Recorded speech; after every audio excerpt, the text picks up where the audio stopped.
Good morning, everyone. Welcome to the Trade Ideas live trading room for Wednesday, December the 16th. My name is Barry Anderson, moderator of your trading room. Quick sound check, and can you see my screen, please? Make sure that's all going properly this morning. Okay, excellent. Now, first of all, I don't know, this might be a little early, but if GKK is in the room, another huge kudos to him. I'm back in the Mara, guys. This is one that I wanted to swing from way back here. He started talking about Mara as a potential $10 stock by the end of the year, I think about 3 weeks ago, maybe 5 weeks ago. And I have traded in and out of it, and I did not hold a position until late yesterday. I got back in at 650. I did dump my IPOC. I just don't think it's quite ready. Basically flat on the IPOC, and I put it all into I put it into Mara. And holy smokes! I mean, look what's happening now. I know a lot of you follow Riot at the same time. But anyway, if GKK gets into the room today, and any of you did take that a while back and held it, we got to give him a big shout out. So I'm sure he'll be in the room later. Other things are happening. Remember, if you were in the room yesterday afternoon, remember how I was waiting anyway for this SIOX to really take out 3, and it really didn't. And then look what happened. There's right at 4 o'clock. After hours, it got up to 440. It is pulling back a little bit right now. But these are the sort of things that can drive you crazy. Why didn't this happen, right around here? Anyway, there's the SIOX. It is up. Excuse me, but it is starting to pull back somewhat. HYLN. Getting some love today from Barclays. Barclays has upgraded them. Not a huge upgrade. I mean, it's $20. Sometimes you see, and you're going to see another upgrade that I'm going to go over that is, kind of a more aggressive upgrade. Anyway, HYLN has an upgrade this morning from Barclays. The other one I was going to talk about is Laser, LAZR. I know Zach has been all over this one. Did get an upgrade this morning from Northland, and they've given, now this is what we call an aggressive upgrade, $41. Okay, $41.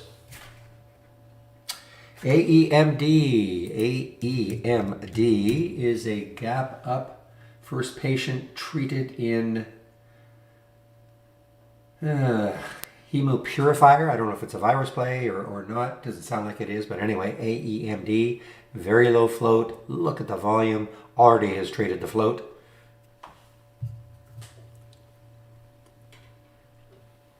Massive gap up here, guys. Massive.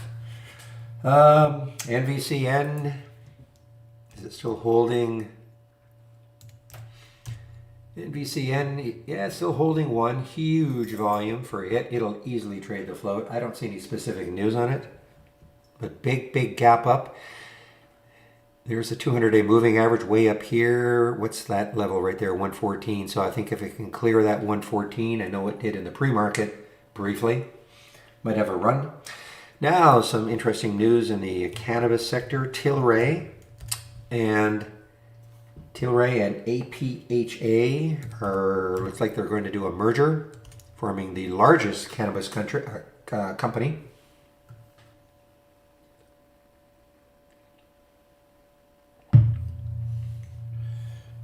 HTBX. This is a virus play. Pretty low float, 22 million in the float. Let's see, the next high looking left is about $7 or so.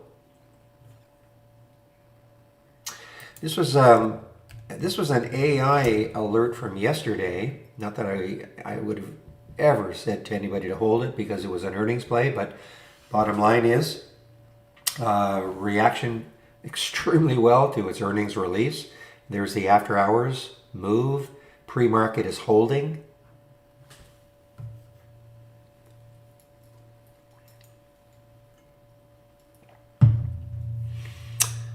Hello, Michael, or Mike. David's Tea. So we don't have very many earnings plays, but David's Tea is another one, little one here. 14 million in the float. Hit 415. I don't quite believe these outliers, but nonetheless, DTEA. And if you look back on the monthly chart, 230, it's the high back here. Let's back this out a little bit more and see what other resistance areas there are. How far back do we have to go? So we're at 248 right now. Okay, so that is over 2 years ago, October of 2018, approaching those highs for David's Tea.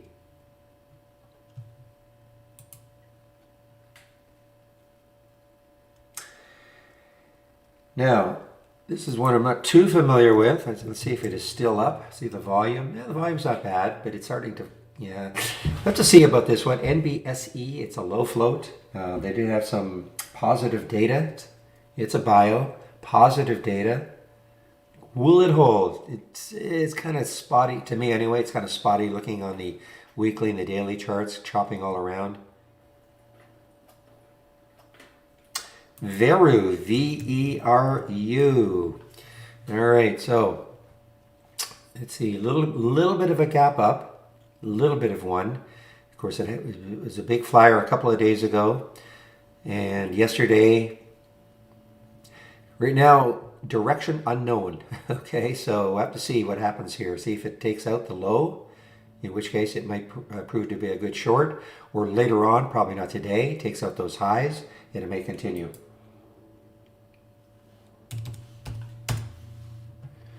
All right, I think I made a mistake. I think I put CCM as a gap up. It's obviously a gap down. One of the reasons is, I mean, look at, well, I don't know why it's gapping down exactly, but look at the run it had at the very end of the day.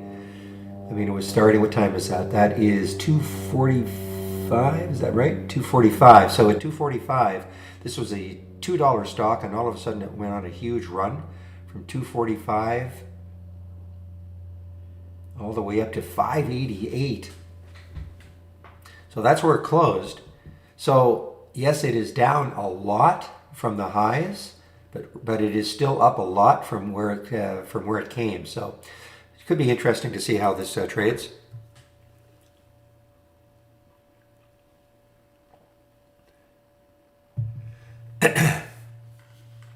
Meanwhile, Mara and Riot. Wow. GKK, when are you entering the room? So Mara's up 20%, and Riot is up slightly less, probably 13%. I think Riot has a, well, let's see now, 2.6 million. Actually, I'm surprised. I always think of Riot having a bigger following just because of the name, etc.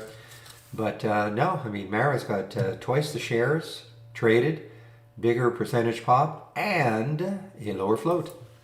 Take a look at the float for Riot. Is they're about the same. So they're about the same. BT squared.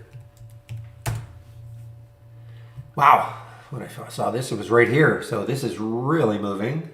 I don't see any specific news on it. Just checking. I don't see any specific news on it.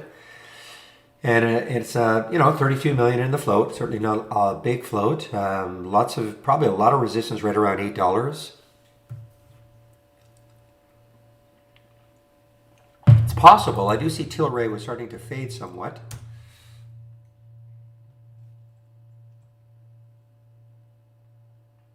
From the highs at 1057. So Tilray is starting to fade somewhat. Just keep an eye on the marijuana cannabis index. It's up a little. It's up. So, it still hasn't completely and utterly shaken free. It had a good month last month. Can it follow? It hasn't really followed through.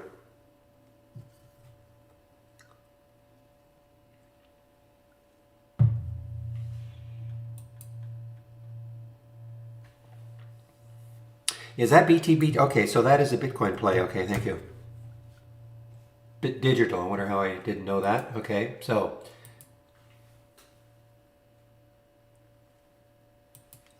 this is, look at GBTC. There's the Bitcoin ETF. I guess, wow, this is looks like now we're at an all-time high. So I'm assuming Bitcoin's over 20,000 or close.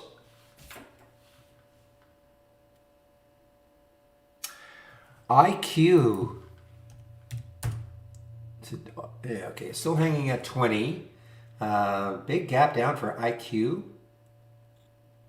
Don't see any specific reason as I hedging, trying to scour some news.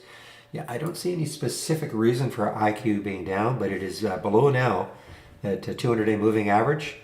2103 is the 200-day, so you can see it gap down after hours yesterday, and it's holding that gap underneath the 200-day moving average. I think a key level, it looks like there's some pretty good support around 19 for IQ, but if it does get down through 20, might have a shot to get down to that 19 level.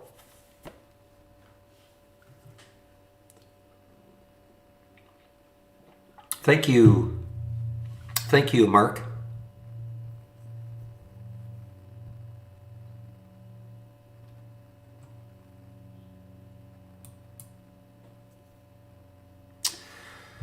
$9.16. So let's see if the analysts are going crazy again today. They've yesterday was a wild in terms of the number of stocks that were with opinions on where they thought they were going, up or down, and the same, not quite as many today, but let me get a few of them in.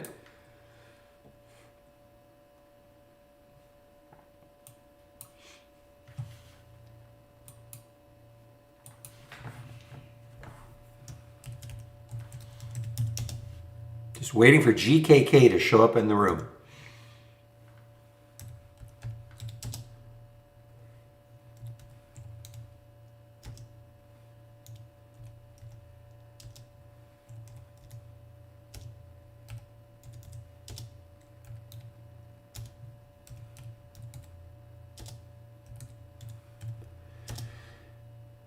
There's that upgrade for laser from Northland Capital.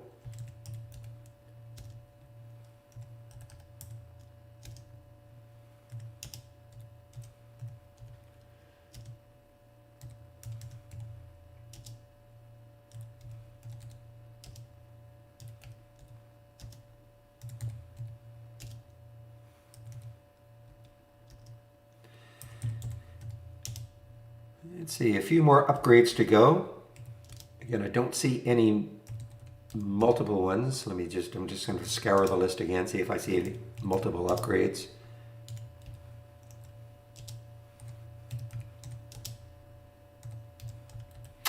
All right, there are some of the upgrades from briefing.com this morning. So let me just do a quick check.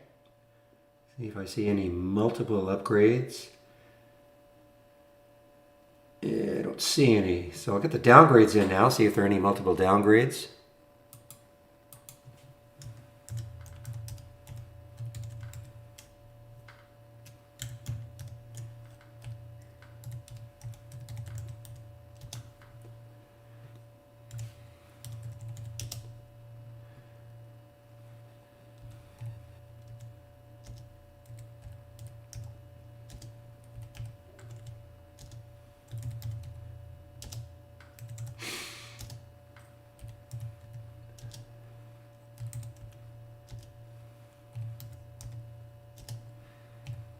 Few more to go.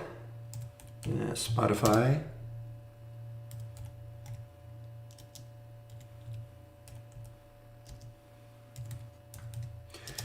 Some of the airlines getting downgrades. Myrna getting downgrades. There's a multiple one. Jefferies and Morgan Stanley. For Myrna, Moderna, mRNA. A couple of downgrades.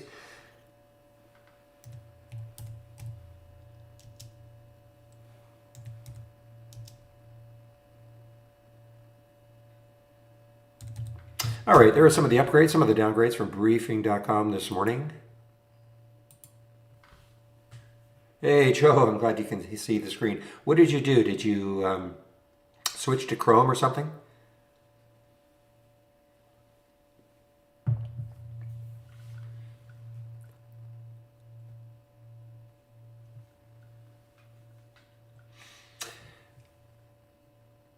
Oh, really? Interesting. Just did an update. Okay. All right, guys. So, as always, if you want to follow my watch list up and down and the repeating version from the toolbar, click on New Channel Bar and then my watch list right here. Okay, watch list right there. Remember, everything in the channel bar is a layout. So before you do that, make sure you save your layout to the cloud. You can only have one layout loaded at a time. So your layout would be replaced. Nothing will happen in these two windows until at least 9:45. You'll start getting alerts at 9:30. I did get an email, or the company got an email yesterday about why. Well, not so much why don't I trade until 10. Well, it's not really 10, but to say 9:45. First of all, guys, just because I don't want to take a trade, you know, that sort of discipline myself not to take a trade before 9:45 doesn't mean you don't have to. You know, when I'm talking about all the things that are starting to come in at 9:30, I mean, it's up to you. You know, it's up to you if you want to take a trade. You know, don't have to wait for me to tell you to take a trade. You know, the fact that I don't really want to take anything until about 9:45 just to let the market settle down doesn't mean you don't have to.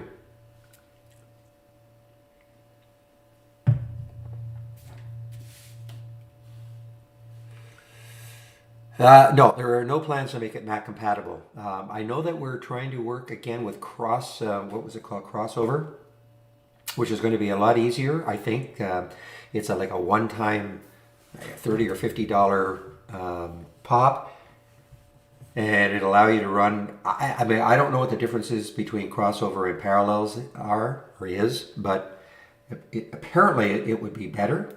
But anyway, no, there are no no plans to make it Mac compatible. It just requires. No, anyways, there's no plans. No, all we're doing really is trying to constantly upgrading our web-based version. You're very welcome. Yeah, so Gobi, I think that was you who asked yesterday about learning and all that. So yeah, I mean the webinars and yeah, the webinars are not post.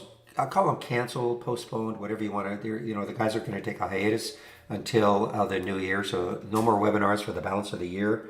The Monday to Thursday webinars they're put on by the various different traders. You know, they go over maybe some of their trading styles, etc. You can ask some questions. Of course, the Q&A from 12 to 1 is more of a Q&A. I mean, this room can be also a giant Q&A, but of course we try to focus a little bit more on trading in the trading room. But, you know, every day between 12 and 1 in the YouTube feed, Q&A, you can ask questions there.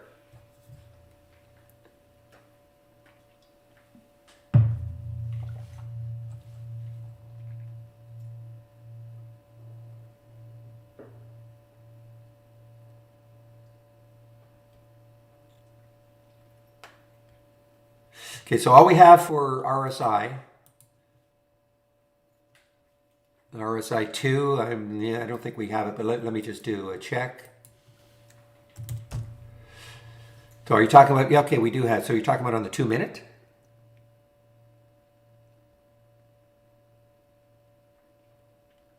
Okay, well, this is what we've got here. Okay, so I believe it's whatever the help is going to tell me. Yeah, it's 14 period, so can't change it. Sorry, thought it was a 14 period, so you can't change it.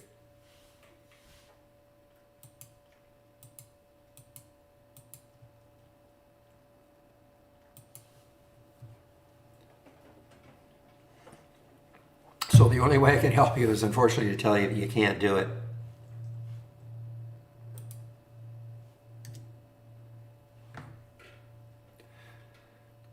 Well, that's simple enough. I mean, you just have to, again, go back here. So pick the RSI, you know, the time that you want, and it's just a matter of adding the filter. You know, so, you know, using the min and the max. So minimum 80, you want it to be above. max 20. So I mean, it's, you know, just use the filter values.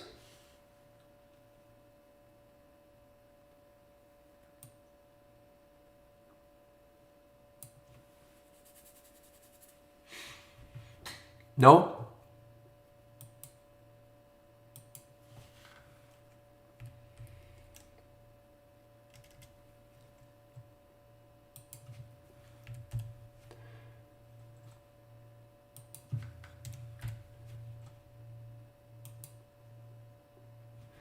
So here, you know, here's the RSA is at least 80 and the RSI is no more than 20. Okay, so right there. So you put 80 in the min and 20 in the max, and that'll cover it, right?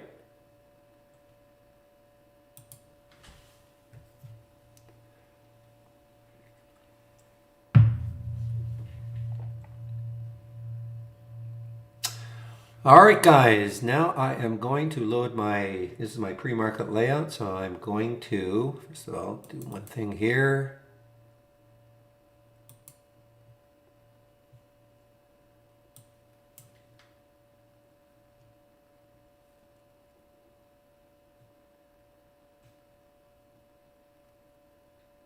Actually, I don't have to do that.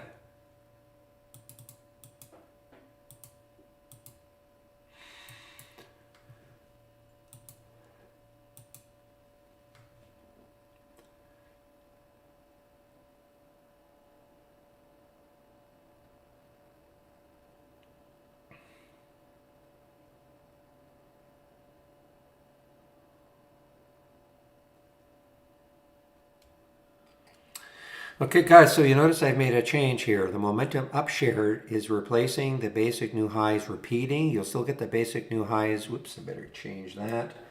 This is so you'll still get the basic new highs in non-repeat form, but I'm getting some interesting looks here in the momentum. No, nothing special about ADRs.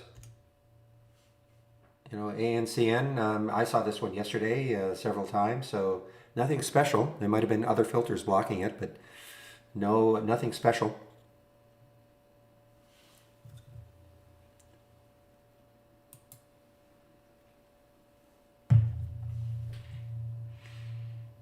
You'd have to, you know, you'd have to show me your collaboration, or your, not collaboration, but your cloud link.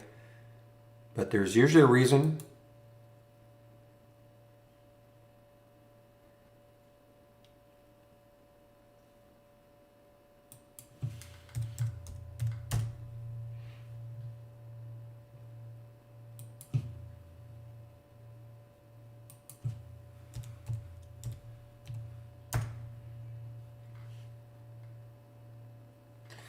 All right, guys, about a minute and a half, we're going to be opening.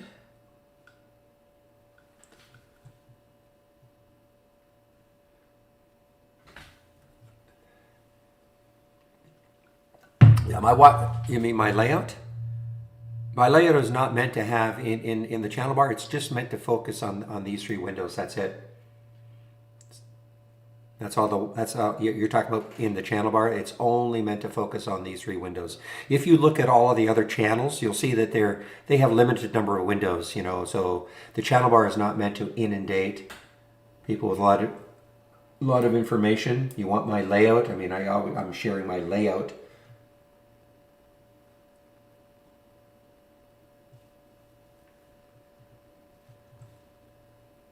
But again, my layout does not have this. I'm going to experiment with this one today.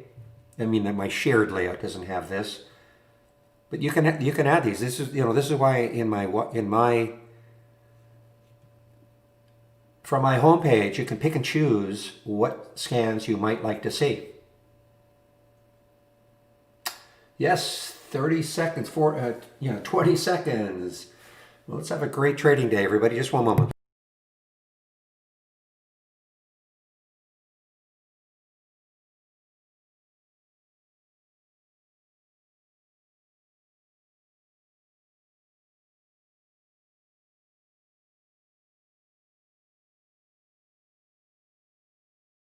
All right, we are now open for business.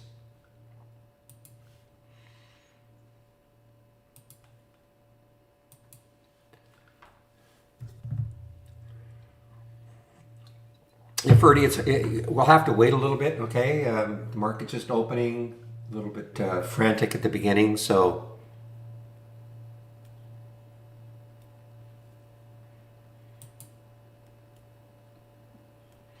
were you trying to see that in the pre-market? Just as a quick question, were you trying to see that in the pre-market?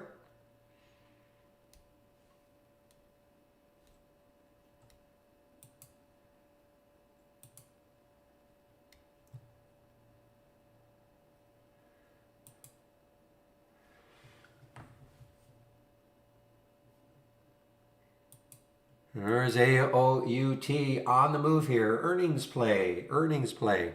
So Ferdy, I'm asking you, were you trying to see that ANCN in the pre-market?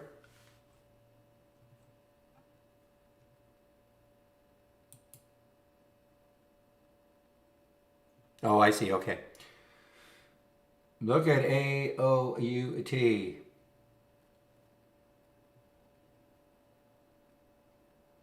Yeah, that's not really going to help me though. Looking obviously ANC, all these filters look like they're met. So, but we don't have any special for or special blocking of ADRs or anything you have to set for ADRs.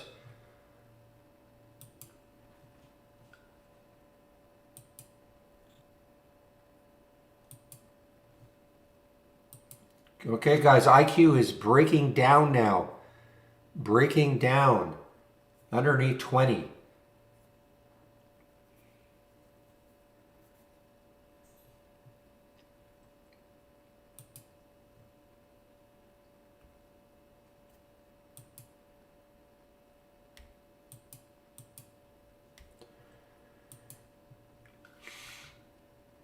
I've seen this one for a while. AUPH, interesting level is that probably some resistance right around 16. No, it's not that far away.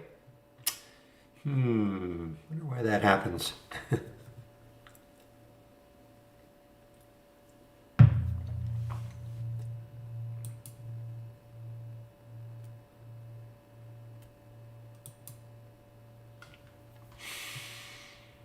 There's DS. DS on the move here.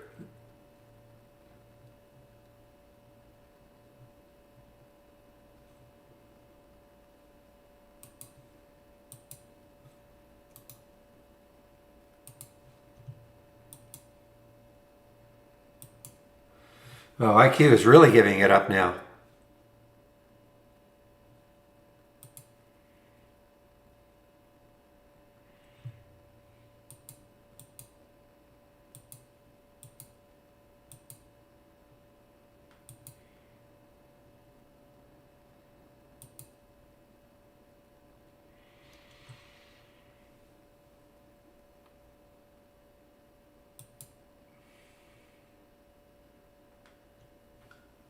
Well, let's see if this IQ can hold 19 and bounce off it because it is really weak. I think some of these early morning or the pre-market movers, a lot of them are just giving it up.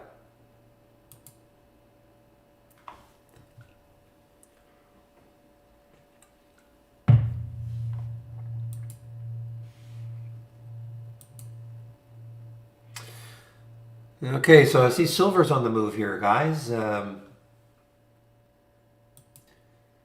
the ETF for silver, SLV. It is on the move. I'm seeing some silver stocks, AG, SILV, SVM, some silver stocks on the move. Let's take a look at the cannabis sector, see if this is still, nothing fancy here. Let's take a look at Tilray after the merger news.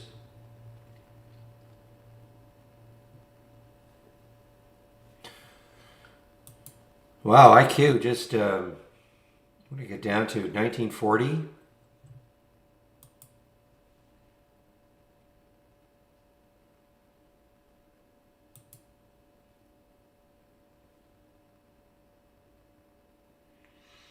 Well, I didn't know. Sam, I wish I had known. I don't know when you got into the room. I was talking about this one in the pre-market, how saying if you were in the room yesterday, how I had been waiting to see if I could take out three, and it didn't do it until the market closed. And then after hour, I didn't know. I mean, if I had known, I would have mortgaged my house and bought into it.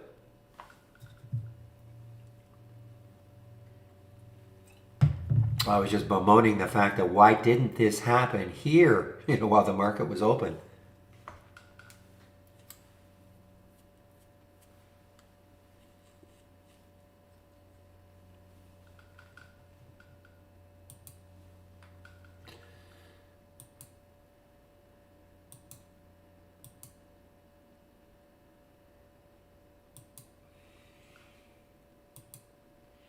Look at Lazar or Luminar, guys. LAZR benefiting from that aggressive price target put by Northlands, upgrading them to $41. I think they talked. Do they have some kind of a deal with Intel, and then Intel maybe is coming in with a rival product anyway?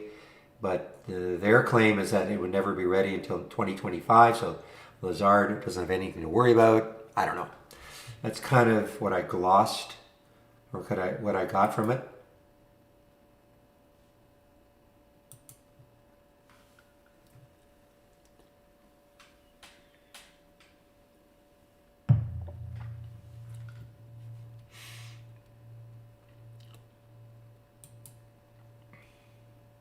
Oh, look at Vuzi, guys. Okay, this is interesting. Over above yesterday's high now. VUZI above yesterday's high, breaking out over that whole number. What sort of room does it have? Probably some resistance right around 650-ish.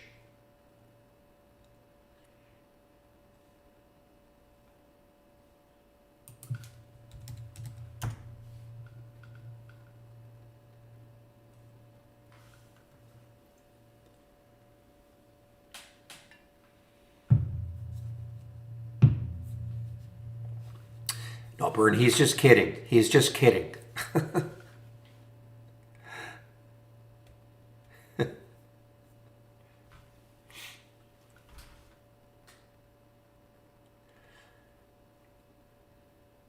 Well, you can take this momentum up shared, which I'm sharing, and you can add the symbol list to it. See what happens. Okay, you would just create your momentum up shared, or create something like this. This is part of one of the ones that I'm sharing, and then configure symbol lists.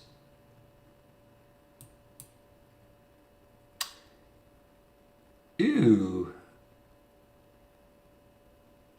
Hey, hopefully this is. Oh boy, when I did my. Have I lost all my symbol lists? On my reboot? Not my reboot, my reformat. Interesting. Well, I've got the main one here anyway.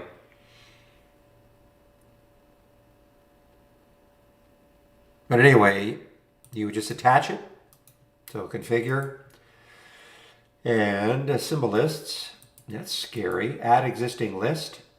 You will see it if you created it. You just have to find it. If it's not over here already, you have to move it over. Just highlight it. See how it moves over, and then check it. Only the following list, and check it. And then it'll be attached to, it's up to you to create the, you can use this one if you want.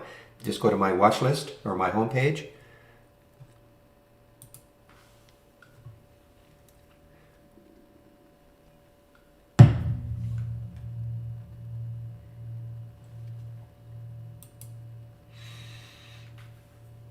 Okay, so you have to, you have to enable, if you're, what are you trying to do? You're actually trying to trade your account, pull a V. You're trying to trade within your IB, like you're trying to use this and trade with the AI.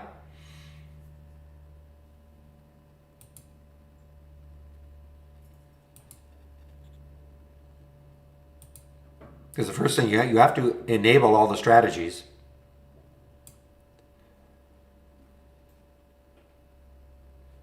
I'll wait for you to answer me.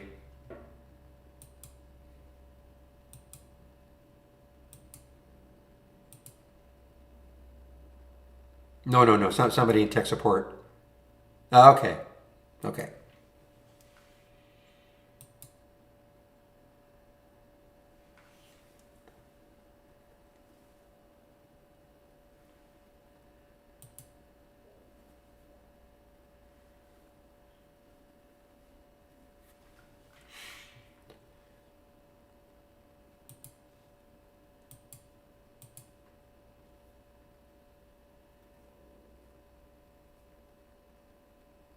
No, just in here. So right here where it says Holly off, and then you just enable them, right? Like highlight them all, and then right click and enable. 10 selected strategies, enable. So now they're all on. Okay.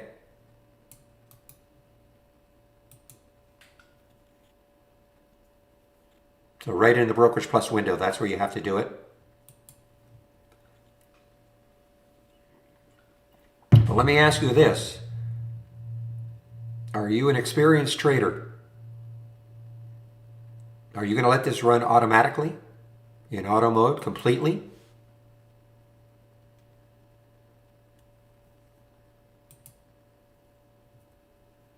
What?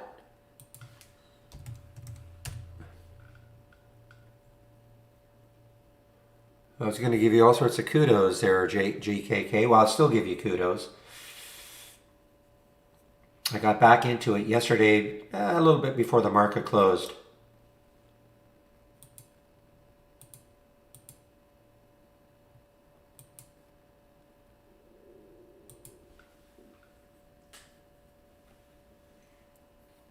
Anyway, great call, great call.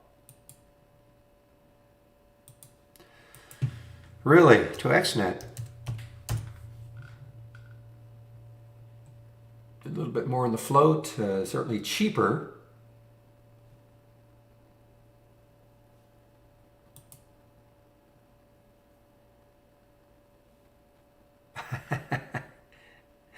So is that a dig at me?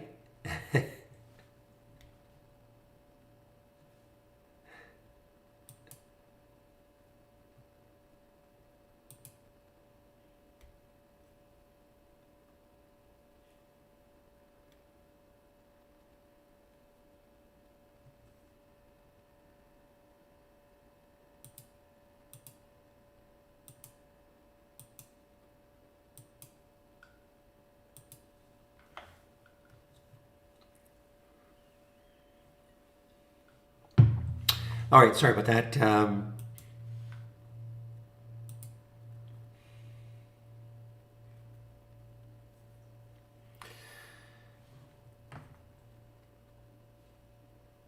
Taco time. Okay, so this is okay, it is not a SPAC exactly. Thoughts on BITW? BITW, not too familiar with this one. That's a pink sheet stock. Yeah, it's out of my, what? Yeah, I have no, I'm sorry, I can't, if you want to play crypto, for me, GBTC, to me, I'm assuming you just want to take advantage of what's going on with crypto. Yeah, I've never even seen BitW, to be honest. So, and another pink sheet stock. I mean, it's had a huge run.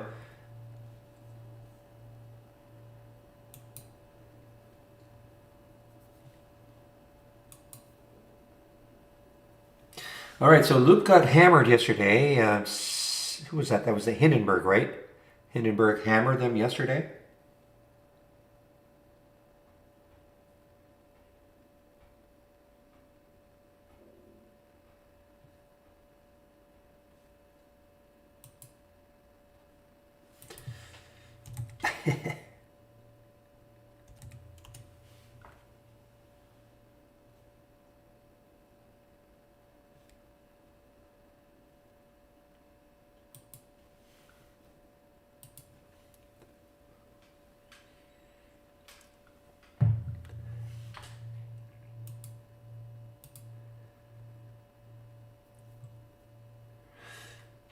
So Paul Levy, I don't know if you're still in the room, but I mean, to me, I don't know if you're if you're actually using your own money. It sounds like you are if you're connected to IB. Before I would get into auto trading, I would use the simulator first. Okay? You can practice using the simulator, turning them all on, and just see how it works. That'd be my advice.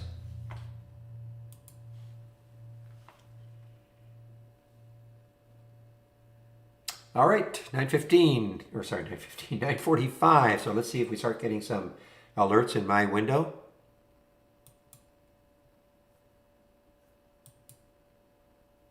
Yeah, NVCN giving it up. I couldn't even see any news on this one. So underneath $1 now.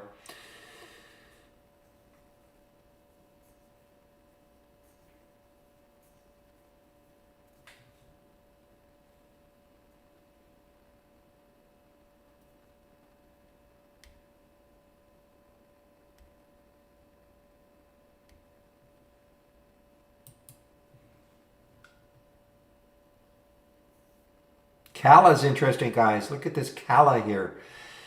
So what do we have? We have, so looks like it's a little bit above this area here. So it has a shot to get to the 7 level.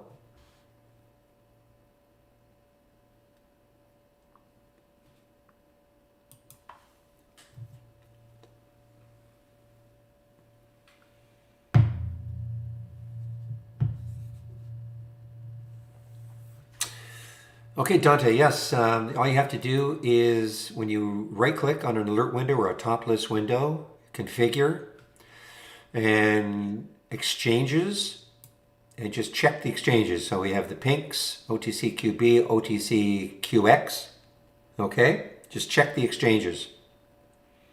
So again, if I did that too quickly, right click, configure, exchanges, and then just check them out. Okay.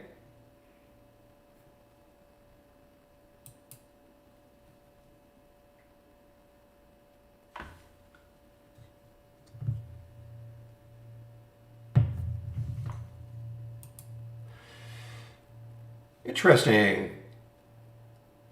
Things have actually slowed down a little bit.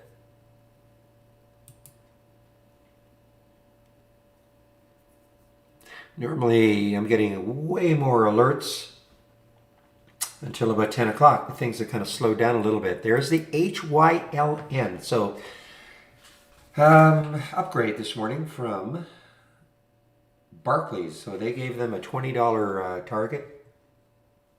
So that is the reason why HYLN. I don't see any other news for it. So I think it is just a Barclays upgrade that is causing this one to move.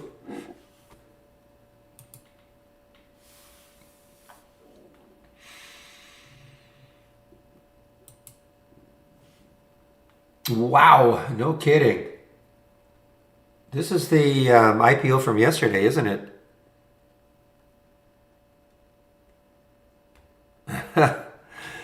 I see 25.30, 25.30. I don't know what you're saying, but it's going to be probably close.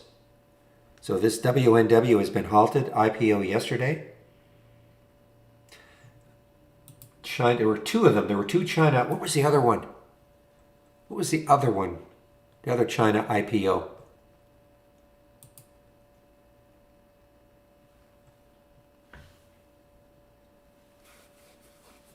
I could look it up, but somebody might know. Save me from having to look it up. There were two of them yesterday. Let's see how that one is doing.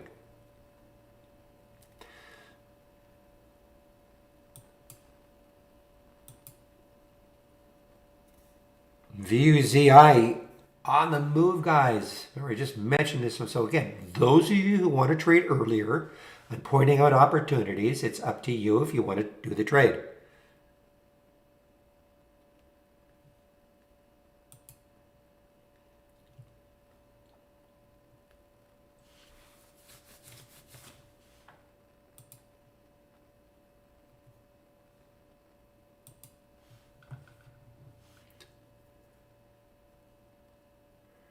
Okay, my curiosity has been piqued. Nobody is putting in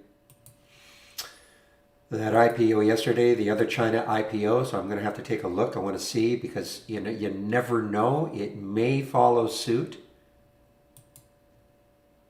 They're around the same price. But this will be an interesting one. I'm going to in fact put a price alert. Wish. So this is obviously what they're doing. What date is this? Yeah, they're adopting this this symbol name. So I'm going to put a price alert. But this is supposed to IPO today. Yeah, I think you're right. I think it was OCG. To tell by the, yes, it was OCG. Thank you. Not that it's going to do the same as the WLNK or WNW, but it seems a little bit crazy. Remember, there's very few shares. I think there's only about 5 or 6 million shares.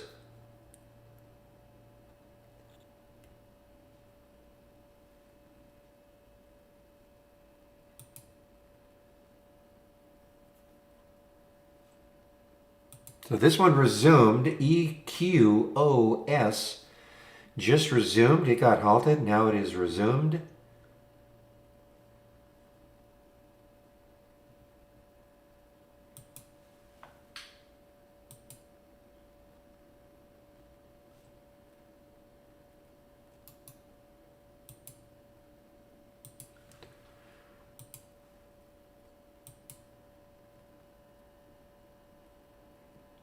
Look at Box. What a move for Box. Now this, let's see, 20 might be the next area it could get to before it runs into resistance for Box.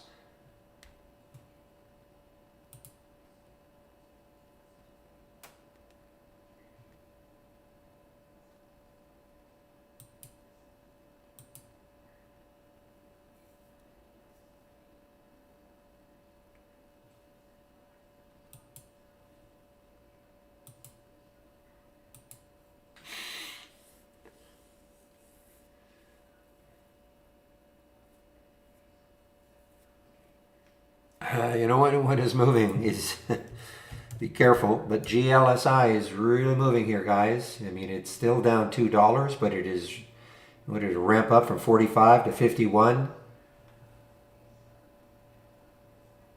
Yeah, A out. This is actually an earnings play, released earnings after hours yesterday. There's that move area. There's a reaction after hours, held in the pre-market, always a good sign. And now it is on the move, AOUT.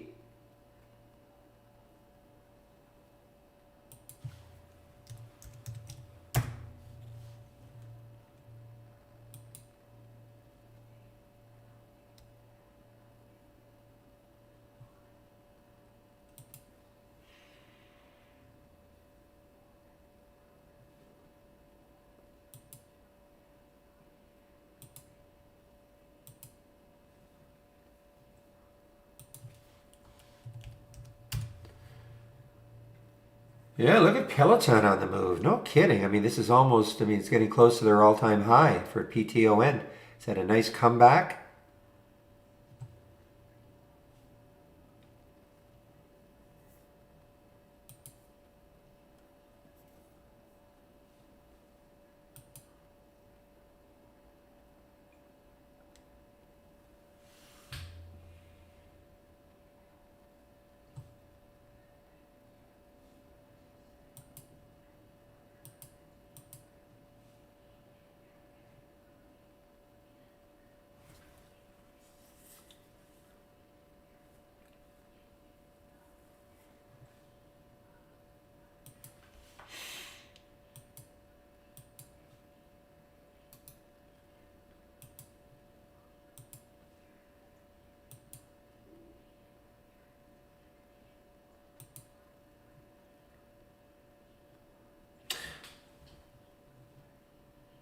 All right, guys, so let's see what's happening for my watch list. AOUT.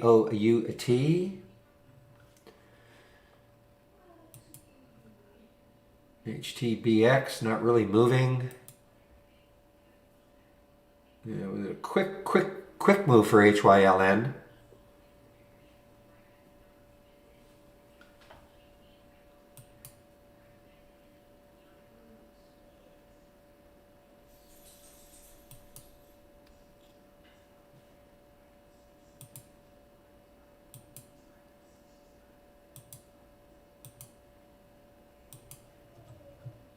Okay, guys, well, you saw what just happened for me. All right. What a, that's what you call a great timing of a buy. So AOUT was is an earnings play. It's also an AI alert. You know, I like the ones under 20. It also showed up here just as I got into the trade 1920, and then just as I was placing the order. So we'll see what happens. Got up to 1955. I almost wanted to take some out, but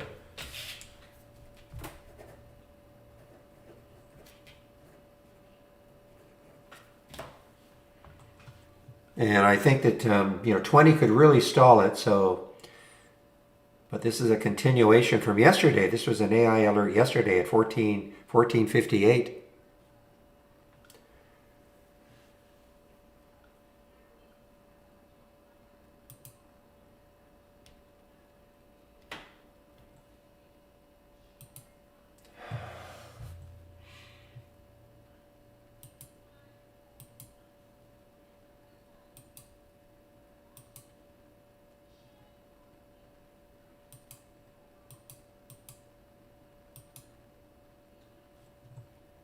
Yeah, I almost wanted to take some out, but I maybe see how well this holds 19.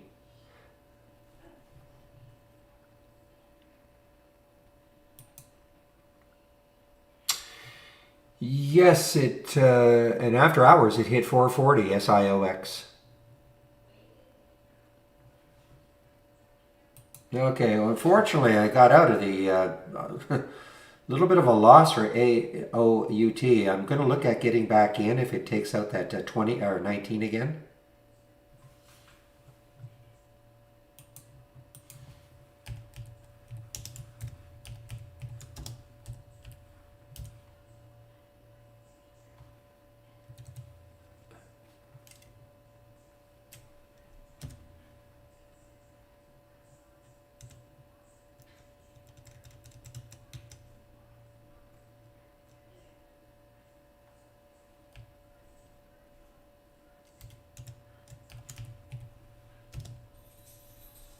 Just a minute, please.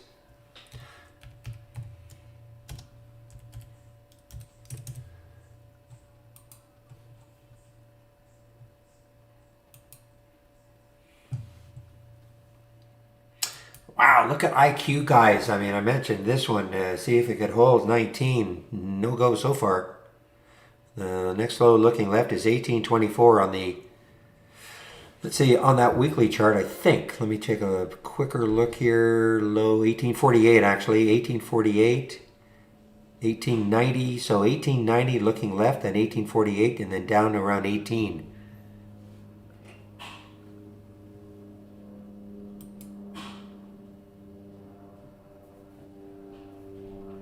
Okay, so I'm still interested in the AOUT. If it gets back up to, say, the 1930 level or so.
Okay, guys, I'm just so APEN, what's the float? Low float, 18 million in the float.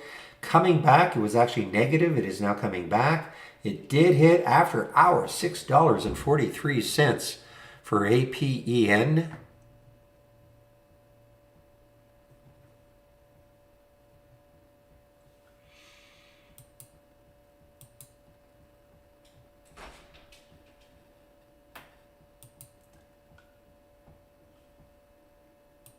Box just ripped off that 1925. IQ continues down here.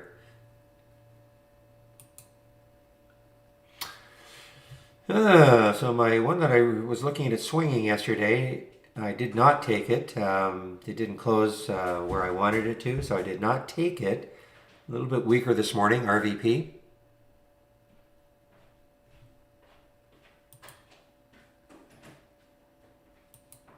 Sorry, somebody asked my thoughts on Vario. Well, actually, I mean, the fact that it's now just over 10, it looks like it is trying to come back. It got as high as 10.17, but it's, I really want a clear break of 10.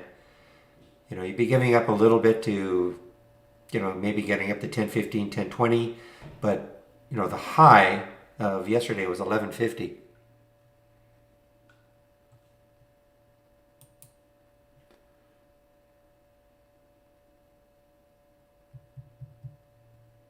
So this is an offering. Thank you. Yeah, somebody mentioned this was an offering. So the stock is way down on the offering. And that's IQ I'm talking about.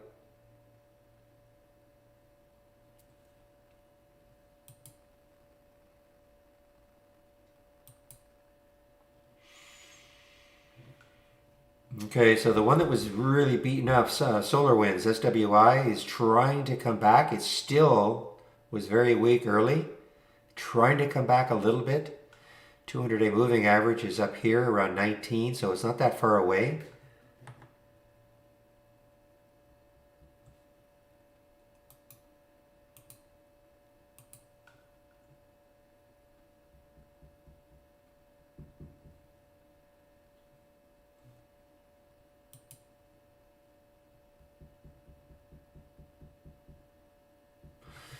Man, is Box ever strong? It wasn't. What's Dropbox again? I can't remember what this is. DBX, right? DBX. So was it the rumor that Microsoft or somebody was going to be looking at buying them? Was that some kind of a rumor yesterday or a couple of days ago? Which may be helping Box.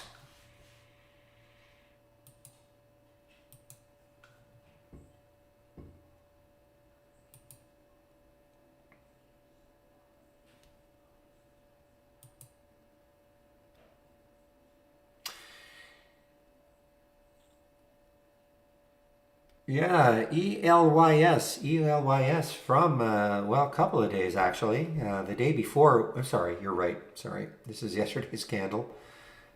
Got as high as 446, low float, 9.4 million in the float. All right, so for BTP, I have to stick my alert back up here, see if it takes out 7 again.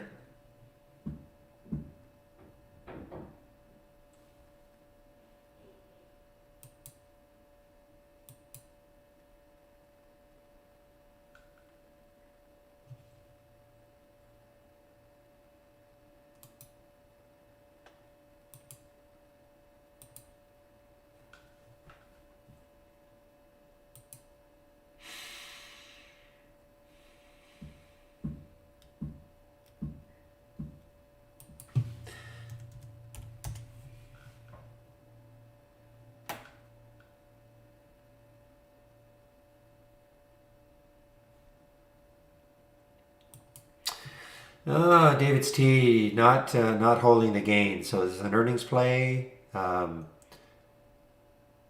got up to, I don't quite believe that, but this morning, even if you discount these topping tails, got up to what, $3. Basically giving it up. David's T not shortable for me. DTEA is not shortable for me.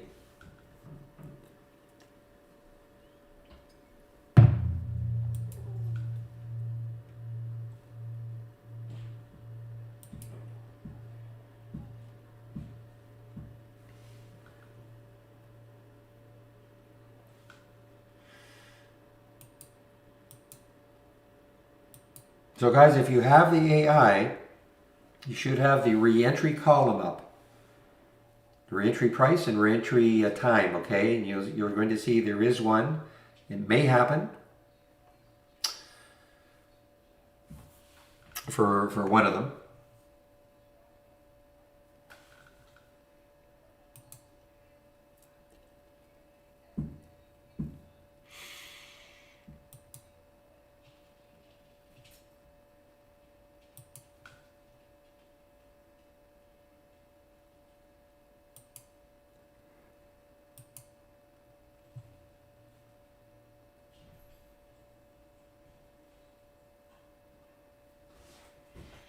Hasn't triggered though.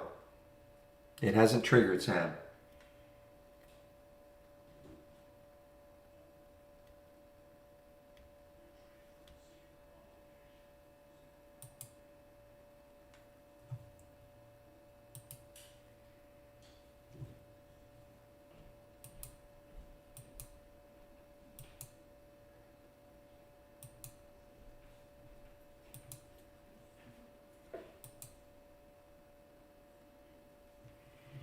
Oh, look at this one, ACRS. What's the float? 31 million in the float. I'm looking at that monthly chart. I mean, look where it used to be, way up here a few years ago. The next high looking left on the monthly chart is around 711 or so. Yeah, it won't, like, the re-entry price is all set every time. It's just halfway between the entry and the stop, okay? But it didn't trigger.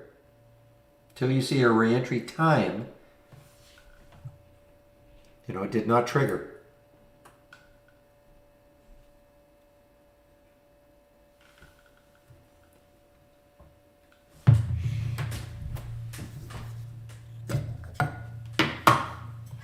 Oops, just a minute, please.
All right, guys, I'm back.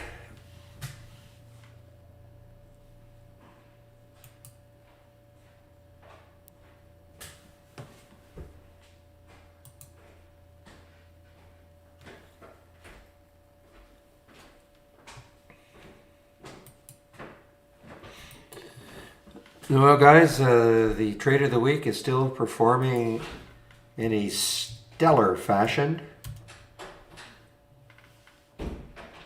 20, what was it? 2440, right? 2440.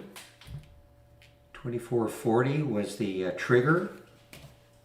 You could have got it around that price, 2440, $3.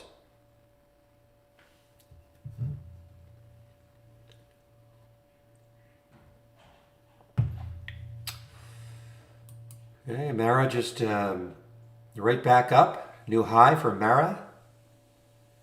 Again, this is the one I am swinging. I'm holding up for 10, GKK. That's what you said it would get to. I know you said you're out of it, but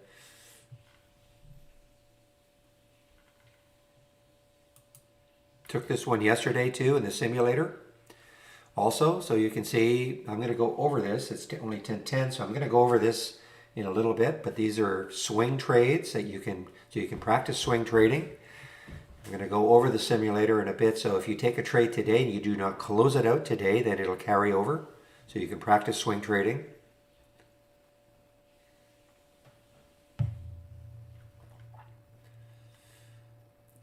So you can tell right there I have an open P&L of 558 for the RVLV. I closed half of it yesterday for a $405 profit.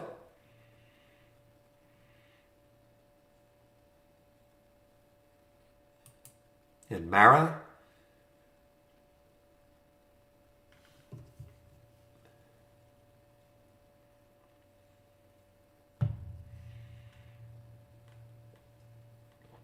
I'm up $560 in the Mara.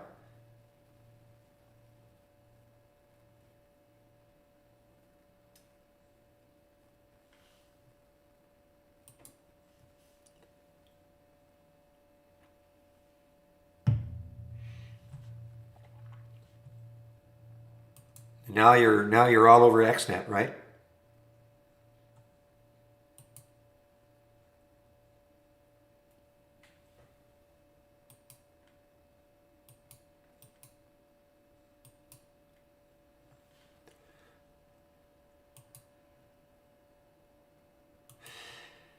Okay, CKPT.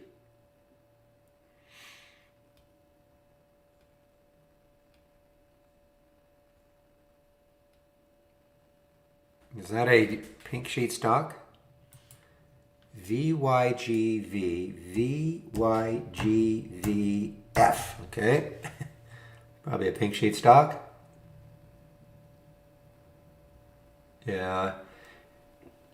Co-listed Canadian, oh, it's not a Canadian stock. Yeah, I just don't have any opinions on the, when it's a pink sheet. I mean, it's had a tremendous run. Don't get me wrong. I can see that, but I always shy away from the pink. So yeah, I'm sorry, you're on your own.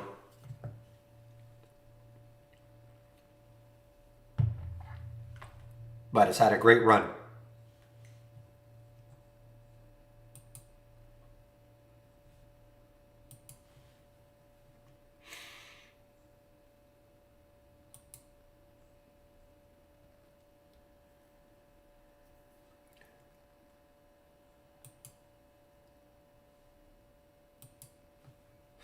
All right, guys, MTA looks really interesting. This is an all-time high now. Had a little pause. It had a couple of great days and a little pause yesterday. Looks like continuation. Low float, 29 million in the float.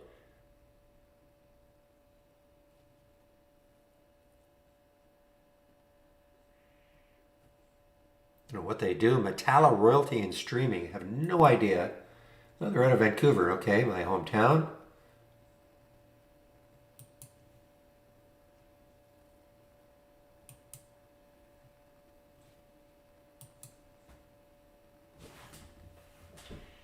Wow, look at Flux here. I mean, Flux, what's the volume? Not huge volume, low float.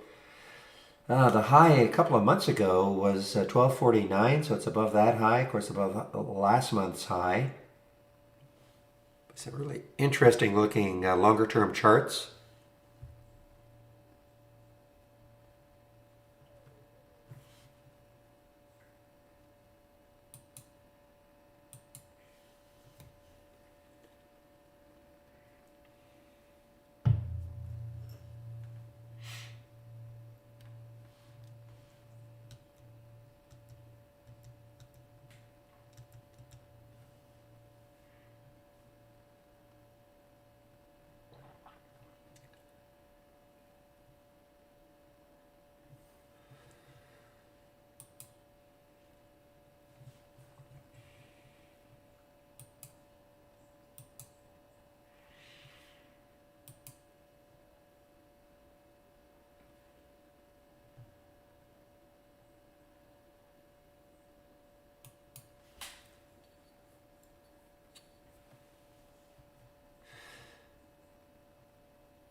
Interesting. I just have not had as many alerts today that Yeah, there's ACRS.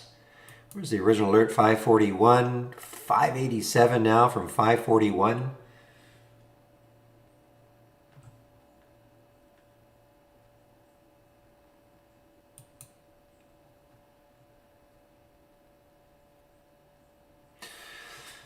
So the alert for SIOX 377, $4 now. And on the move here, remember it just hit 440 after hours yesterday. For whatever reason, I don't see any. Well, this morning, filing for an offering of up to 100 million. This hasn't stopped it. So they filed for up to 100 million dollars, not shares. Looks like dollars.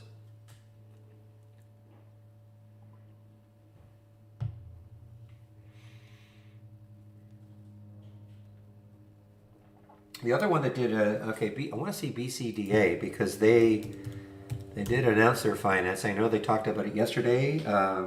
2 million at 515. So it is above the financing price also. BCDA.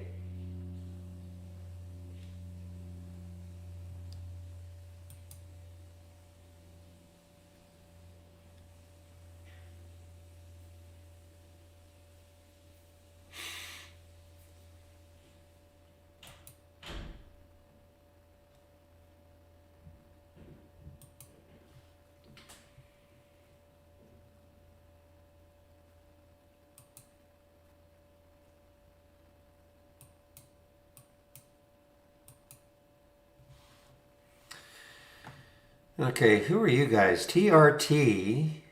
Yeah, some room. TRT, yeah, it's a low flow, not very much volume.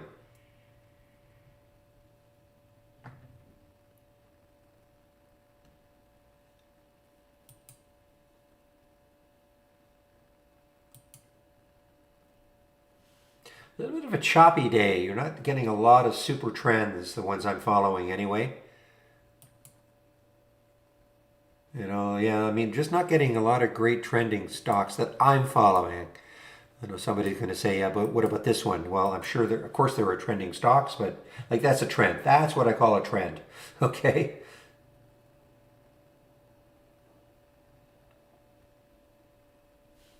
And that's the HYL. And so much for the upgrade.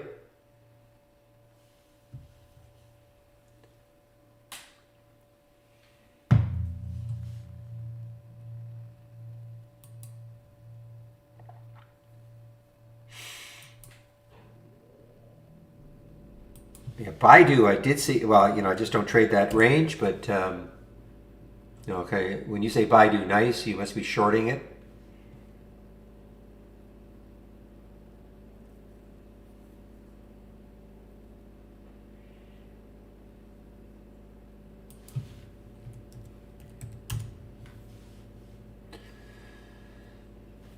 A little bit of a drop, 3.5% drop for Tesla. Probably dragging down a little bit of the EV market.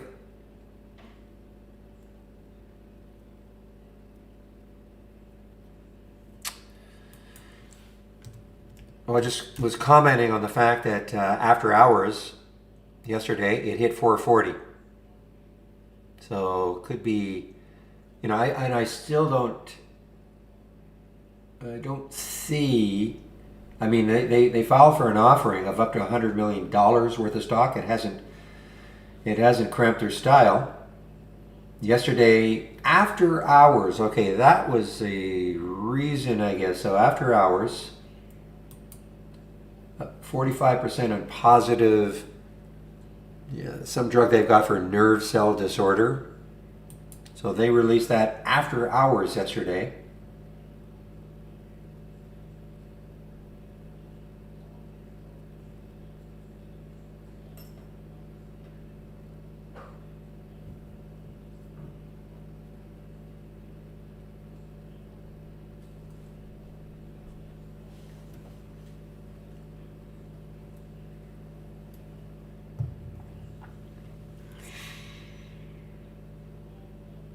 They just said they're filing for 100 million. Well, let me just read it or show it to you. I don't know if we have it here. It's all it says. Files for an offering of up to $100 million of common stock. Doesn't mean they're going to do $100 million, but that's what it says.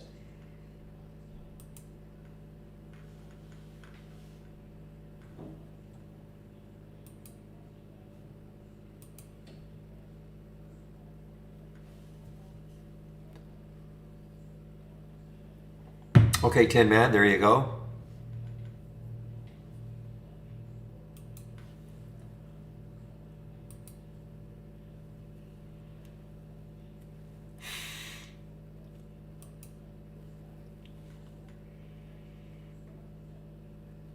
Mentioned ACRS just around here, guys. So I mean, this has still got has some room. Mentioned to about that $7 level for ACRS.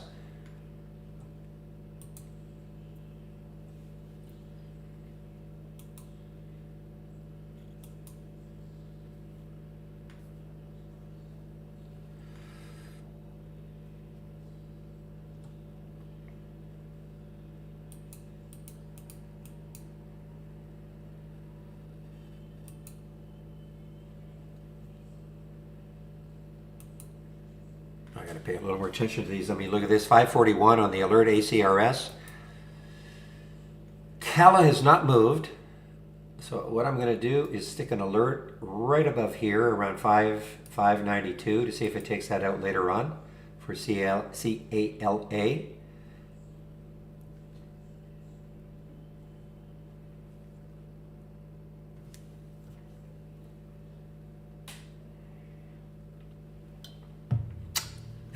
Nerd said, how about nerve cells?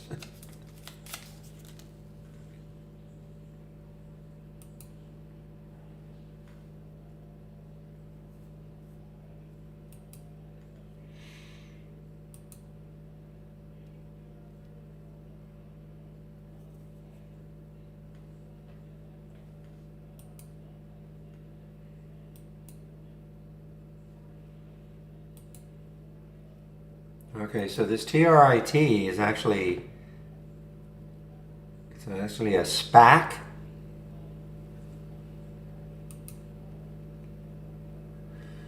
So this is not opened. The WNW is not opened yet. So this is not just, it says halted for volatility, but this is obviously a longer halt.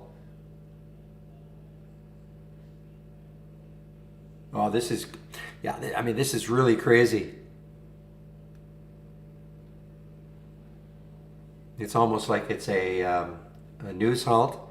I'm looking here. I see 39.80 on the bid ask if it ever does open, and of course it's halted at 14.85. I think it's yeah. This is what time did it get halted? 40 seconds after the open, 9:30 plus 40 seconds. So I think this is going to be a long halt. Well, obviously it is a long halt right now.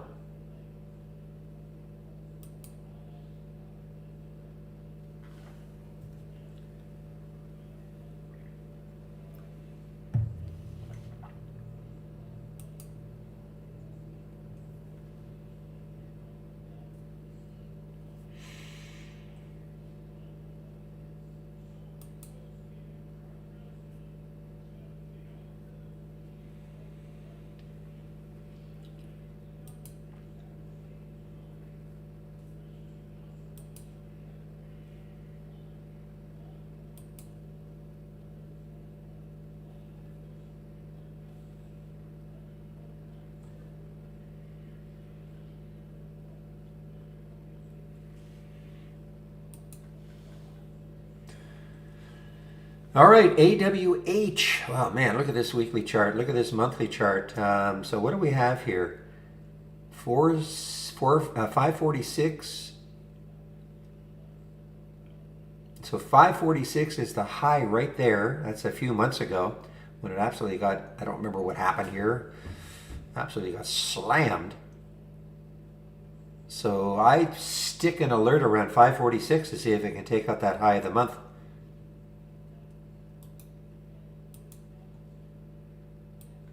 I'm going to stick an alert at say 550.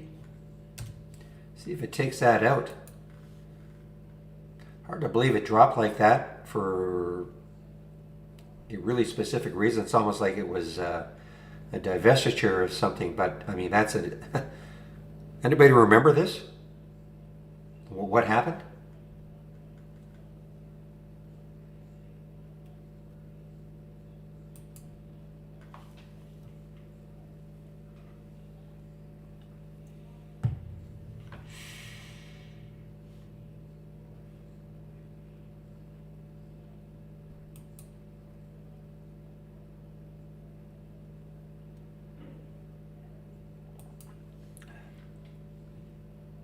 Oh, I did see it. I did see it, Asia. But I was really, I knew that it had. Actually, you're right. I didn't actually look at the chart until right now, but be interesting to see if it takes that 550. See if there's any news on it.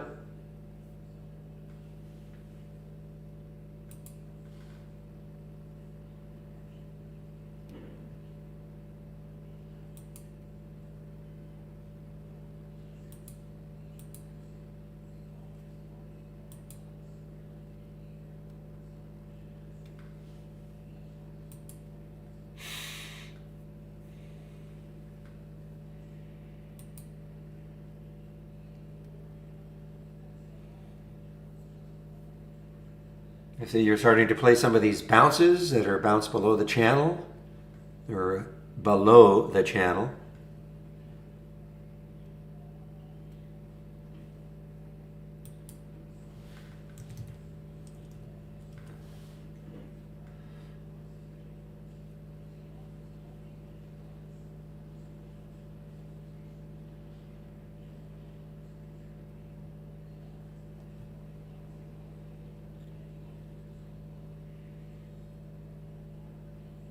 How can you say that it's going for a new 52 week high when this is the.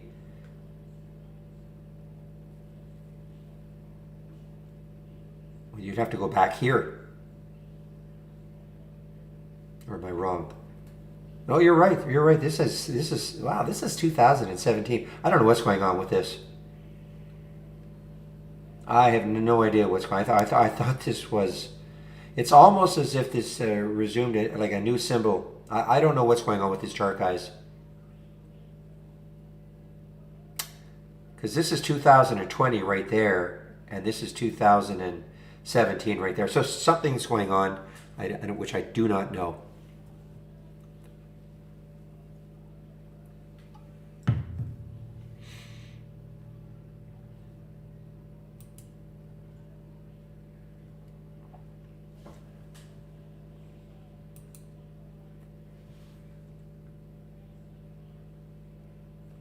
GTIM, Good Times Restaurants. Okay, what are you doing? 220, not very much volume. That's the only issue with this momentum up shared. The reason I have low volume is because I want to try to see if I can catch some earlier ones when the volume is just starting to pick up. I may make a revision to this and maybe put a minimum volume of 250,000 or something.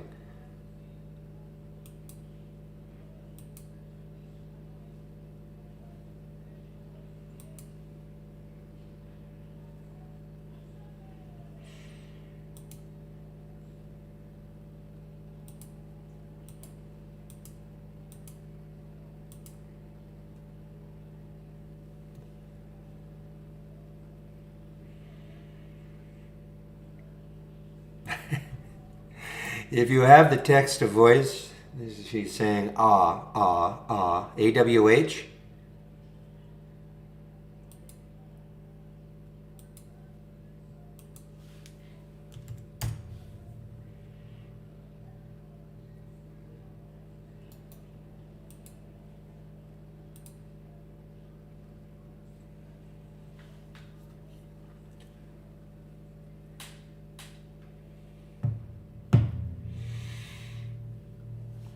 All right, I'm watching DSS or DS, guys. I want to see if it takes this out right here, this 315 again. I might take it and see if it just resumes a little bit of a pullback.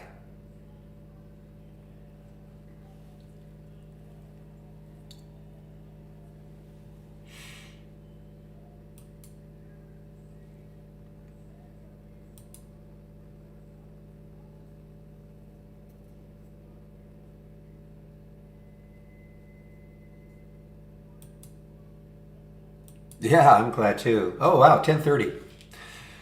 Well, interesting morning. I wouldn't say haven't seen as many super trend plays, but first of all, if you're new to the room, this is the format Monday to Friday between 9 a.m. and 3 p.m. Eastern Time. I share my screen live on the mic. I am going to put my homepage link into the room. Lots of good information on my homepage.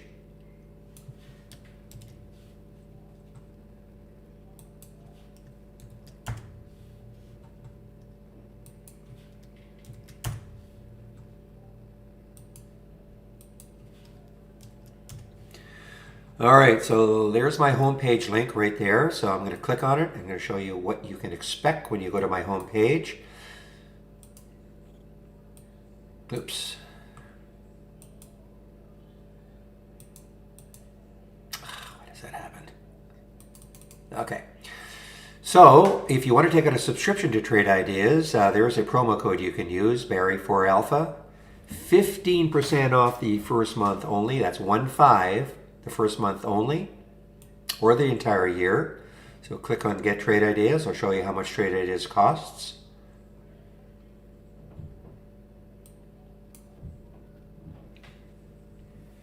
So we have 4 plans. We have the premium and standard annual plans. The premium $22.68 a year minus that 15%, and the standard is $10.68 a year minus that 15%. The big difference between premium and standard, why most people will take our premium, is to have access to the AI. AI is having nothing day today, and a great day yesterday. There are other differences, but that's the main reason why people take our premium service. You do not have to have an annual plan. If you want to go month to month, that's fine. So standard would be $118, premium is $228. You will get a discount off the first month using that promo code. So you can take 15% off the first month. After that, it'll revert. If you do decide you want to upgrade at any point, say from standard to premium or from a monthly to an annual, we will honor the 15% promo code.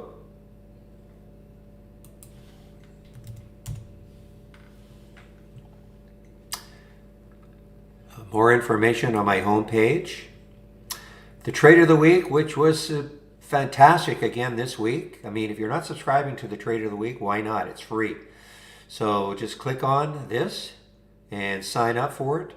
I know some of you, for whatever reason, you sign up and it I don't know if it's going to your spam or what happens. I have no explanation for that, but anyway, sign up for it. It's we've had about 6 of the last 7 have been unbelievable. I do a recap right here, kind of a trading room recap. You can sign up for that. All the scans that I am sharing right here.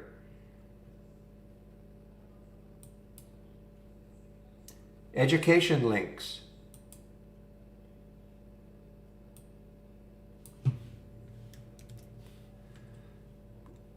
You click here.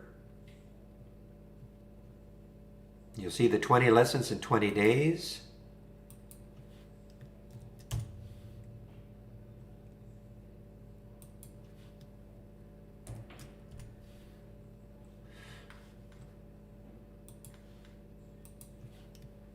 Okay, just want to put that, I like to put that in on its own because I think it's a very important link for those of you starting out brand new, okay? And even if you don't have Trade Ideas, you can see what some of the basic features are. What is a top list, building one, an alert window, creating one. See, it goes over all of the basic features of Trade Ideas. Daily support sessions. So there is a Trade Ideas YouTube feed that I also moderate as like this room here that you guys are in, and I can't say the word, guys. Monitor it for between 9 and 12, and then between 1 and 3 Eastern Time. So between 12 and 1, another trader takes over, and it's more of a Q&A session. So you can head over there. We have 5 traders at Monday to Friday, different trader each day. And I'm going to give you the link just before I take my break at around noon, if you want to head on over there. So the daily webinars, so there will not be any new webinars until January. So, but you can sign up for them all here when we get back to our normal schedule. It will be between Mondays and Thursdays at 5 o'clock Eastern Time. Educational videos, a lot more educational videos are here. And some ebooks, trading ebooks are here. So a lot of information from my homepage. I don't know if there's a target price. It's up to you. I don't know if there's actually a target price.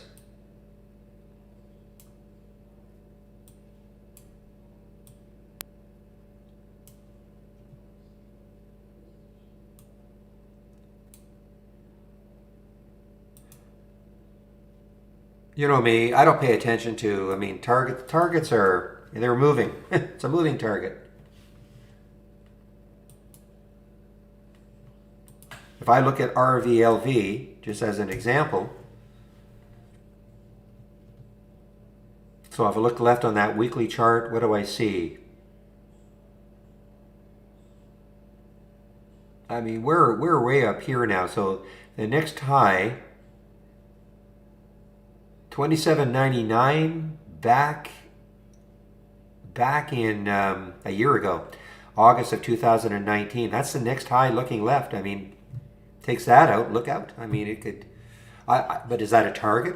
I wouldn't call that a target. I would just, if you're in this trade, just manage it. Meanwhile, ACRS is just screaming higher here. Okay, just kind of continuing to watch the Drive Shack here, the DS, see if it holds 3.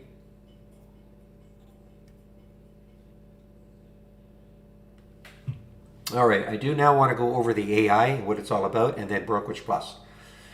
So we have what we call 50 baselines, 50 baseline strategies. Once the market closes, the AI gets to work on an optimization routine.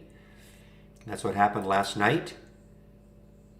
Out of the 50, these are the ones that made the cut. In order to see the AI alerts, this is what I would do.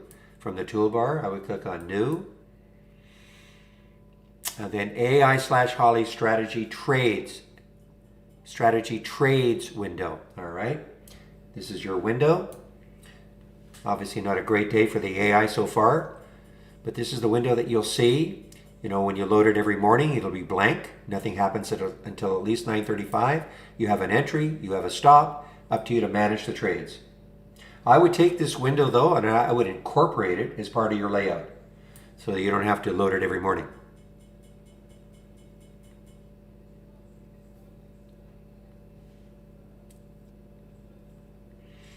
Now I want to talk a little bit in general about what Trade Ideas is all about before I talk about Brokerage Plus. So what we are is an event-based scanner. Look at ACRS. Boy, oh boy, where did it show up here? It wasn't in my watch list, I guess. It was here, ACRS 541. There's $1. Wow. So it's what we call an event-based scanner. So what do I mean by that? So if I take a look at Momentum Up Shared, and I right-click, Configure, so you'll see the filters that I'm using. You know, stocks, here's my price range, my current volume, which means it has to be trading at least double, etc., etc. This is kind of the key metric. The last minute volume is 1,000% of normal, 5 minutes is 300% of normal. So these are the filters that I'm using. And if a stock makes a new high with all these filters satisfied, I get a real-time alert. So I've created this event. This is the event. And again, I get a real-time alert when everything is satisfied.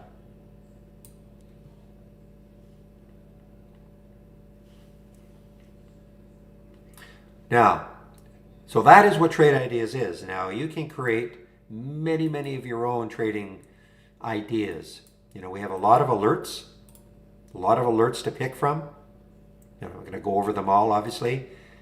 And a lot of these are all the filters. Anything with these icons, these are all filters. So you, instead of having to know a programming language, you can kind of pick and choose, kind of a la carte, and create your own event. Now we also link We also link with many brokerage platforms. We have an external, we call an external linking tool. If you click on Tools, External Linking, add the link and follow the instructions. So what does that mean? That means that once the link has been established, when you click on a symbol, it'll load into your brokerage platform. So, and then you can, from your brokerage platform, you can trade. So it's a time saver. That's all it is. It's a big time saver. Instead of having to type symbols in all day long, you just click and it loads. And then you trade within your brokerage platform. Now, we do have a special arrangement so that you can use this window that we call Brokerage Plus. And if you happen to have an Interactive Brokers account, then you could actually use this window right here to trade your account. You don't have to go within IB to do it. How?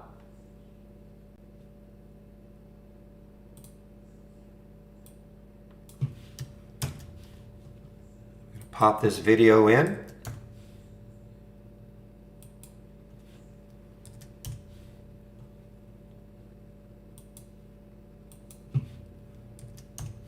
Okay, so what I did is I popped in what we call the Brokerage Plus intro, and that'll tell you all the ins and outs about how to trade your account if you have an Interactive Brokers account using this Brokerage Plus window.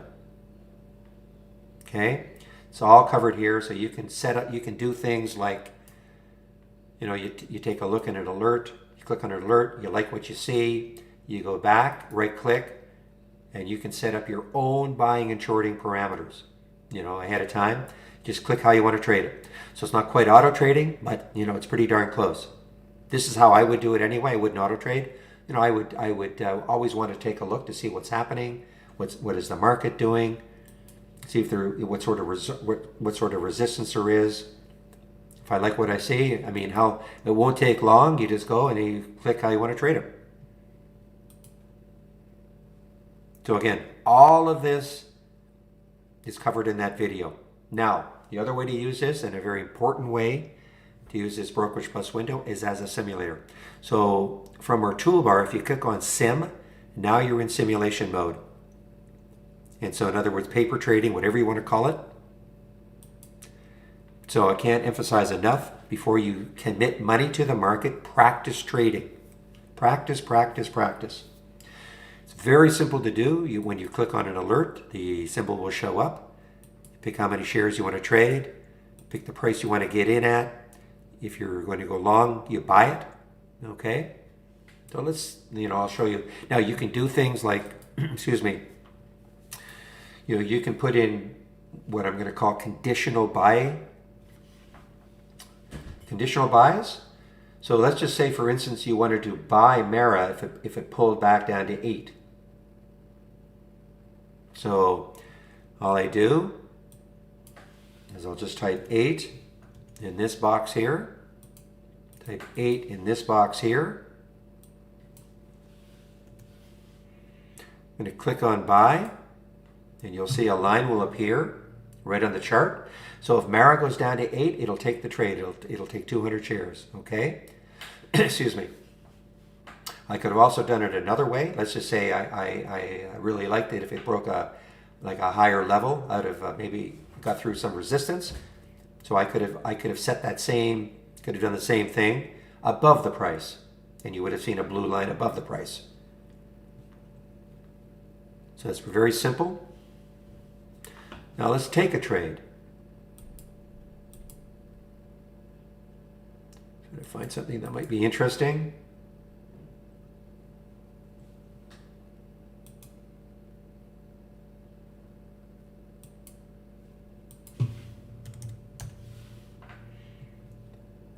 Let's take the DS, okay? Just take it. I just want to show you, I'm not saying I would take this one, but I just want to show you how easy it is to do. So there it is.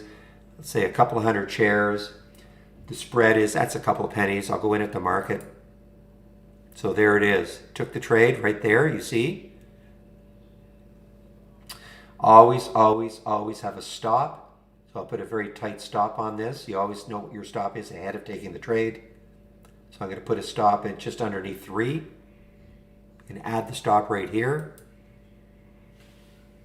Say 297. See that it'll show up right on the chart. So if this goes down to 297, it'll take me out for a big $23 loss. I can put a target if I want. You know, I'll put a target at say 345. Again, I'm just showing you how to do it. Right click, add the target order, 345, add it, and it'll appear on the chart. You can see it right here on that weekly chart. So if I just let this run, and it goes up to 345, I'll be taken out for a $73 loss or a gain. Goes down to 297, I'll be taken out for a $23 loss. Okay, it looks like it might happen, so I might just let it do it.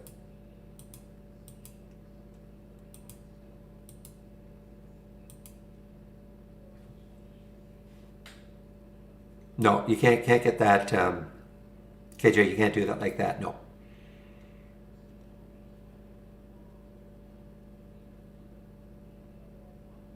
Not that detailed. Okay, so just watching here, I'm hoping it takes it out just to show you how it works. That red line, that dark red line, will turn into a sort of a faded red line. And you would see it up here, it would say 0 shares. You're right, it is back up. And it didn't quite get up to $40 or whatever the heck it was. So WNW did just open, and then it just got halted.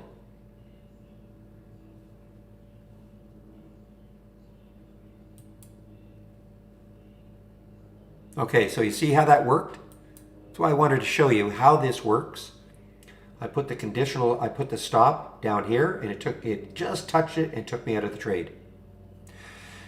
So, for those of you who are really undisciplined, okay, you have all the greatest intentions in the world, you understand about stops, where you should have stops, you put a stop in, it starts to approach the stop price, you start second guessing where you put the stop, so you start moving it down,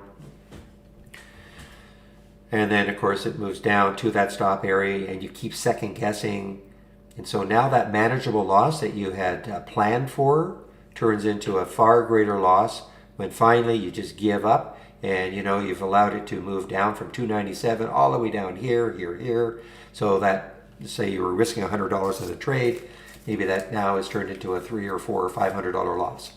If that's you, then this is perfect. You put the stop in and you let it take you out of the trade, and you just move on. And what I say is that has been all of us. Okay? All of us at some point.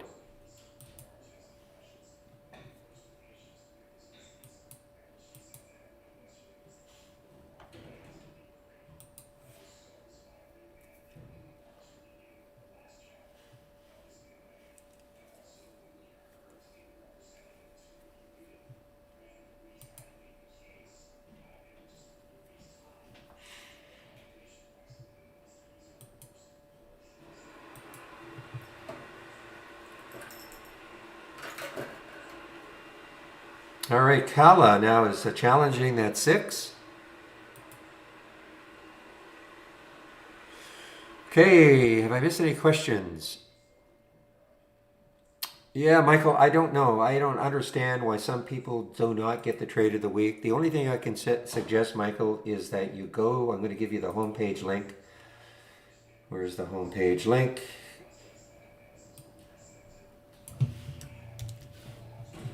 And you'll see when you click on the homepage link, this is what will happen. And questions and answers, and say, hey, I've signed up for the trade of the week, but I never got them. Have your email address that you use to sign up for it, and they'll look at your account to try to figure out what's going on, okay?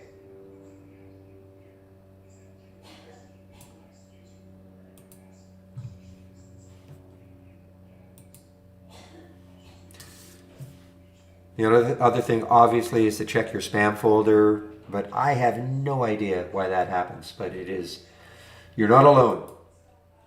Now, the other thing you can do is And trust me, all I do is stocks, and I don't post very often. But there's my Twitter account, my Twitter account. So Monday morning before the market opens, you know, when I get the trade of the week, I always post it to my Twitter account. The other thing is if you come in Monday morning, you know, before again the market opens, you know, I'm posting it here. But if you can't do that, and you don't mind signing up to my Twitter account, then you will definitely get it Monday mornings.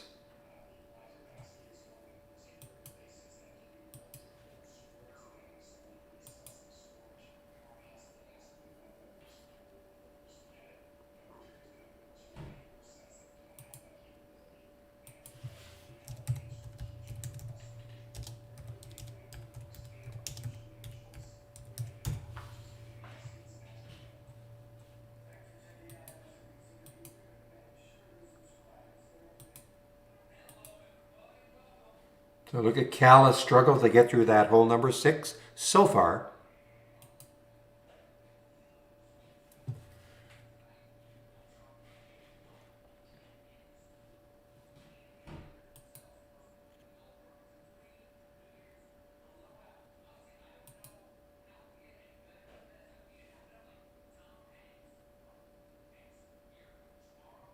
Actually, a little disappointed in that DS. I thought maybe it would really start to break out when it got over 3, but it didn't. It did have lots of room. That's one I definitely wanted to take on this break up here, but just didn't happen.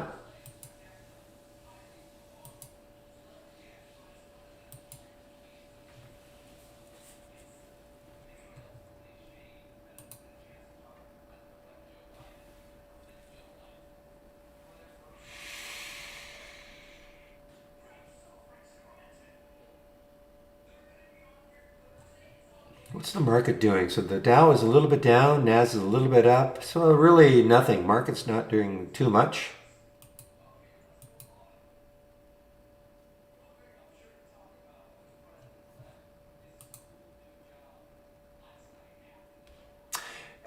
You know, if I can, Adrian, you know, I mean, depends on, you know, how complicated it is, and you know, but you can ask.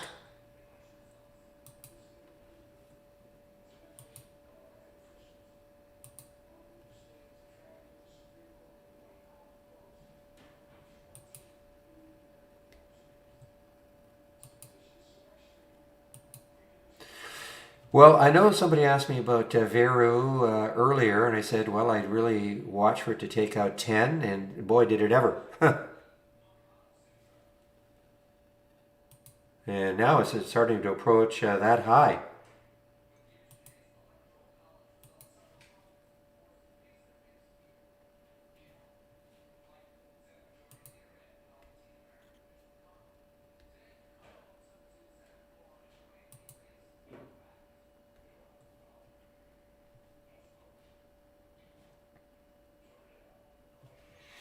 This is definitely interesting. I mean, if it takes out that high of yesterday at 11:52, I mean, obviously it's got no resistance.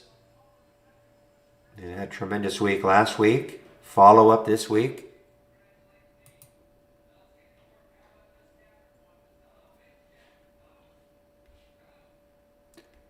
What is the story with Myrna? You mean why is it going down? I know it got downgraded a couple of, you know, I mean, if you're asking me why it's down, you know, specifically, I don't know. I mean, I know it got a couple of downgrades. Why they downgraded it, I don't know.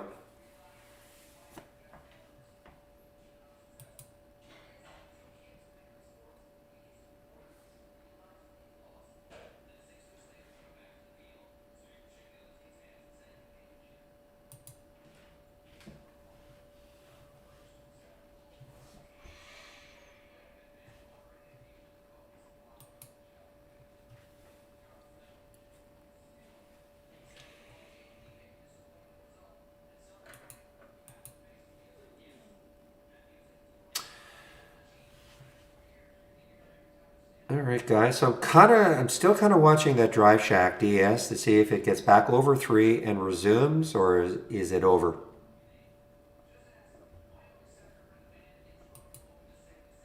Well, there is a scientific reason, Asia.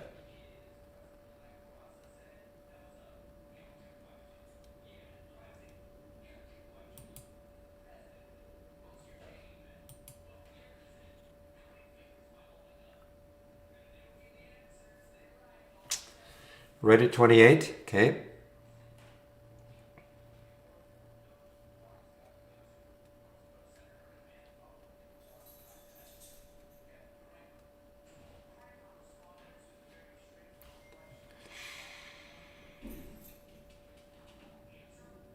Okay, so there's no relative volume on individual candles, okay? It's just a relative volume, so we can't specify the relative volume on a specific candle, number one. It's just relative volume is just relative volume. And as far as price increase, the last couple of 2-minute candles, oops.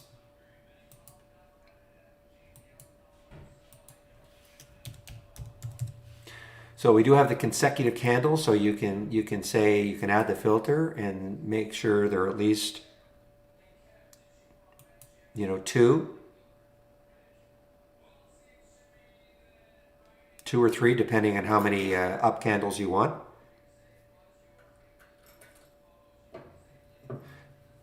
You can try that, but we don't have a relative volume like specifically for a 2-minute candle.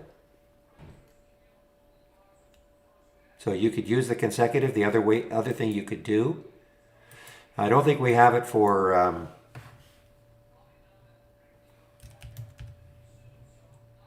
second here.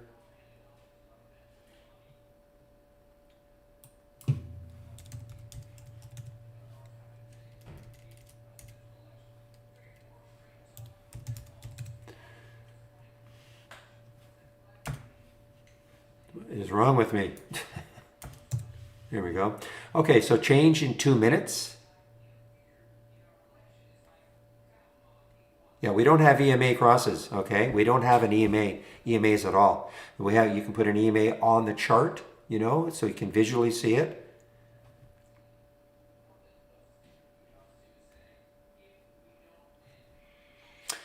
Yes, you can have a volume spike on 1 minute. So here's a change in 2 minutes. Here's your change in 2 minutes. You can have a certain percentage that you want to have a minimum change in 2 minutes, things like that.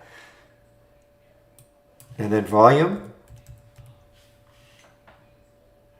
Here's a 1 minute volume. That's what I'm using here as an example. 1 minute volume percent. So this is what I'm using here.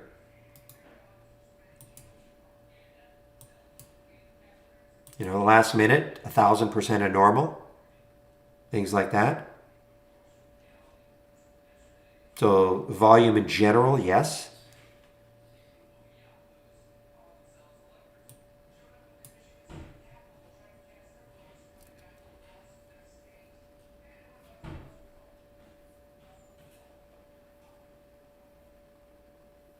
I believe it's the last, I hate that question because it's relative to, I believe, for the last 10 days of 1 minute charts, 1 minute candles. All I know is that when I see it, I see something, I see a big volume burst, okay? All I can say is try it, okay? Try it out. Try it with different percentages. I think you'll like it. I'm using 1,000 in here. You could use 1,500. You could use 2,000 if you really want to see something extraordinary. But a lot of times when, I don't use 1 minute charts, but, a lot of times when I get that alert, I see a big volume burst.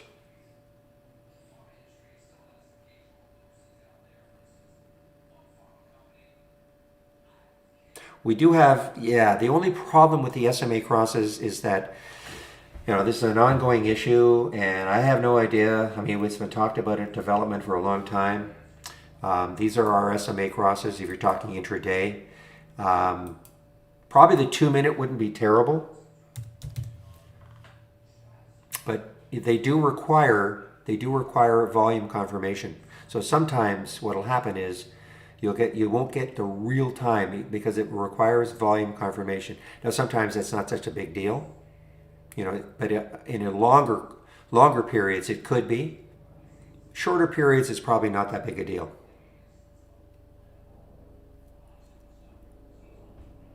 So Tim, let me answer your question. Backtesting does not work in the pre-market at all, and I doubt if it ever will. Just not enough statistical data, okay, number one. Now, alerts do fire in the pre-market. It depends. If you have the relative volume filter running in the pre-market, you will get no alerts. So you'd have to check to see if you have the relative volume filter. But for instance,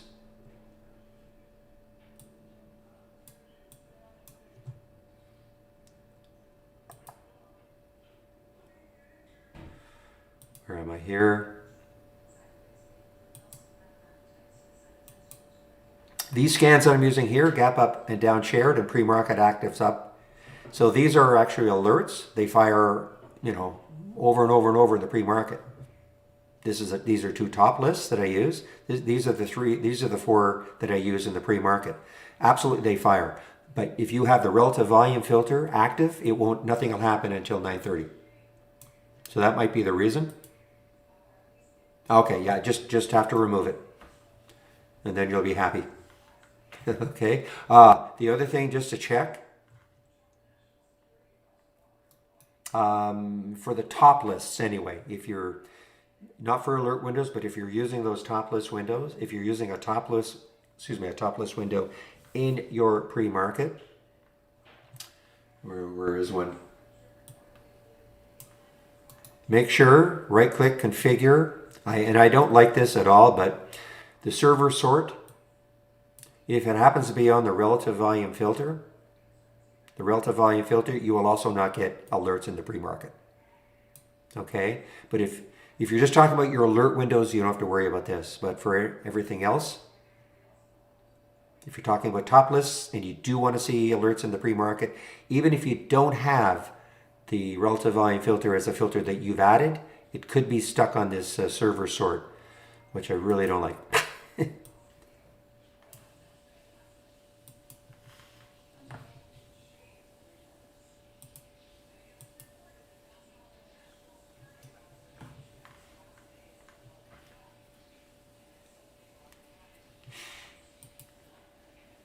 No, Kala just moving here.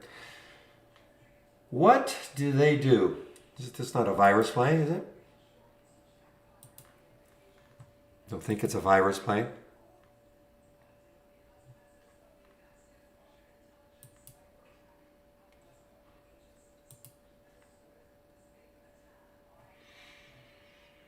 So who asked that question before? So Adrian, as an example, you see the volume in the 2 minute, that triggered here. I mean, you see it here now, but that would have triggered right here based on that volume pipe. This is a 2 minute chart. You see you have relation. That's all I care about. I know there's some kind of a baseline, and it might be 10 days worth of 1 minute charts.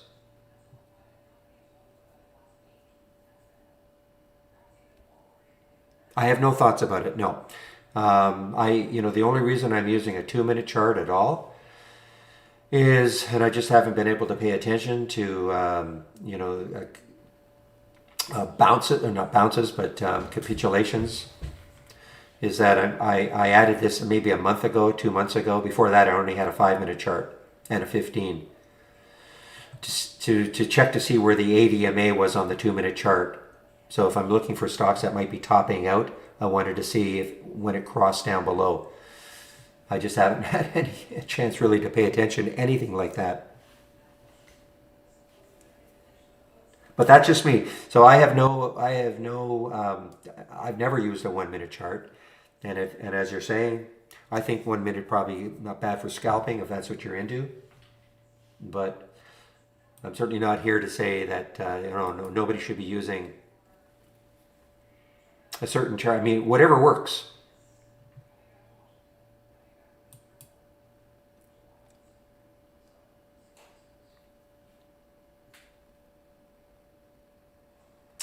Guys, Sterling, STRL, huge day 2 days ago, huge day. Bit of a pullback day yesterday, got down to 18, over 20 again, all-time high. Spread, 7-cent spread. Again, this is one of those ones that if you think that there's going to be, I'm assuming, yeah, well, infrastructure play. Infrastructure is going to be big this coming year if there's any money left. Well, potential swing.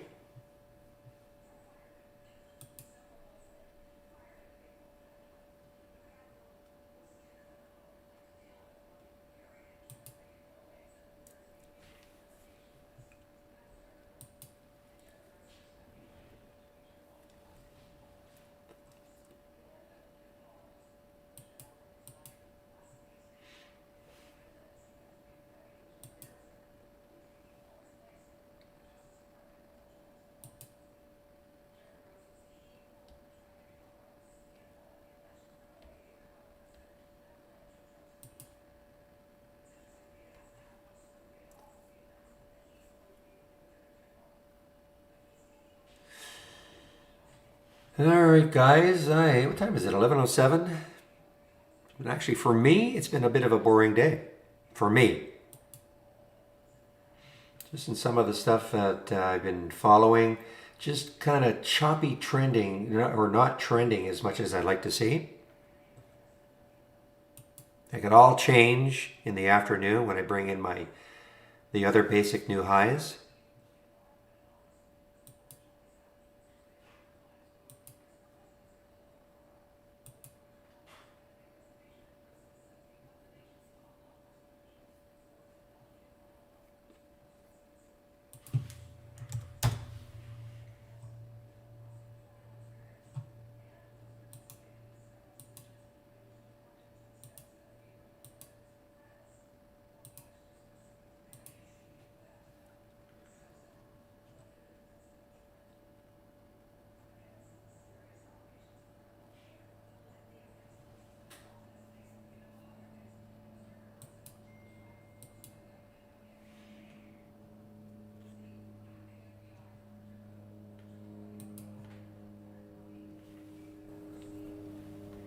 Yeah, Mara is still, again, I'm still swinging this one. This is from yesterday, towards the end of yesterday, right here. That's a daily chart, of course, at 650. I had traded in and out of this several times. This is from our friend GKK. Do I want to know what they do? I am sure I can look it up. What is their profile?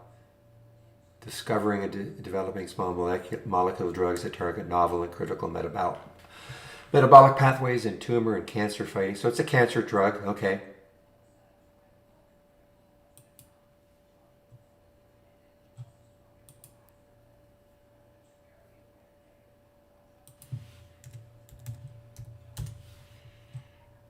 Absolutely. There's a great trend. You're absolutely right. eBay is an excellent trend. It's not showing up in any one of my filters, but eBay is a great trend. Well, first of all, it's out of the price range I like to trade, but yeah, that's what I'd like to see in some of the ones that I've been following.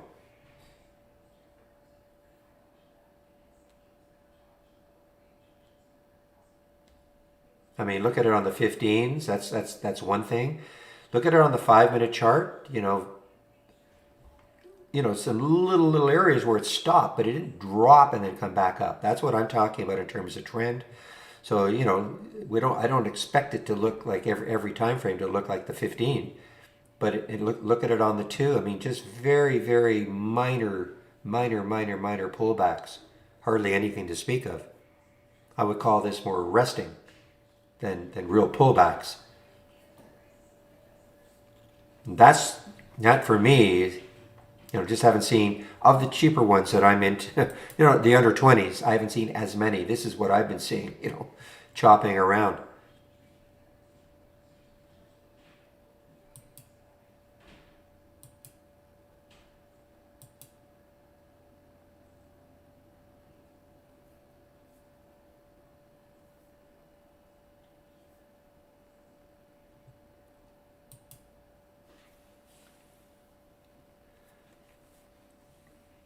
So are you going to be, Gilly, are you going to be our resident doctor in the room?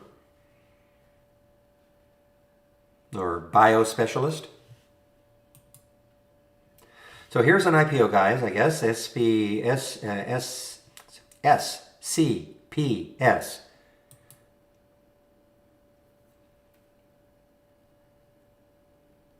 This has been a record year for IPOs.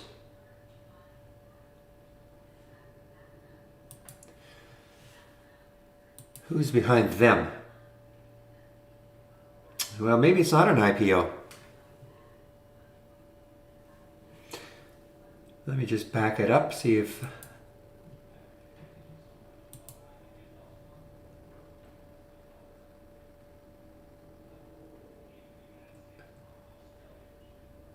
It's not on my list of IPOs, so I don't know what the story is for it.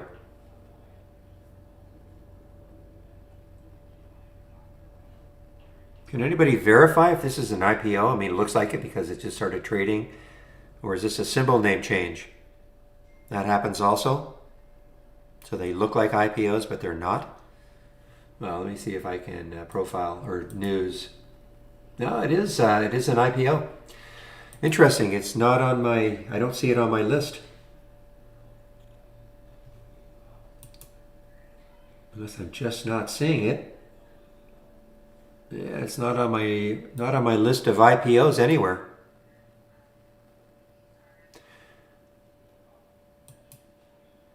Well, let's take a look at it, see where they're out of.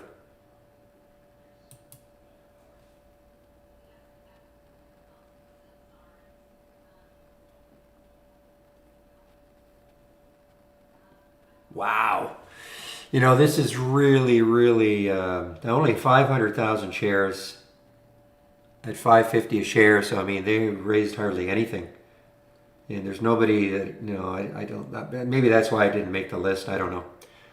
It's pretty sketchy.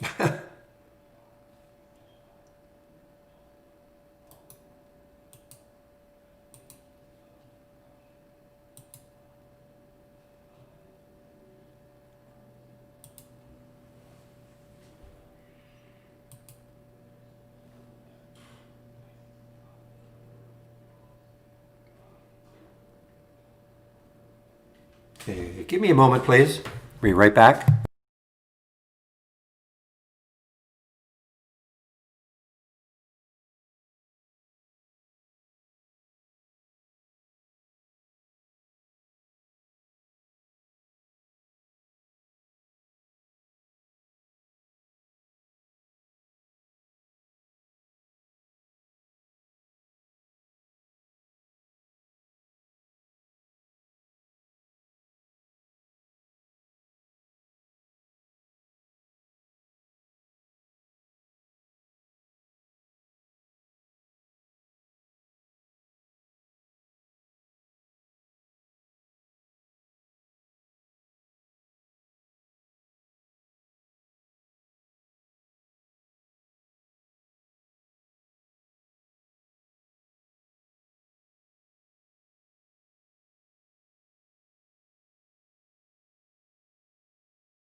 All right, guys, I'm back.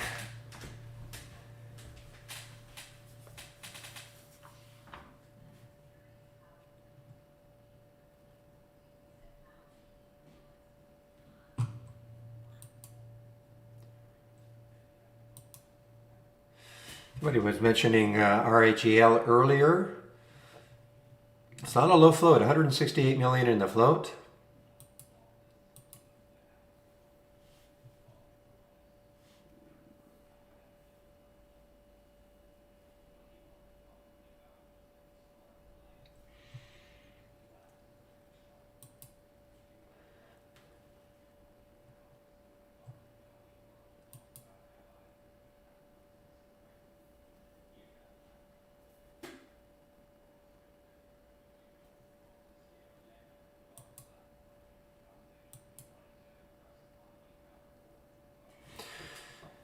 Now there's a trend.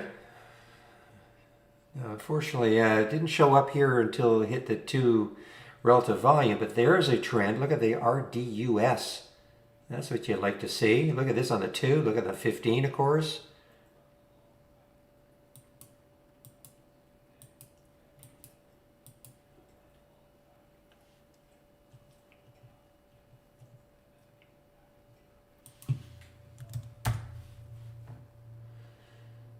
Watching this one to see if it gets rejected again at 3 and maybe moves down.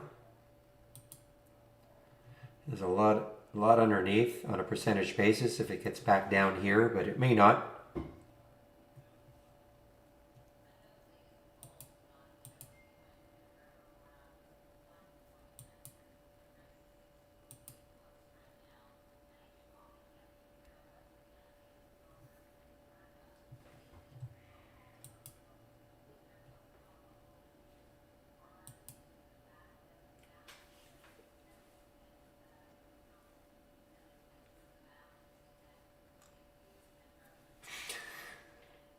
Yeah, didn't somebody put the call ratio or something for RAGL? Was that one?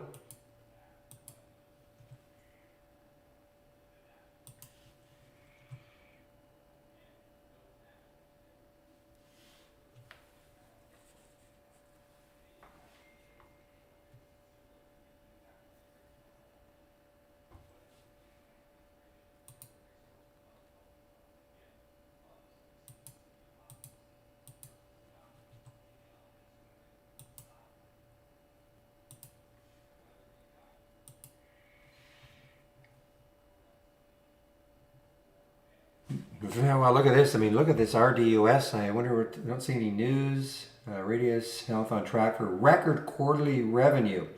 So they are basically, so they've provided a business update and they're saying they're on track for a record quarterly revenue. And that's why this RDUS is moving as it is.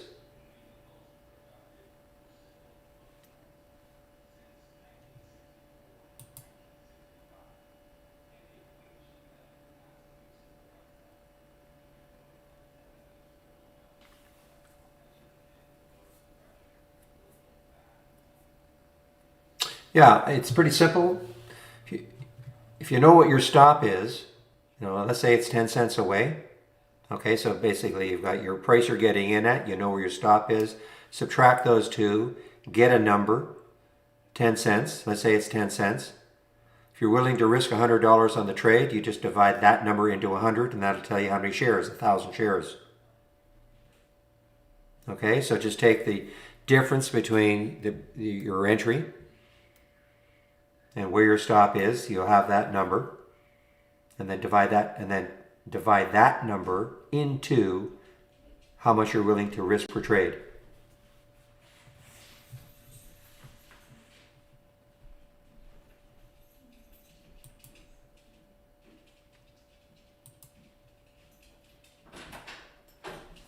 So I'm going to place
Hi guys, sorry about that.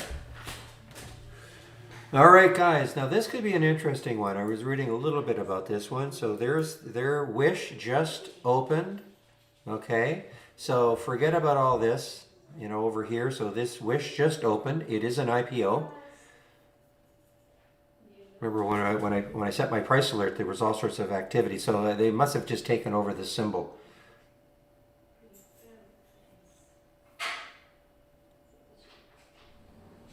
And look how many shares. Look how many shares have traded already.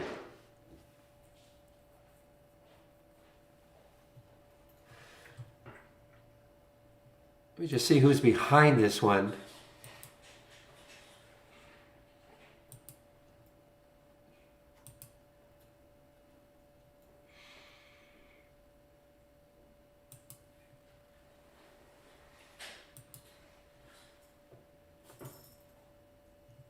No, we got the big guys behind it, guys. We got the big guys. So look at this. So we have Goldman. Well, some big guys. Yeah, well, no, Goldman, J.P. Morgan, Bank of America. Okay, so there it is, 46 million. So it's a big, big number. So it's actually not above the price. So it's not being met with total exuberance yet. I mean, there's the IPO price at 24, so there it is at 23.36. Interesting. I thought it was going to. If I had predicted, I would have predicted this would have opened in the 30s, but interesting. But there you have it.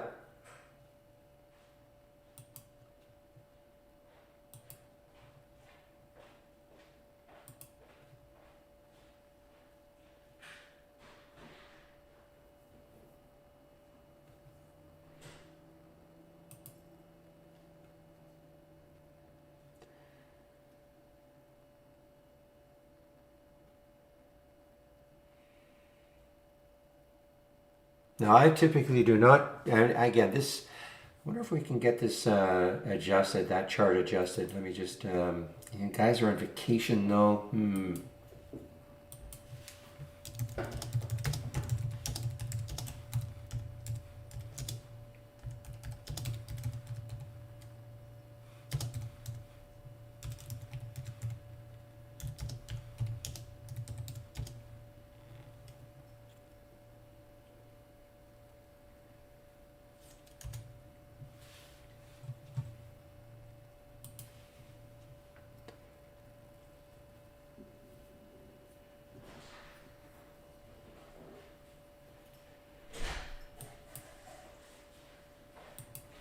So the only time I trade IPOs the day of is I usually give it a couple of hours, and what I'd like to see is maybe, drop a little bit, and then if it can somehow takes out the high later on in the day, that's the only time I will, endeavor in taking an IPO the day of.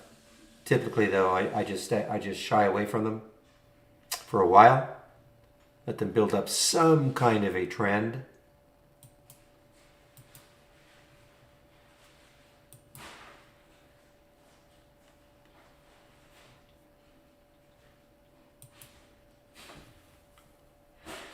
But that's just me.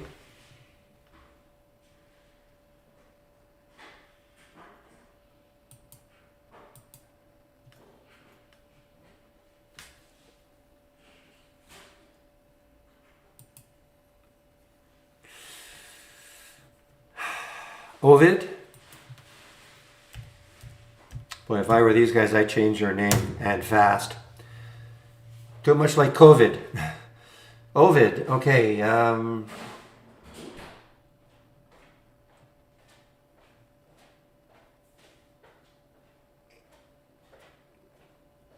the same thing. I mean, last week's high, so I don't know what, it got thumped 2 weeks ago. I can't remember why, but last week's high was 279. Same sort of thing, let it take out that. I would almost have to see it take out 3. I mean, it's coming back a little bit, but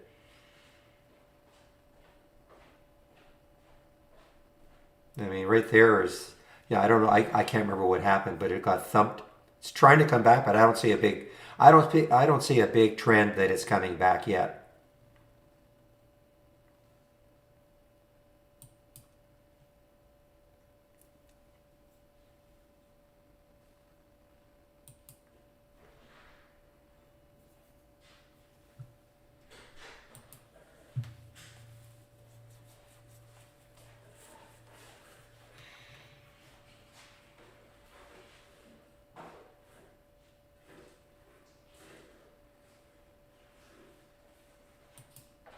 I haven't seen this one for a while. Marker therapy. Look how choppy that is on that 15-minute chart. On the two. I mean, that's a mess. Sorry.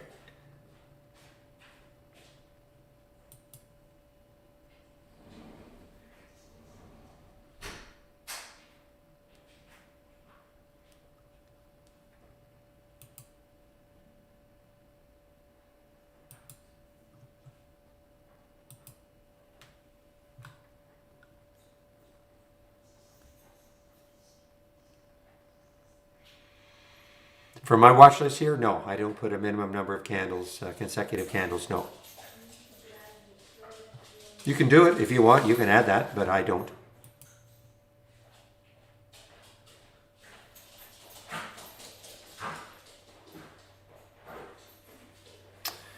Um,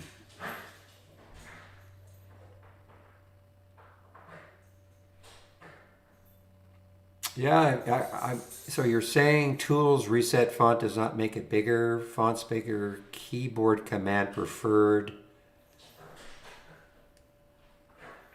Well, I'm not going to do it, but are you saying that when you click on options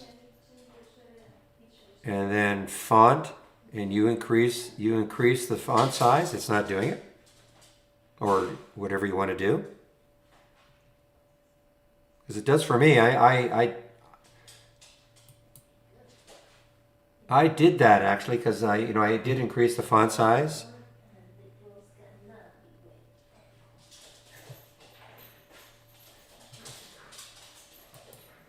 Ah.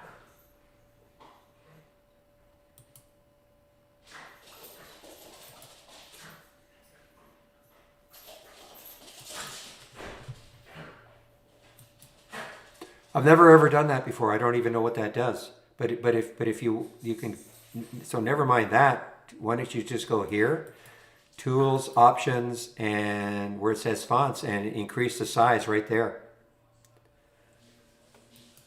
Well, tools from the toolbar, tools, options.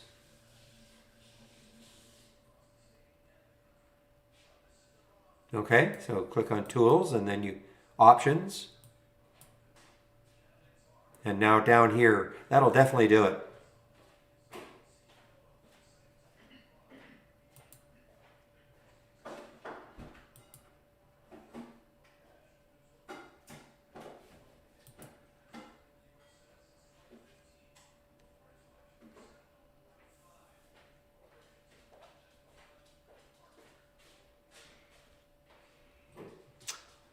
What happened? You went tools, options, and you reset?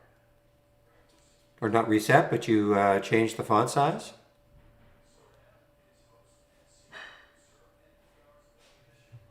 Well, I'm not going to do it, but usually what happens is it, undergoes a little bit of a change and then it shouldn't crash.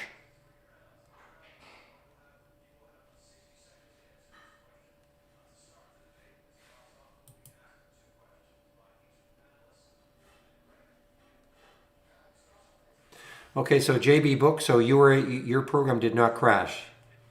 Trade ideas did not crash on you when you did the okay. So somebody else just did it and didn't crash for them, so I don't know why it crashed for you, Kaiser.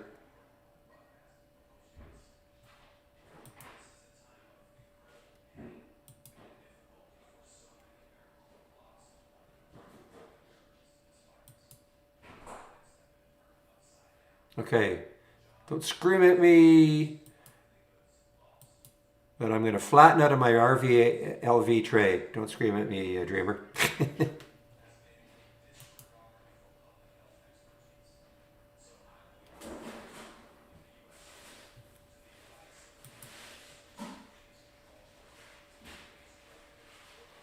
Really, it just crashed for you all also. Interesting. What might have to happen if you don't mind? I want to alert. So when you say crash, you mean you got booted out of Trade Ideas, you had to reload Trade Ideas? Is that what you mean?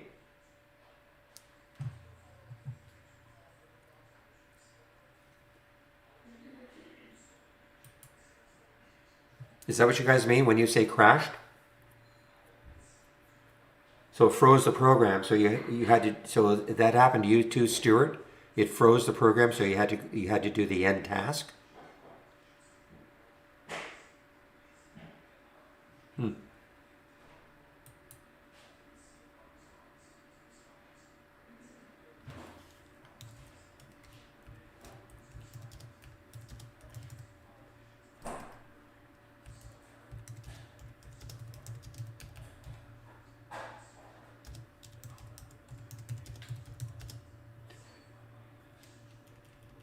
Oh, I'm loving this. I'm hearing Mara ringing in my ears, guys.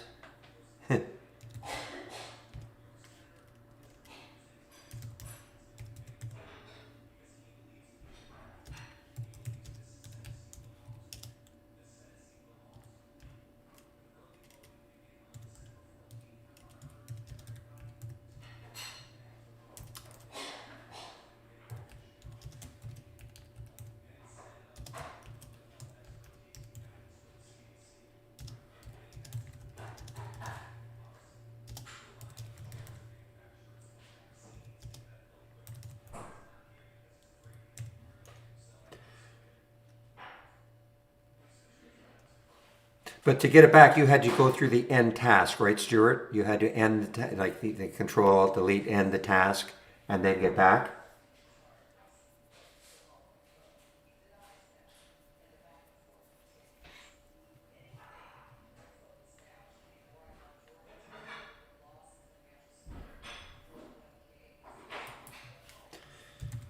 Well, Mara, this could hit it could hit your 10.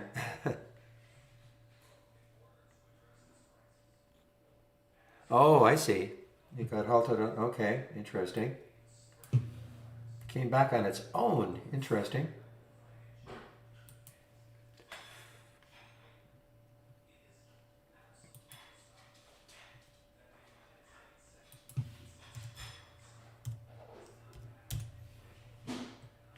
No, Wish is not. No, it's not halted. It's just not doing anything. Interesting. A lot of shares. 46 million, 17 million have traded so far.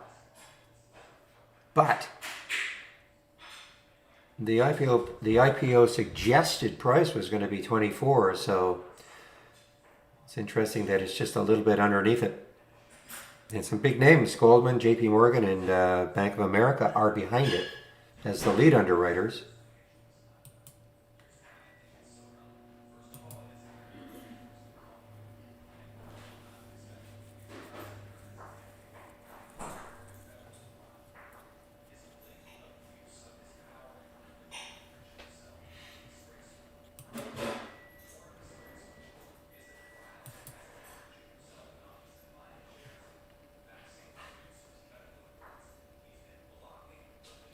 Okay, Stuart.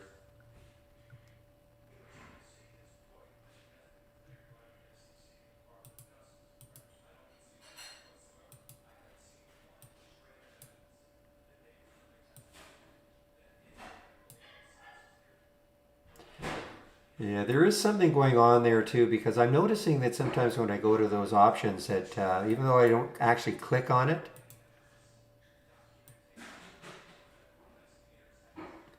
somehow the formatting gets a little disrupted. But anyway,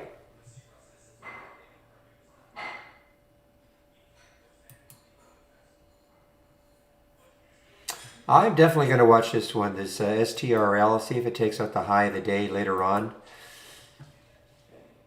The Sterling Construction.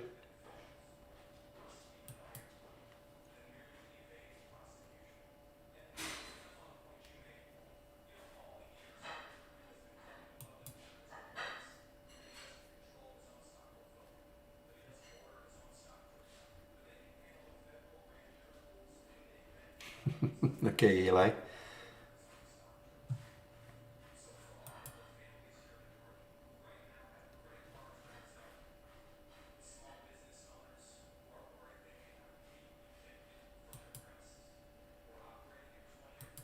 So not a great day for the AI. Really, nothing happening.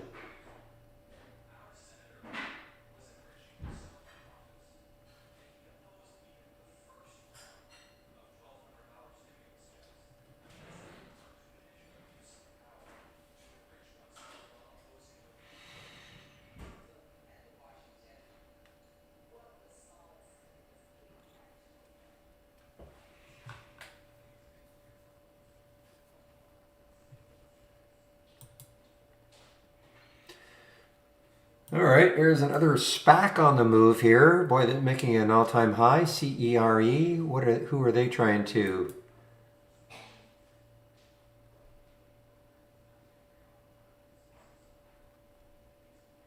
No, maybe it's not a SPAC. We have it listed. Okay, debuts as publicly traded neuroscience company. Well, maybe this is for some reason it's in my SPAC. So it's not a SPAC.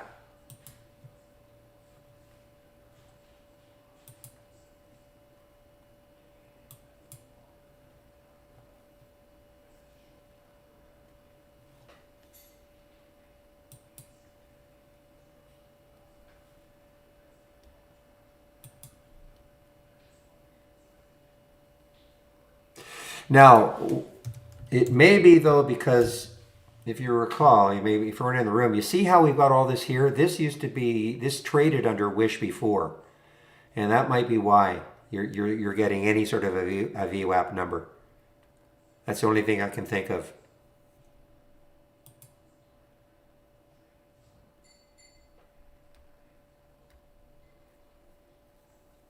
Yeah, see, we shouldn't have a V. I mean, yeah, RGL ripping here. Sorry. Boy, this has got room too. Look at the weekly chart. This has got some room.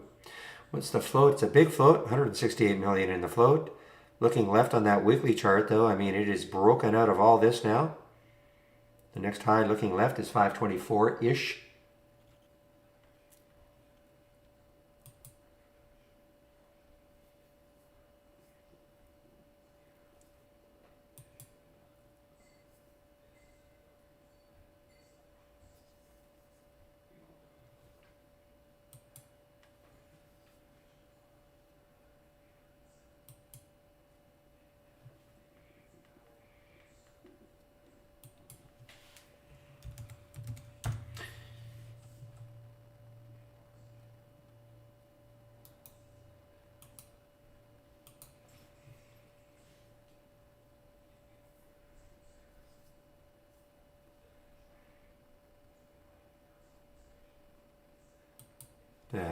Not a disaster, but NVCN.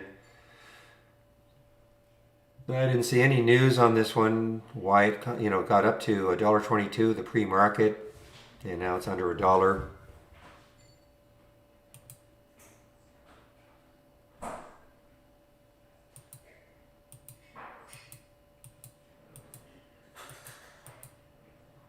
I don't know. Market makers, you, me, I don't know.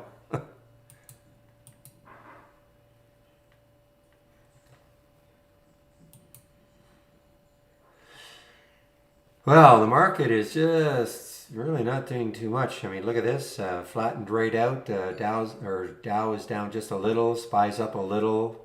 Tech is up a little.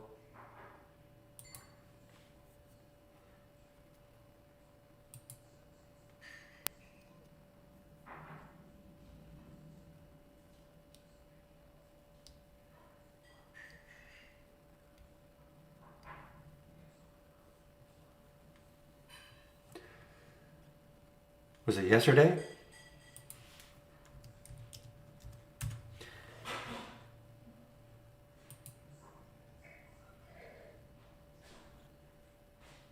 I don't see any news yesterday. I mean, NASDAQ notification, minimum bid, deficiency. I mean, okay, there's news, but first, okay, implants in France, okay, class action stuff. I don't know. Whatever it is, it's nothing that's really causing this thing to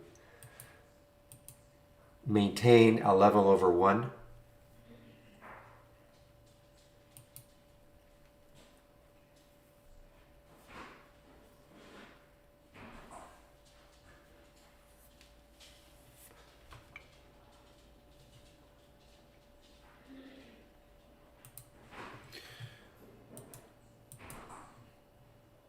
Let me just see what these guys do, what Wish is all about.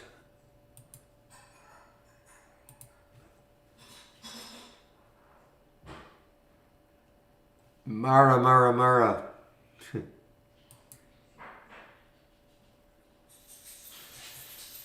All right, so here's your mission statement: to bring an affordable and entertaining mobile shopping experience to billions of consumers around the world, founded in 2010.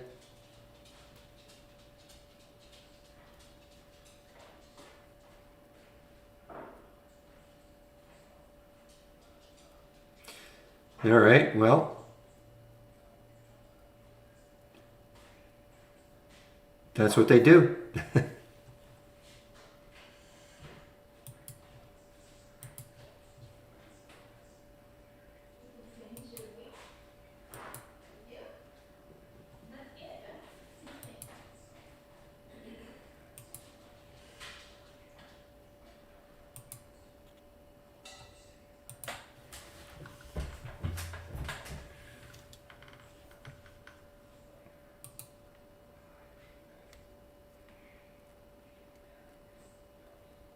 Okay, they also, well, so it's funny that it popped then today.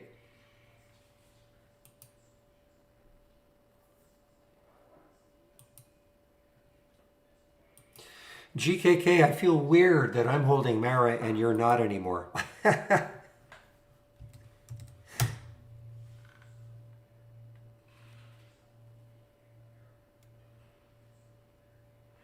Not a price cross, no. Only, unfortunately, only if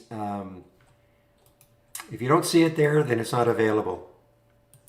We don't have the price crosses, just the period crosses. 5, 8, etc., etc. So not a price cross. Excuse me, sorry.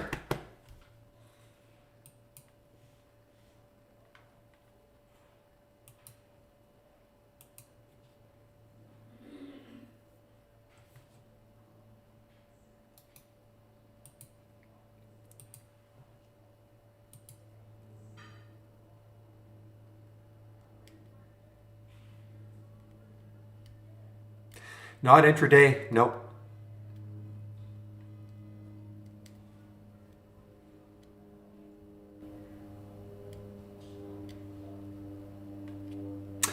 I mean, okay. Have you ever created a custom formula before? Okay, so let me just show you what you could do, but it's not going to be an alert. It would be a filter, so you could show when the price is close. Okay, and it would be maybe in a top list or something like that. Let me see if I can, what time is it before I go on my break? Okay, let me see if I can dig that up. I don't know if you're interested, but it won't be an alert.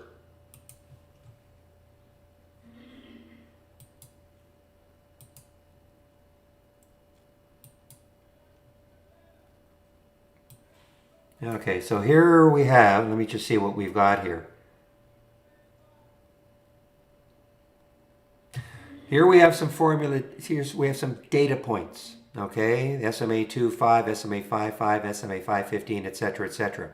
You could create a formula which would show that the price is close to one of these. But it's not an alert. So it's not going to be an alert. So I don't know if that really makes any sense for you to even to attempt to do it.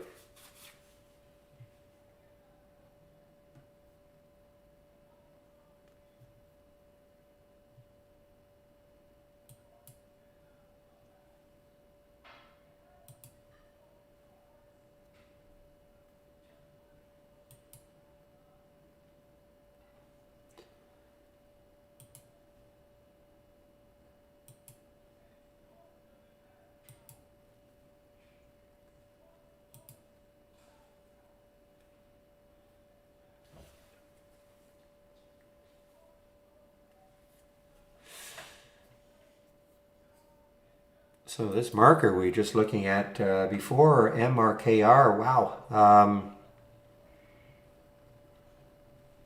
Where did it show up? 192 the first time.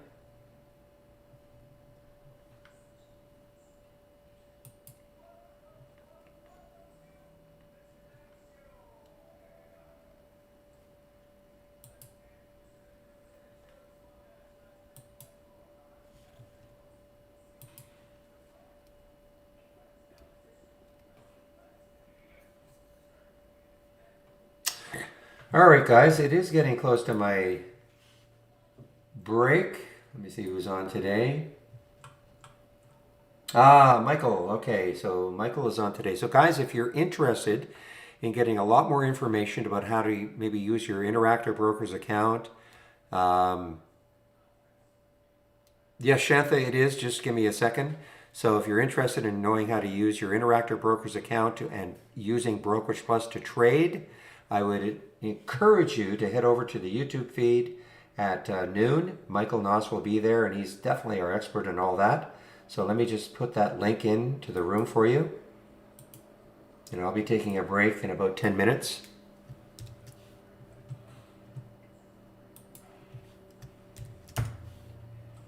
So come with your questions prepared.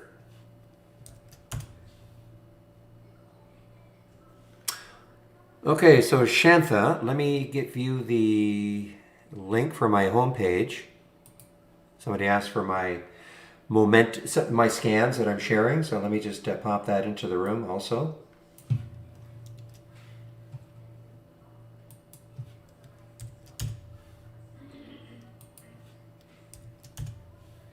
Okay, so Shantha, hopefully you can see my screen, and I just popped in this link right there, Barry's homepage. So if you click on the link, and then one of the tabs, click here for my scans, okay? Including Momentum Up Shared. It is just called Momentum Up, but it's the same. Okay?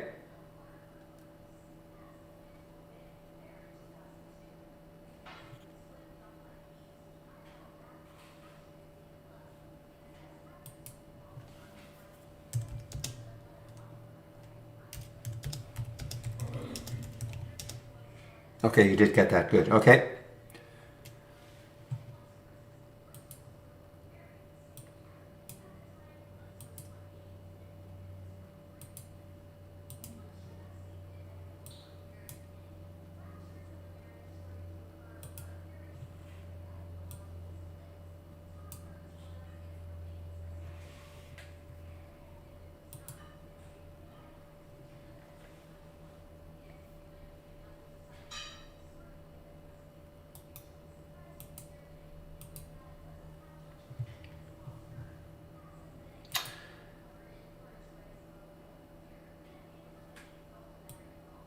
Okay, guys. Okay, just getting ready to take my break. Well, probably in about 5 minutes. I'm just waiting for Michael to show up. He usually shows up at about 5:02.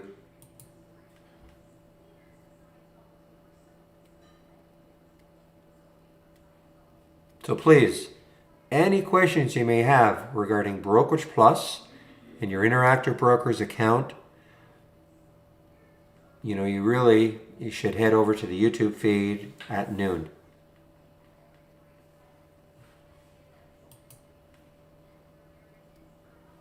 You know how to set these up.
All right, guys. What happened with the INVA here? 1189.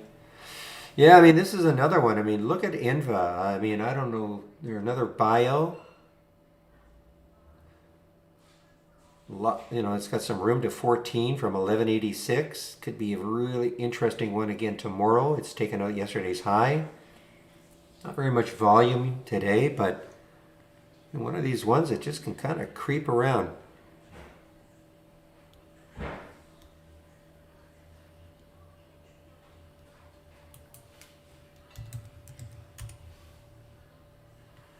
There's a bit of a candle.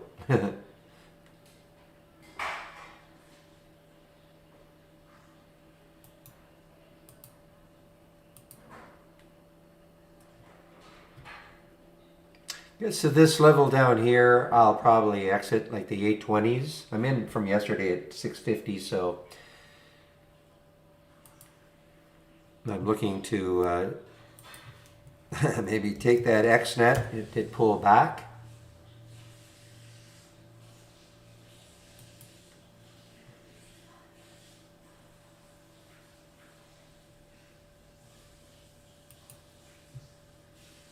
Ay, ay, ay, look at this. Yeah, you know, it's crazy. I mean, this was a $6. It's an IPO from yesterday. It's a Chinese IPO. Halted again. 61.61 on the bid and ask. I mean, yeah, I'd stay away from it. You know, obviously great if you can get it down here, but I mean, it is something's wrong. What was that other one? OCG? Is that OCG? Yeah, so now at least this one is, you know, performing a little more, not quite as crazy. But it wouldn't surprise me, guys. I mean, look at this. 838, it got up to yesterday. I'm going to stick an alert just in case, you know, people think, okay, this was the one from yesterday, another Chinese IPO from yesterday. You know, take a flyer if it hits this and maybe gets halted on a run to 100. Uh-huh.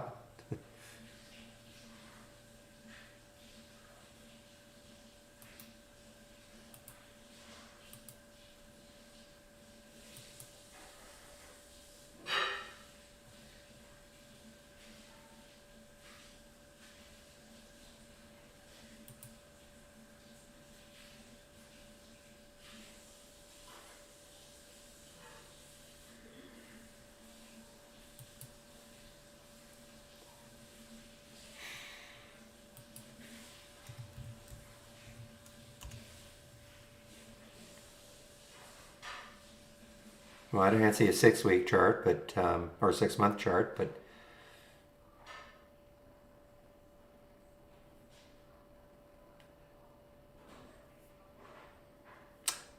it's I mean, it's had a nice run, guys. So I mean, if you took this trade, it's up to you to figure out how you want to get out, hold it, whatever. Okay. I mean, tremendous alert at 24.40.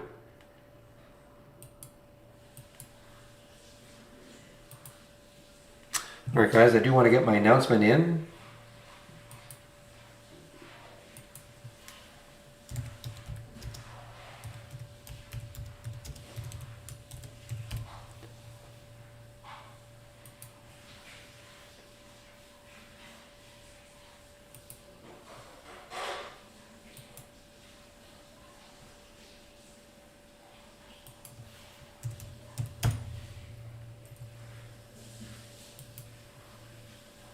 All right, there he is, Michael. Okay, thanks, Mike. I will stop the stream now. And of course, you know the drill. Just let me know when you want me to start again.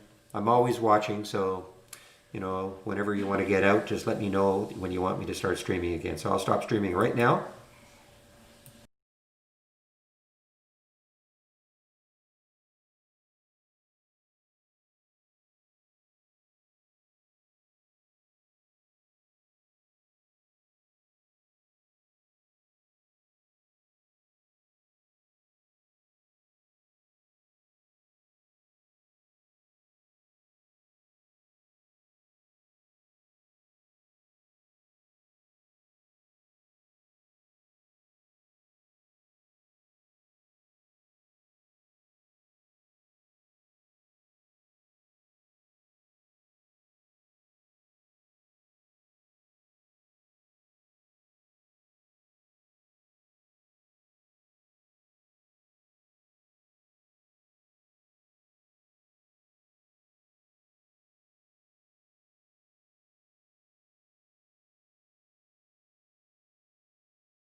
All right, guys.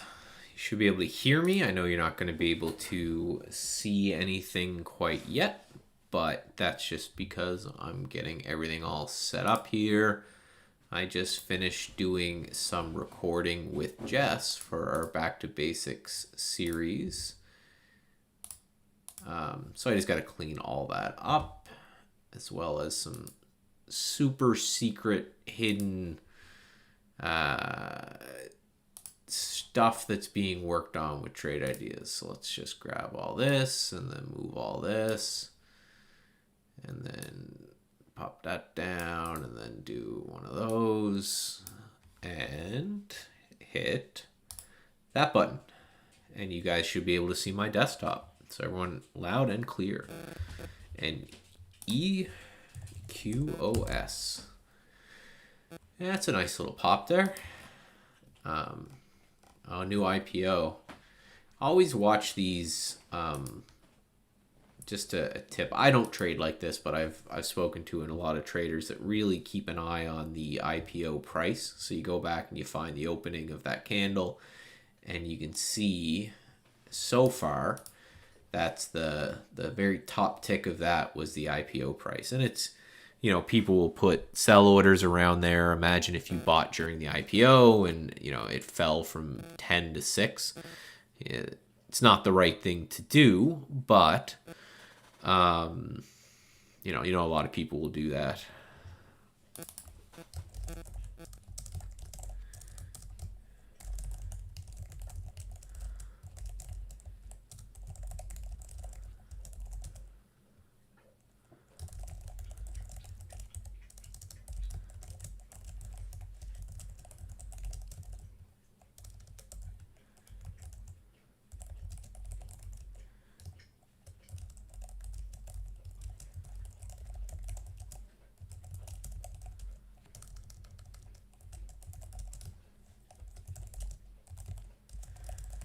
Sorry, just typing something.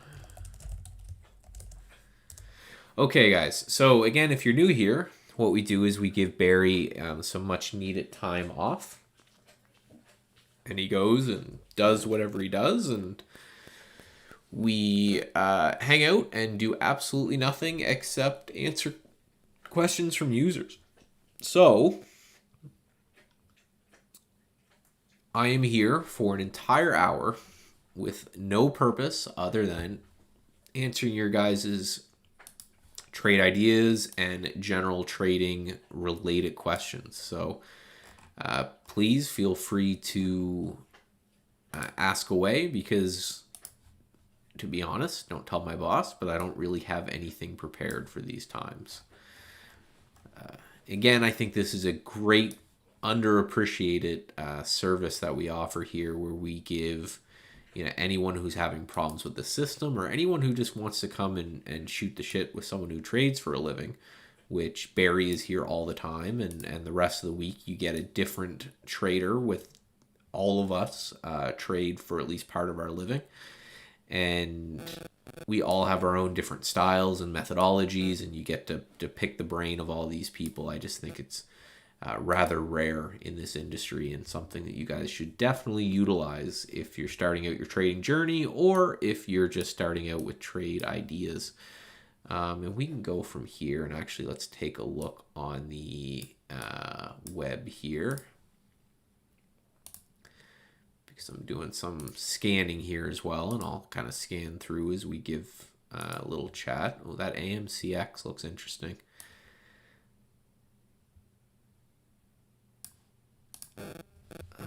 How close are we to TD Ameritrade? We're getting there. We have internal testing going on right now, so that basically just means that it is built in the sense that it is functional. However, it is not ready to go for you guys, right? So, you know, basically the house is built, but we don't know if it's a safe house to live in yet. And before we give it to you guys, we're going to do our own vigorous testing to make sure that this is a safe place that you guys can hang out at. I'm just going to put in that price alert right above 33 right there. Question about Holly. You're not getting into all of the trades in auto trading mode. That is probably your limit offset. So it's important to note that when you do your limit offset, that the more negative the number, the more aggressive that limit offset is. So, if you're using a -2 right now and you're not getting filled on as much, and note that you'll never get filled on everything, right? Things may just move too quickly, and you may not want to get filled if you're getting filled at a bad price, too, right? So keep that in mind. But if you're using like a -2, maybe change that to a -5, and then check.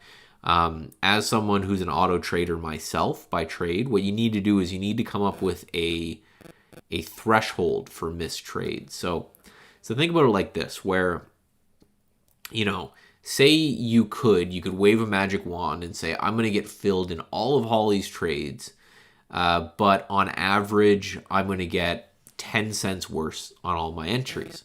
Well, you have to sit down, and again, this is the job of the auto trader. It's not the funnest part of the job, but as someone who mentors traders all the time, I'll tell you the ones that do well are the ones who have vigorous calculations on this stuff, and the ones that do poorly are the ones that don't. So go through and set a threshold. So example, you may to you may say, I'm okay with taking 5-cent slippage on all of my positions. And, you'll go for that, but you need to find a number at which you're okay with. And for me, my threshold is 80% of trades. If I'm getting filled on 80% of my trades, that's fine. But then what you also need to be tracking is, of the trades you're missing, what percentage of those are winners, right? Because it wouldn't make sense to, for example, it wouldn't make sense to go through and say, hey, I want to make sure I'm getting filled on every single one of my trades. If, by doing that, you're getting filled on, more the negative ones, right? So, for example, if the trades you're missing are a mix between negative and positive trades, then in the long run, who really cares what you're missing? If every trade that you're missing turns out to be a positive trade, well, then you may want to adjust that to be a little bit more aggressive. But again, I can say the difference between a good auto trader and a bad auto trader is they can answer these questions. I personally find that most of my trades and most of Holly trades actually pull back a little bit first. So you may want to not only explore how aggressive you want the entry to be, but also how long that order stays out there.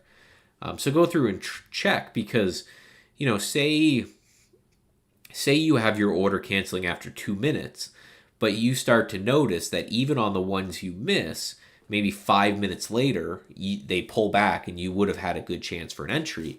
Well, instead of maybe going more aggressive in price, you want to go more aggressive in time and say, hey, I want you to leave these orders out for 10, 20, 30 minutes, and then if they don't get filled, cancel them, right? I think that may be a good little help there as well. Are you planning on linking TI with any other broker? Yes, we're looking to link with a TD and E-Trade. We're working on those now. Questrade, it's Canadian only one. I'm Canadian myself, so I wish they did, but again, we got to go by what's going to service the most amount of clients. What I will say is I've been using IB for years. Barry's used IB for years. Their fills are better than TDs, and they're better than E-Trades. So if you're getting bad fills, you may want to look at your particular strategy. Maybe you're trading stuff that's a liquid or fast moving or something like that. But with me, with IB, and now the other thing to note is if you're trading with IB, you have to buy a data plan with them. If you're not paying for a data plan with them, then things wouldn't work as well. But yeah, I've been everybody I know who use IB, who's a professional trader, says that their fills are way better than the other guys.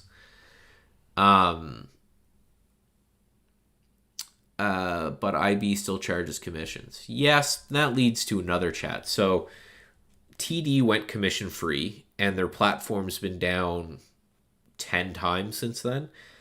E-Trade went commission free, and their platform's been down more than 10 times since then. And I think it's always important to tell traders, because a lot of you guys will know this already, but some of you may not, that you're paying commissions, even if it says zero commissions, right? The broker's not being nice and giving you free commissions. What they're doing is they're selling your order flow. So you're either paying $1 a trade, or you are paying in slippage, where they're selling your order flow to an HFT firm. So don't be as worried about that. Commissions, cheap commissions, one way or another, either way, right? I don't stress about that. Now, if you're a super active trader, maybe, but again, they're still selling your order flow, so your fills are still worse than they would be if you were just kind of trading normally. The question: which data plan for IB you need? It's called the let me see. So you guys are looking at this. So if I go here, okay, and I go interactive brokers data plans, because yeah, unfortunately what they do is they actually delay your data by default, which is brokers, which sucks. Is this live? Yes, Mark. We are live. So what I use, geez, same data bundle right here. Oh, come on. Market data.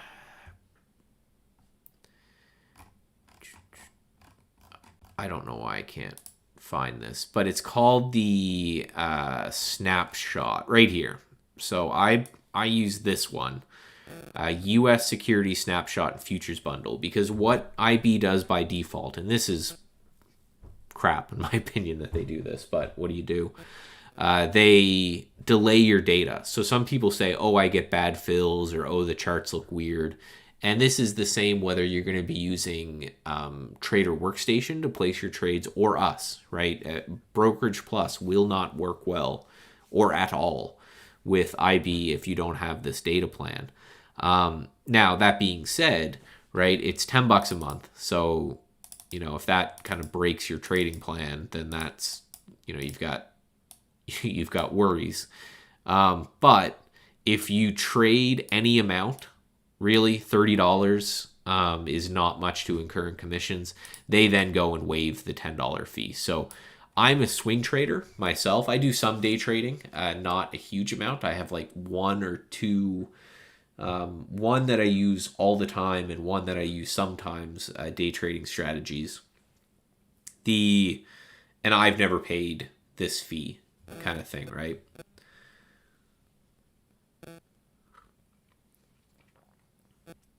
You have to have a $2,000 balance. Yeah, and if you're trading, you should probably have $2,000 as well. You need to be funded enough so that you're not going after the other ones. But so more information about me. I see some questions about myself, but I live over on youtube.com/Bonpara, and this is my personal YouTube channel. You can check that out. I do live trading. I do teaching of different traders. Like, for example, I did one series that just wrapped up where I taught my wife how to trade. And she's still learning, and I think it's a really great series in which we're going through and kind of teaching her all of the different ways to trade, and built a plan for her, and now she's paper trading using our platform. and all the feedback has been great. So let's go back to here. I did post the link. It's right above. The guy Bonpar, the little Robbie the robot, that's me right there. So just 2 posts above where you post.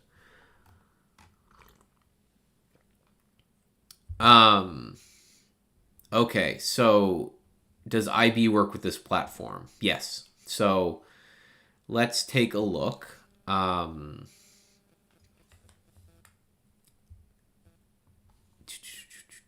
Yeah, sorry, a lot of questions here. It's great though. I love a lot of questions. Makes this time go by way quicker.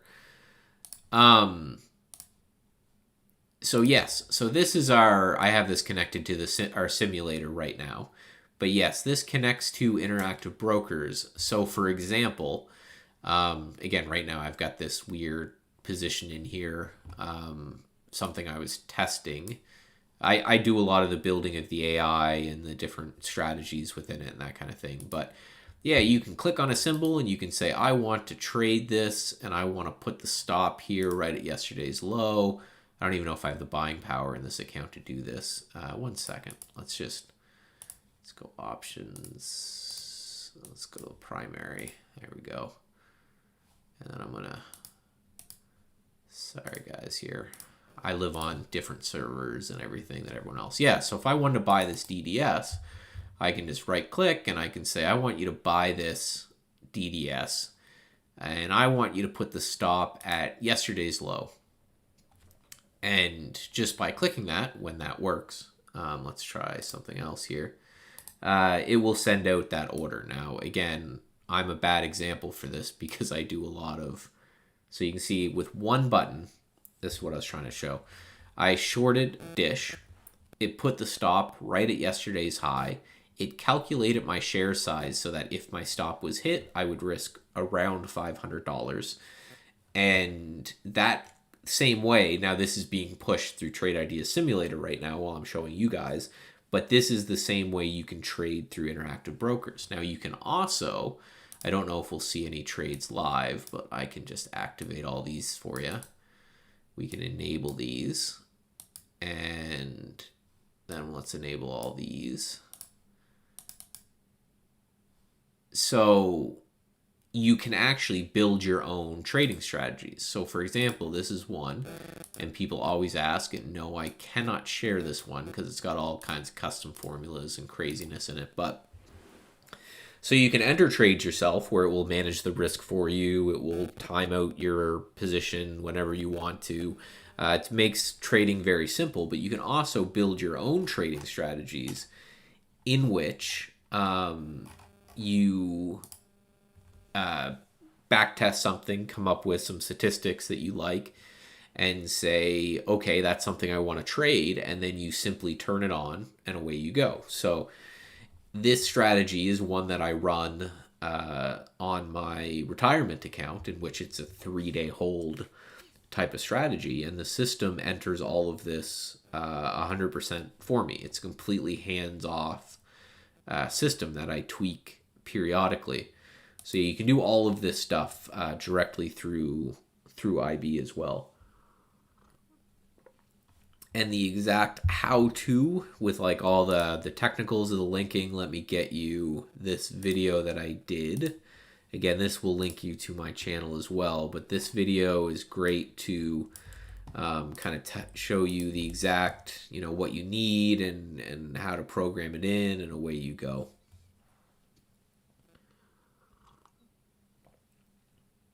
So the question, we'll get to you in a second there, Iris.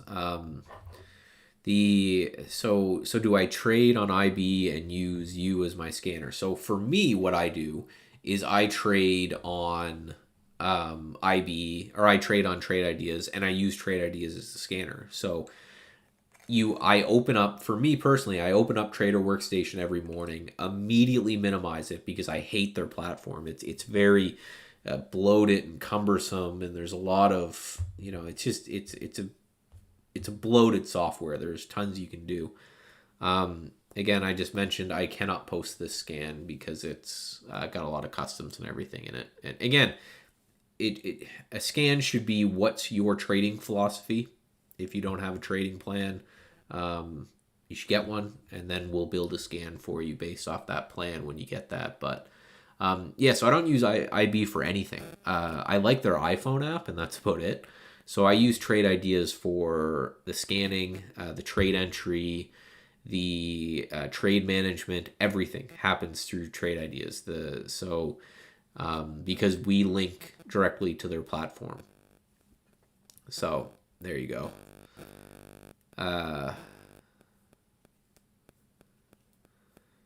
So Iris, can you help me with an alert window to scan short float plus 10%? I know you know how to do that already. Increase volume, how much do you want it increase? And I know you had to do that. And MACD bullish cross, all you do is search for the MACD. So let me help you with this, but then I want you to do it yourself, because you ask for a lot of scans, and we all know a scan is not going to make you a good trader, right? We all wish it did. That'd be great if you could just come up with a scan and then all of a sudden you're a good trader making a bunch of money. But how would I build your scan, Iris? And I'll just show you how to do it. So you want it short float. So I would type in short float, right? And you can see right here. So if you want it to be at least 10%, you would click add filter. How do I link IB to TI? If you look 3 posts above you there, Mark, there's a video. Click on that video. That's a 30-minute walkthrough step by step that will teach you exactly how to link the two and use the two. So for short float, Iris, you want it to be over 10. You set the minimum to 10, right? You want it increased volume. So I would type in volume into the search bar. I would find whatever you're defining as increased volume based off your trading plan. So tell me what your written trading plan has defined as increased volume. And then if you're looking for MACD, you just go MACD. And here's all our MACD crosses, right? So I think you got this one for sure. All right, you just got to figure out what time frame, right? Do you want a 15-minute or a 60-minute or a 30-minute, right? Whatever. And do you want it crossing the signal line or the zero line? And again, all of these different things are, I'm sure, are written out in your trading plan. And if not, definitely get on. Again, I mentor a lot of traders one-on-one. And the ones that do well are the ones that have written trading plans that are tested, and the ones that do poorly, the other way around. Okay, so it's 15 minutes. So you scroll down to the 15-minute and you click add alert. And there you go. You're done, right? So you just have to add the short float the way you want it. You had to add the increased volume the way you want it.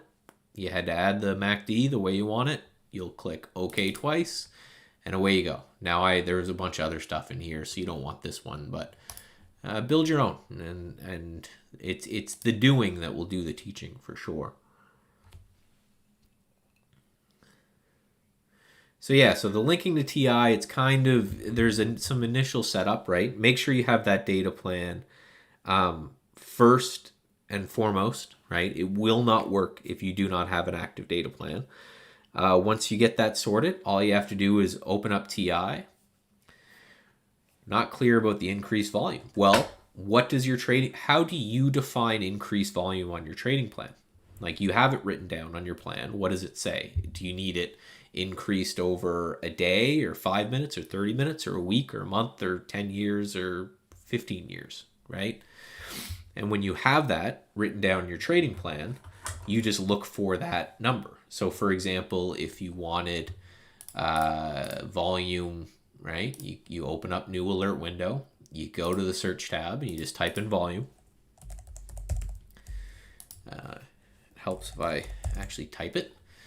And then you just go to where you want. So if you want an increased volume today, from 500 to 1 million over the last 3 days. You can't really do that, but everything we have with volume is listed here. So if I wanted the volume yesterday to be low, I could add that filter and say I just want that to be less than half of normal volume. And then volume today to be high. Away you go. But if you're going to find a stock that traded 500 shares before and 1 million today, How many examples do you have in your trading plan where that's happened? I would imagine it's an incredibly rare event, but I'm sure you've done the trading plan work to know. But yeah, I would just then say relative volume, for example, is a measure of how much the stock is doing today in volume versus normally. So for it to go from 500 shares a day to a million, that would be like a relative volume of 100 or so. And you could use that filter. But play around with them, right? Because what you want to do is when you're done with the scan, you want to be able to click on them and say, okay, does this match what I wanted based off all the examples that I've put in my trading plan? So when I'm building my trading plan out, I will screenshot the charts that I like. So I'll have like a list of like 5 or 6 charts that say, this is the look that I'm looking for. And then when I'm done building my scan, I can go through, and you can always right click, go history and all. And then you can start clicking through these and saying, does this match what I have worked on for my trading plan? Because, right, again, you always got to go back to that trading plan to know exactly what it is that you want. So just keep the pictures, because, right, every trader works so hard on their trading plan. You want to make sure you go back and check. What's my favorite scanner for swing ideas? So for me, I really like, let's go here. And this is more my scanning layout, where the other one was more my trading layout. These ones I can share if you like, but I really like this one, which is a rounded bottom type play. Let me bring this up here, my Epic pen. But it's looking for these seemingly rounded bottoms, right? So like this kind of a look right here. And there's no customs in this one, so I can share this one. And CFX, right? Same kind of thing. These big, long bases right here. And Jack, again, same kind of thing. I just like, the way I look at it is that I never want to be buying here, right? I never want to try to catch this falling knife. I think that's kind of a fool's errand. And again, for someone who's been trading, anytime I tell you guys not to do something, just assume it's because I've done it and it cost me money, and I'm trying to save you guys the same thing. The down push, trying to buy things that are falling, has never worked out for me, and most of the traders that I talk to, it doesn't work out for them either. So what I want to see is, I want to see a nice long kind of base happening here. And then at the end of the base, we're getting a bit of an upward move. So it gets this kind of saucer rounded bottom play. And then what I like to look for is, I would just take this and I would just connect these tops or something.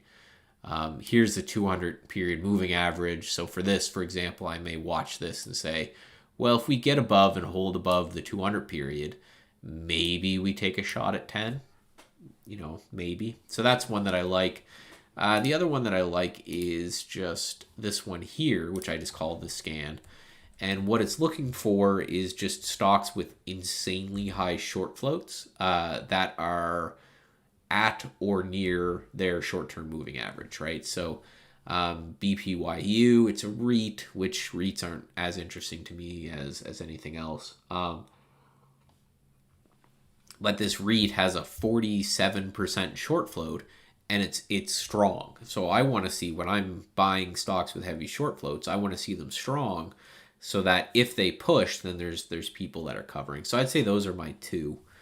And I'll save these in case you guys are interested in them. So what it was, rounded bottom and the scan. And let's save and share, and I'll put that in the chat for you. So there it is. That's those two scans right there. They're right there, Iris, right below you. But again, if these scans are not on your trading plan, don't use them, right? If you don't have a trading plan that says, I like these types of setups and I know exactly how to trade them, right? I know people are probably sick of me hearing it, but it is the difference between if you want to make money in the market, have a trading plan and follow it. If you want to lose money in the market, jump from strategy to strategy, scan to scan, shoot from the hip. And, and again, if I tell you guys to do something, it's because I tell you not to do something, it's because I've done it and it didn't work out, right? Question, and thank you for helping us. No problem. And again, if anyone's didn't know, this will be every day. We do this from noon to 1 Eastern.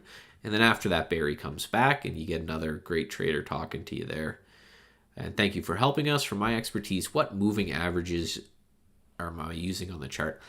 I like the 8 EMA, and it's the only one I use. Now, I will say that I don't think that there is a indicator or moving average or anything that has any power, right? I'll be the first to say that. Price action, I think, is everything, and indicators should just help you with that price action goal. Now, why do I use the 8? I use the 8 as actually it filters out anything that, oh man, I hate looking at this. I'll tell you why I hate looking at the stock in a second. A lot of you can probably guess, but only the rounded bottom one is there. Well, yeah, I can share that other one. I use the 8 for a quick trend check, just for my eye. My theory is if it's above the 8 and the 8 sloping up, that means just from the theory of the math behind it, is that the way the math works for an 8-period moving average to be trending up, it means that the stock has to have been above it for eight periods.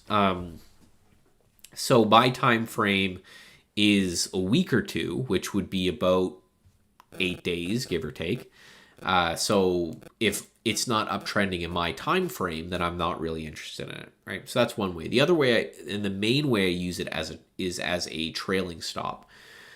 So for example, if I had followed my rules, and this is why I hate looking at this stock, but it's a great example of this, is I was long FVE right over this kind of downtrend line I just drew. I bought it kind of right in this area right here. I took mine out here, and this is why this pains me to look at me. It was still 5 or 6 times my risk, so it was still a good trade. But what my rules say, and this is why I get mad when I see this chart, is to sell off part of the position. And anyone who follows me on YouTube, I post these live. I do live swing trading wrap-ups. But the rules for those say, sell half when you're comfortably up on the position and then hold the rest for a close below the 8-period moving average. So when you see this on a chart, it's not so much because I think there's any power in any moving average. I absolutely don't believe there is. But it's a good guide for me to say, hey, it's still going, stay in. And if it were to close below, get out. And, SRNE, I've taken like 4 trades this year on, and I've followed that rule with all of them, and they worked out well, where I was buying and then selling as it stopped below. So again, no need to ramble more about that. For me, it's a trailing stop metric, right?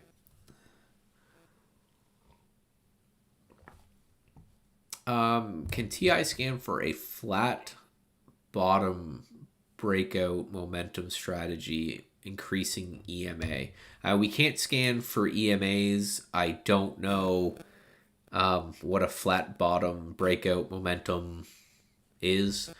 You can scan for support and resistance, breaks of support and breaks of resistance area, if that's what you mean by flat bottom. You can just say, I just want to find stocks as they're breaking support points, which is kind of in my head what I think that would mean. My YouTube channel is youtube.com/bonpara.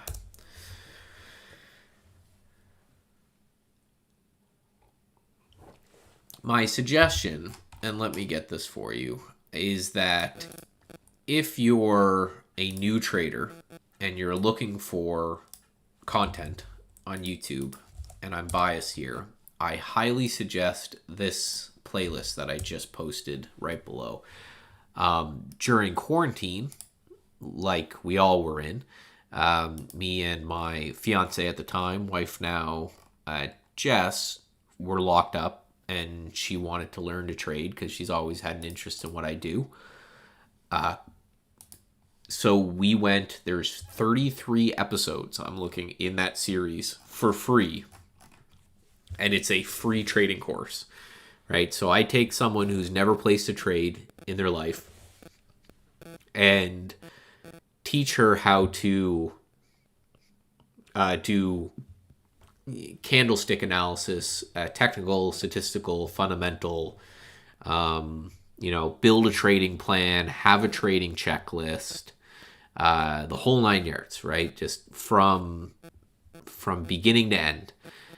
And it's free, right? So, if you're willing to take the time, again, I'm obviously biased because I made it, but I think it's a really great place to kind of get started to say, okay, what is it that, what is it that I need to know? And then if you get to a video and it talks about candlesticks and you already know about candlesticks, well, I'll just skip to the next one. At the end is where I think the real magic is, where I talk about the two things that actually matter in trading. Your scans and your setup don't matter as much as you think they do. What matters in trading is risk management. The best traders I have met, the best traders out there, are right 50 to 60% of the time, right? The greats. And so it's just important to know that you're probably only going to be right 55 to 60% of the time as well.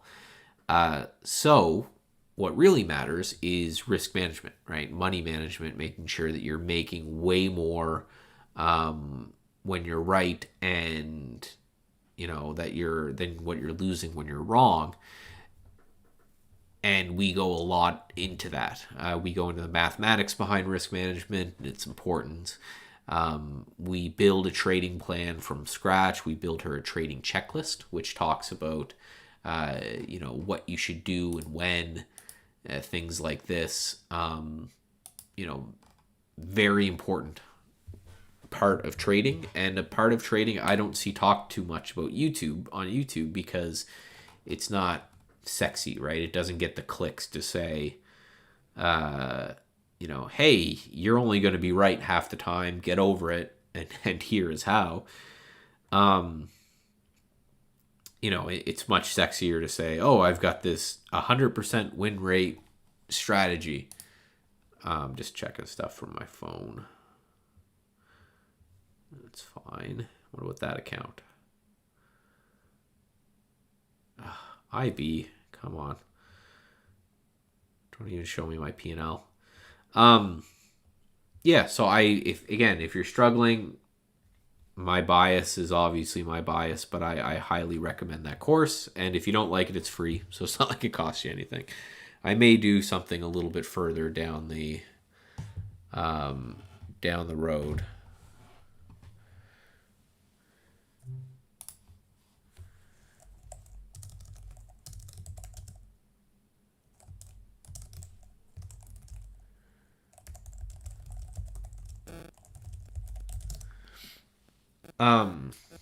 Yeah, so a rant.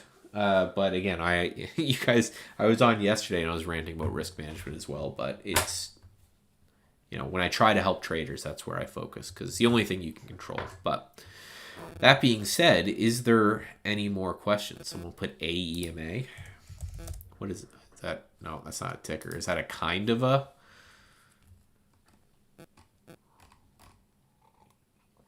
Is that kind of a moving average? Now, for the person about scanning the 20 EMA, we can scan for the 20 SMA, and that's going to be relatively close in most cases. It's very rare that they're going to vary that much.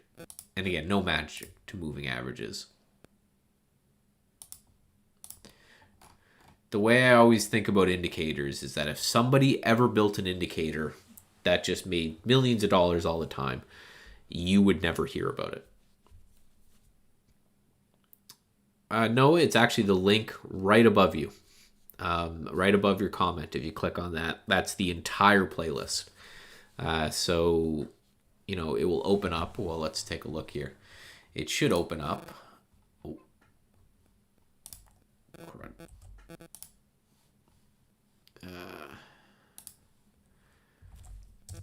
Let's go back over here. And yeah, so wait,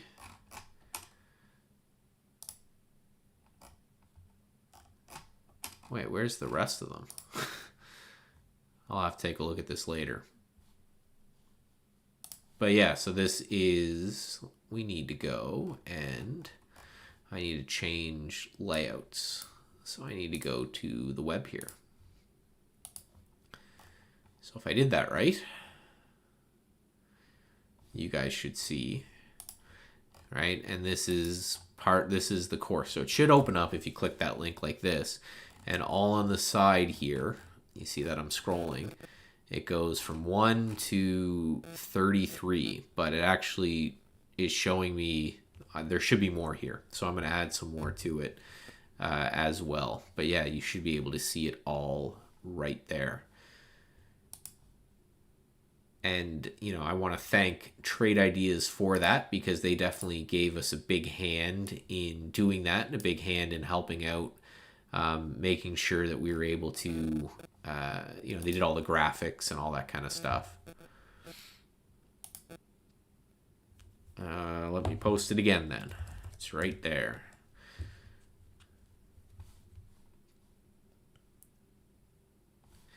So it's right there. It's right below your post there. I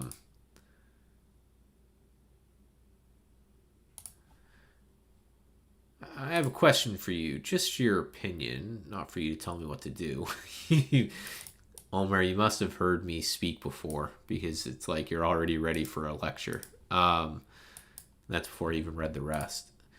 So I swing trade most of the time because I work in below the PDT. Yeah, I really wish you guys down in the US would fix that friggin' PDT. Oh wow, yeah, there's a lot that's not on that playlist. What am I doing with my life here? Oh, I put them in the wrong playlist.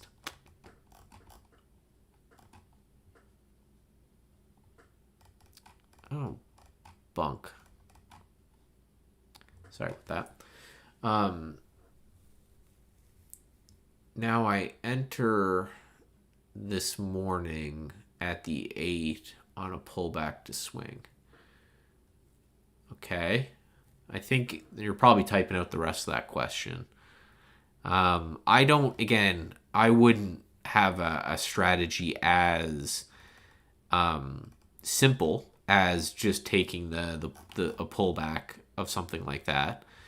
I think there's got to be more to it, where for me it's free intro to trading course, what I called it. There it is.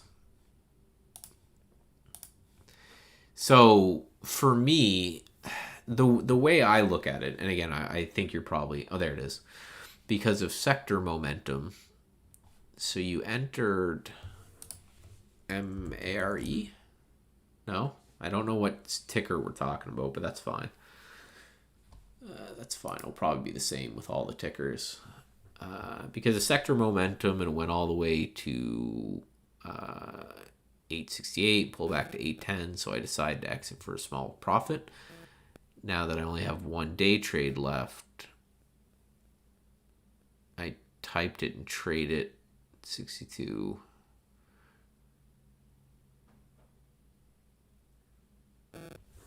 I'll let you keep typing on that one. I know you got more to go. I don't want to jump on the answer. Now, not to be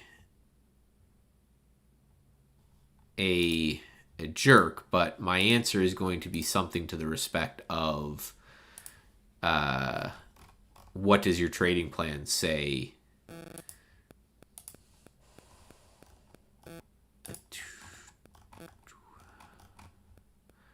can't believe I did this, guys. I'm sorry. There's like 6 add to playlist. There. Save. Okay, now let's see. There's like a bunch of things that weren't on that playlist. Okay, they're there. All right, they're all there now. There was like 5 episodes missing on that playlist, but they're there now. So you're... Oh, Mara.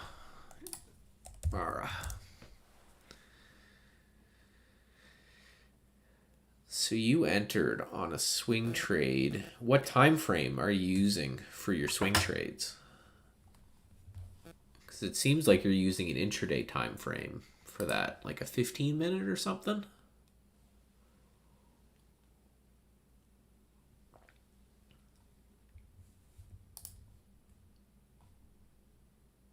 $5-minute?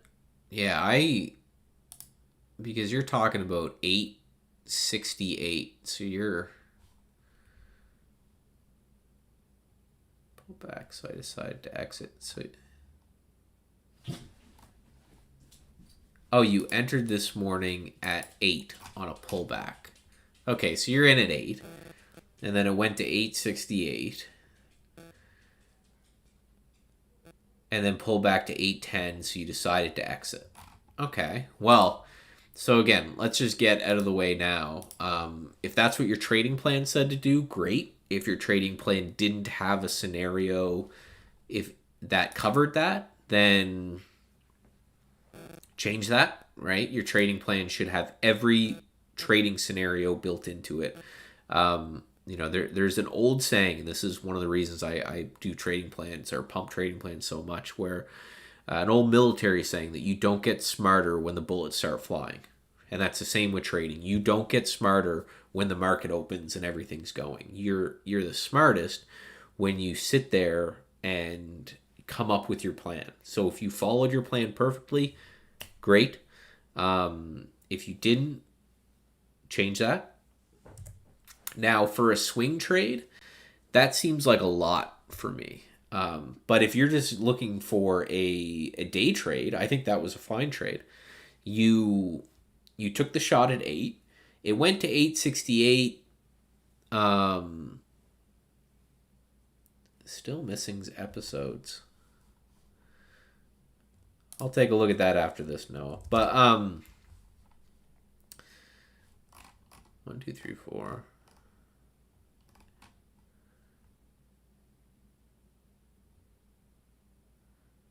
28. That's what that should be. 29, 30. Yeah, where's 31? I may have named these wrong too, guys, to be honest. But, a swing trade, that's not a swing trade, right? That's a day trade. If you bought it at 8 and exited that day, then that was intended to be a day trade, right? A swing trade, you would need much longer a time horizon, right? You need to look at it if you're looking at it on a day or a swing trade, I wouldn't even look at a chart less than like a 30-minute chart, right? Because what you'll end up doing, in my opinion, is you'll end up scaring yourself out. Oh, 1 second, guys. Sorry. Dog's protecting me from the mailman.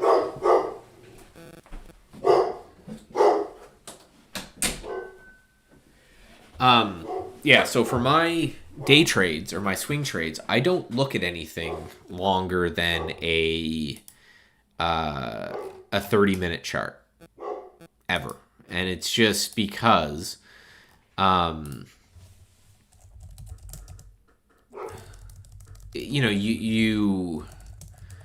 you have that issue of scaring yourself out, right? Trying to find a reason to say, hey, 31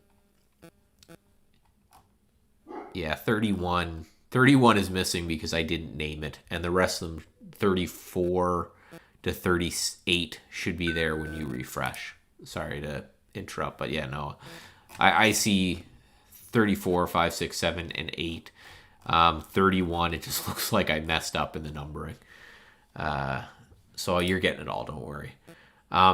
Now, for a day trade, I don't see anything wrong with that. If we go into the 5 minute, if I intended this to be a day trade, I would say if you got in at 8 and it went to 870, that's a near 10% return on your money intraday. I would take some there myself. But what you should pat yourself on the back for, and something that I think is very important psychologically for traders, is that you didn't let a really good winning trade turn into a loser. I think that's great. And then the question is just where's your stop? Where's your, if your stop loss made sense, I'll put it here, Darnell.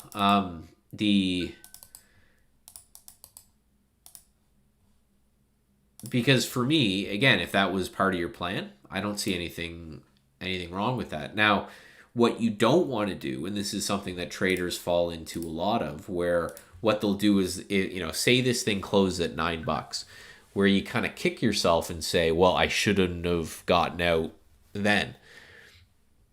Again, if your trading plan says that you shouldn't let a winning trade turn into a losing trade, you did that, and that should be a pat on the back. So always make sure. So there's 3 kind of aspects of trading. Let me draw here. There is, right, your trading plan and you and the results, right? We'll call this a P, and then we'll just make this a smiley face because this is you, and this is whether or not you make or lose money, right? The only things that you can control are these 2. Right, is your trading plan and you. So what you should be doing every day is kind of ignoring this money part and saying, did I do what my trading plan said? And if so, great, you did good. Now, over time, if your trading plan doesn't lead to money, and by over time, I mean months, then you may need to go review your trading plan. But the only thing you can control is whether you followed this guy. And if you followed this guy, you pat yourself on the back, you say that was a good day, ignoring what happens here. And it's kind of a bit of a mind trip, because what's happening is that I could, in theory, right now, with you guys watching, hit my keyboard with my forehead, and I could make money. But it doesn't mean that it was a good idea, right? So there's winning trades and there's losing trades, and there's good trades and there's bad trades. And those 2 are independent. You can have a good trade that loses money, and you can have a bad trade that makes you money. And whether or not it's a good or a bad trade should be 100% of whether or not it was part of your trading plan. But yeah, Omar, if this was a swing trade, don't bother yourself with the intraday ticks, right? Just look at your overall time frame. So if I'm swing trading, so this is what you guys are looking at, and you're not seeing all of it. Let me actually zoom out for a second. And this is why I don't show you all of it, because I have a really weird monitor. But let me show you kind of the entire layout here, right? I've got one of these ultra wide monitors, they call it, where they're really, really wide. But that's it.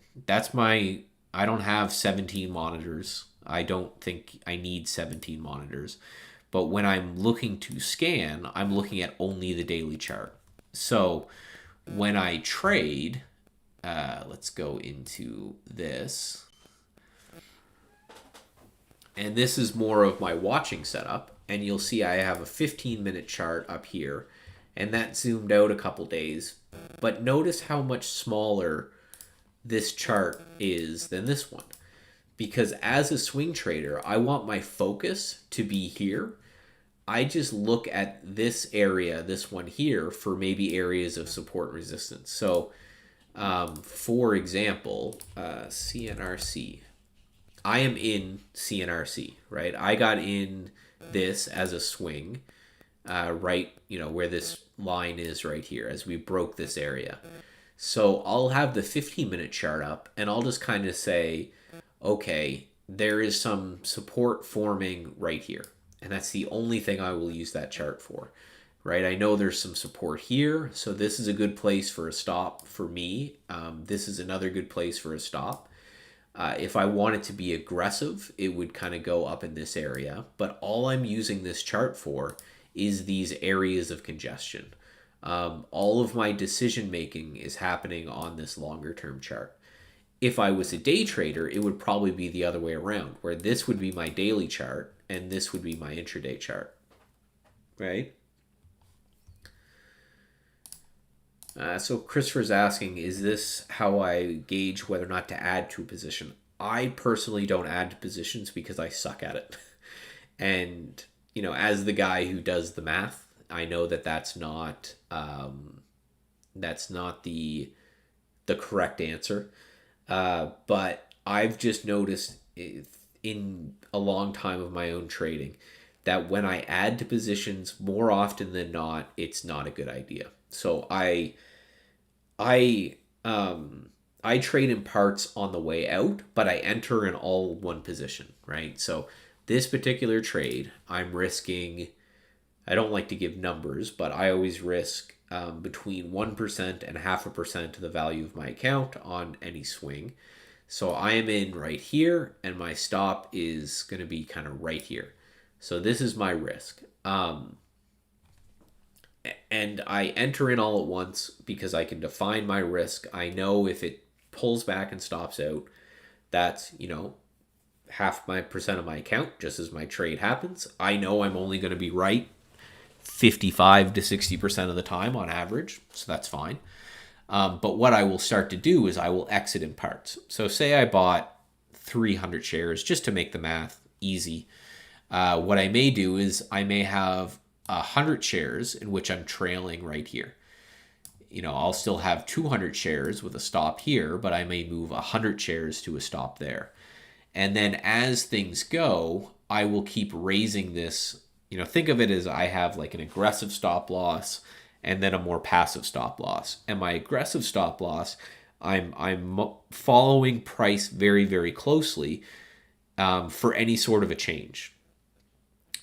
If my passive stop loss will be, as I talked about, a close below this ADMA, which would be the other 200 shares. So for example, if this stock, again, 300 shares to make the math easy, if it just reverses from here and comes all the way down here, I'll be stopped out part of my position right here, probably another part of my position right here, and another part of my position right here.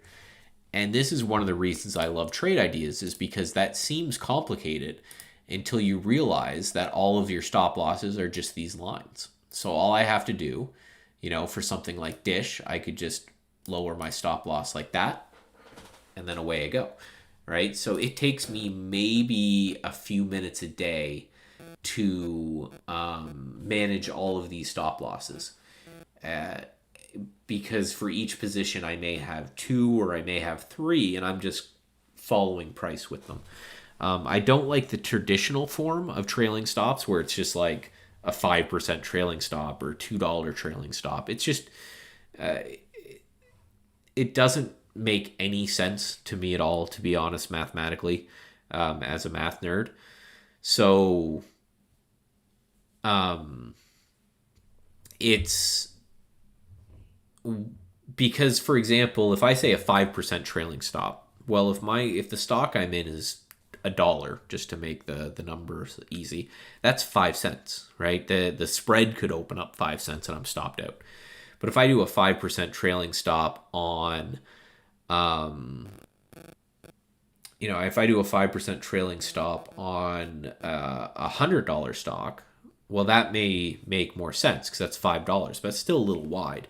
And same with dollars, right? If I say a 25-cent trailing stop, well, on a $1 stock, that doesn't make any sense. And on a $100 stock, that still doesn't make any sense. So for me, I want everything that I do to be based off of price action. So for Dish, for example, right, I know that the price action, we have a little double top here. If we break this double top, I'm probably wrong on this short and it's time to get out. Now, I don't care how far it goes until it sets its next resistance area, but I will move the stop below that. So it's much more visual, I guess, and much less just right? Put that on there. And that's the same reason I use a EMA or a moving average as my trailing stop, because it's going to move with price action as well. And I see Mike C is firing me. He's kicking me out. It must be that time. Oh, it is. All right, guys. So that was great. Again, I posted all of my stuff. If you want to hear me ramble on more, it's all right there for you. And this is my usual day. I was here yesterday too, but I'm usually here every Wednesday. So you can tune in, and I think tomorrow you get Jamie, and then on Friday you get Andy. So stick around for them too, because they may have a completely different answer to your question than I do, which is the beautiful part of trading. There's many different ways to skin that cat, and I will talk to you guys later. So let's talk to, are you a round fearless leader? Yeah, Mike, you gave me the hook. I'm really sad about it. I'm gonna actually go cry if you don't mind. Yes.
Well, not sure what to say.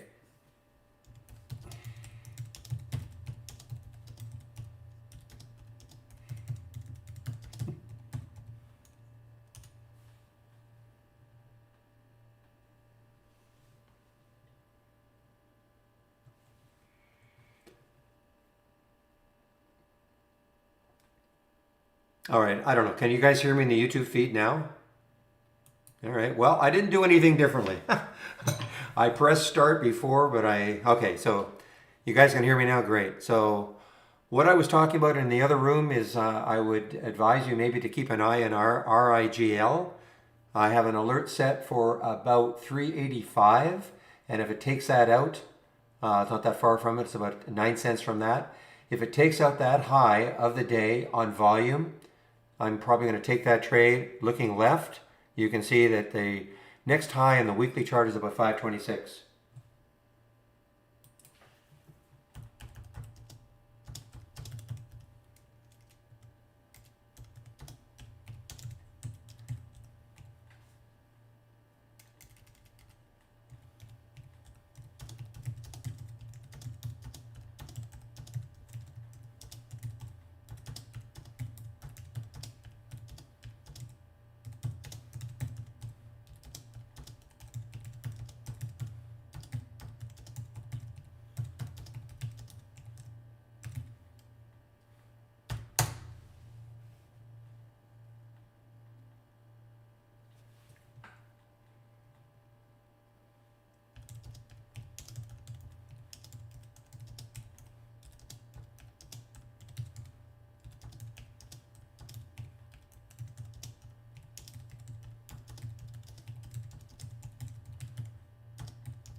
Okay, guys, I'm going to take my break. I have to do my video now, so again, keep an eye on, especially look at it on the 15-minute chart. If you look at RIGL on the 15-minute chart, I mean, look at it right there. I mean, it's got a big topping tail, so a bottoming tail. Just keep an eye on it, but I'll be doing my video now. So I'm going to put myself on mute.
All right, guys, I am now back.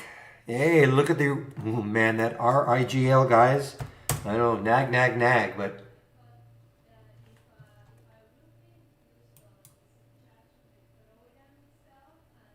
no, I know, I'm in YouTube now. I know. I don't know what happened, guys. I mean, did everything exactly the same. It just didn't work, but I guess I'm back in now, so that's okay.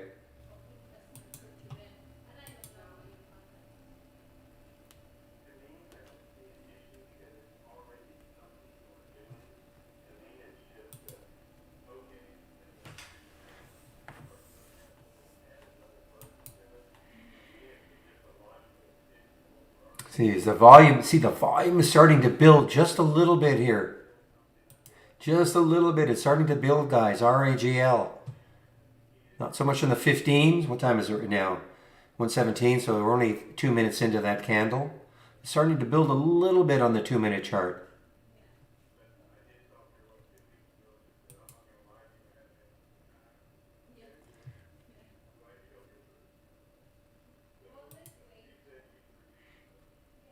Why don't we do this just for fun? Let's go 500 shares at 385. If it takes it out, this is a conditional buy order. 385. We get it in before it happens, if it does happen. Okay, so conditional buy order for RIGL right there. See what's going to happen? So it gets up to 385, it'll take the trade.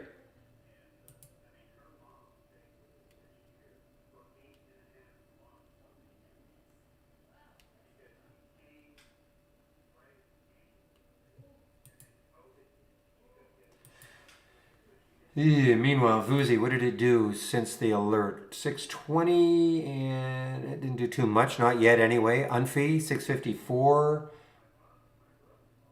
Got up to 682.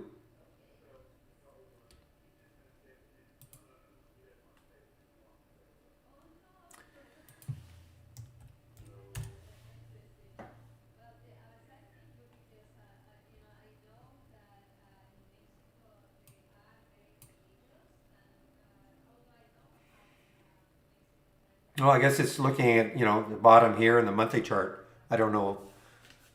I don't know what else I can add to that. I mean, it's just looking for a bottom here, I guess, on the monthly, and maybe it's starting to turn around.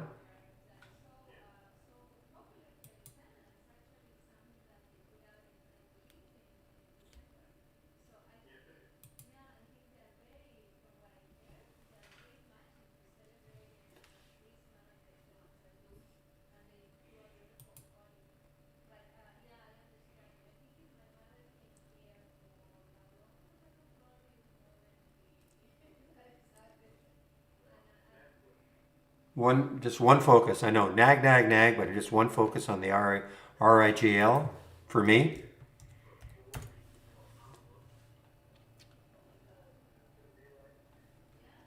So don't you dare short it, William, if I take it.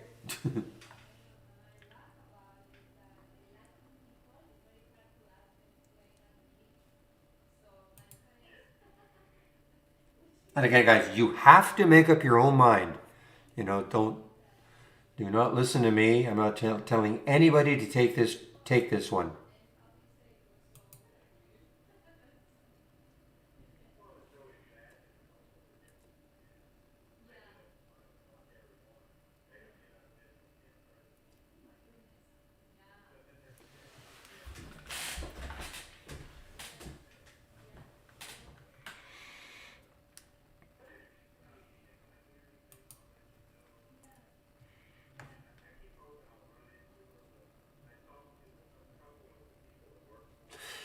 Guys, Vuzi is still looking interesting. VUZI, I mean, there was the alert 620, 624 right now, almost at the high of the day.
I just answered somebody quickly somewhere else, and look what Vuzi did. Sugar in the morning. Not exactly what I want to say, but there it goes, guys. So even on 6:20, there's the alert.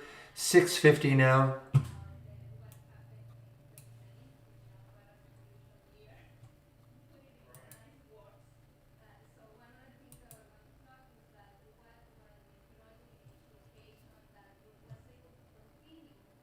Oh, you're welcome, Christopher. I see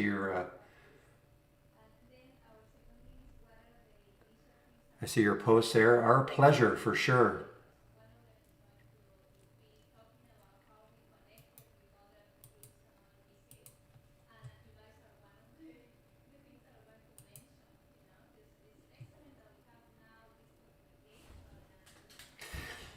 All right. Well, if you're in this one, the Vuzi, the next, let's see, look at these levels here. So we're at 649. 659 is the next high looking left on the monthly chart. Maybe that stalls it, maybe not. Chris, yeah, alerts can have sound, absolutely. You know, just right click on an alert window, properties, actions,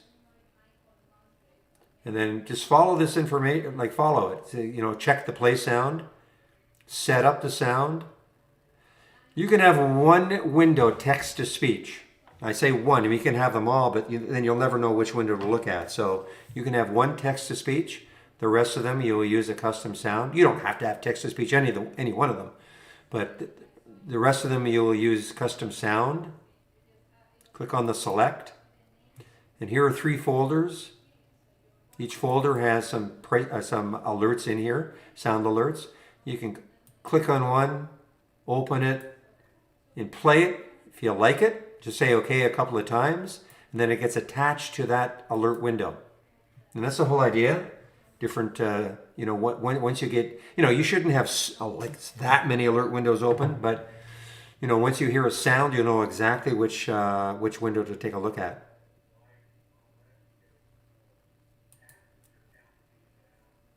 Okay, so do you get that, Christopher? So again, right click, configure. I'm sorry, no.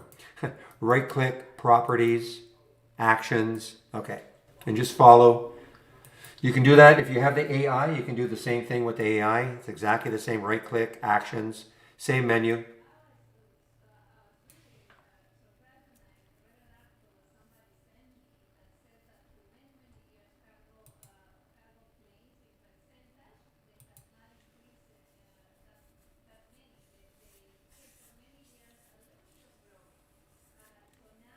And don't forget your save your work. You know, at the end of the day, you know, do a couple things. You can save your layout to the cloud.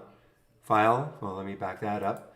File from the toolbar. File, save or share to cloud.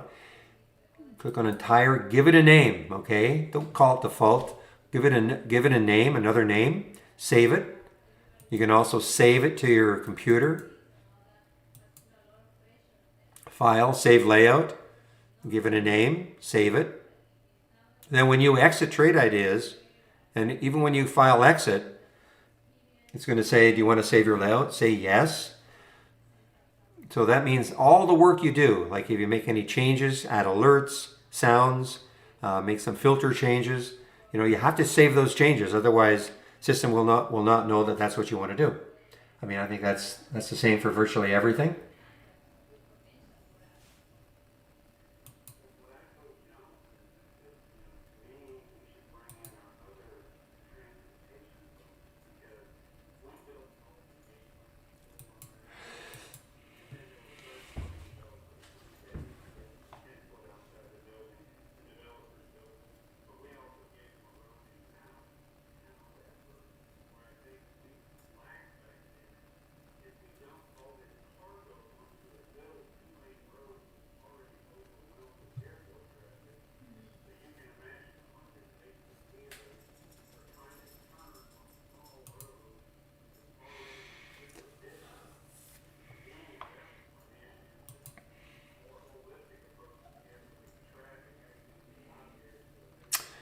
All right, well, no, oh, stupid. There we go. Had my sound alert turned off.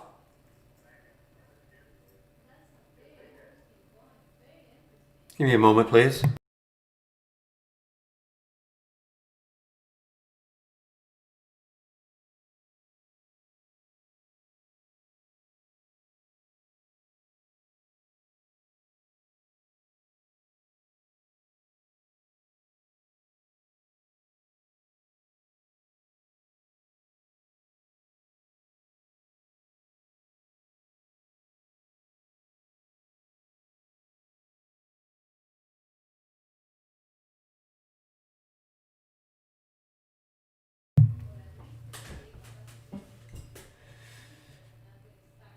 Well, you should probably. Hopefully, you were just practicing. You should not be buying WNW. Okay, I guess you were just practicing. So when you said you tried, what do you mean by that? First of all, it's halted right now, so you can't buy it now anyway. Okay, it's halted. See, it's halted.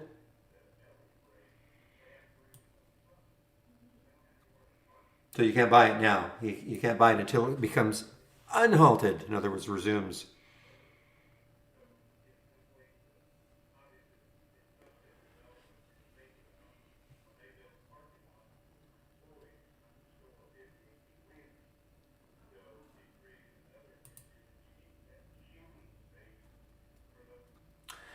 Yeah, I agree, Zach. For me, it's been a bit of a snoozer too. I mean, there've been a couple of things, but not quite. Yeah, it's been halted for volatility. It gets halted if it moves up too quickly in a certain period of time. Usually they're 5 minute halts. So that one, the first time it was halted, I think it was about an hour halt. This is a scary one. I mean, this should be avoided.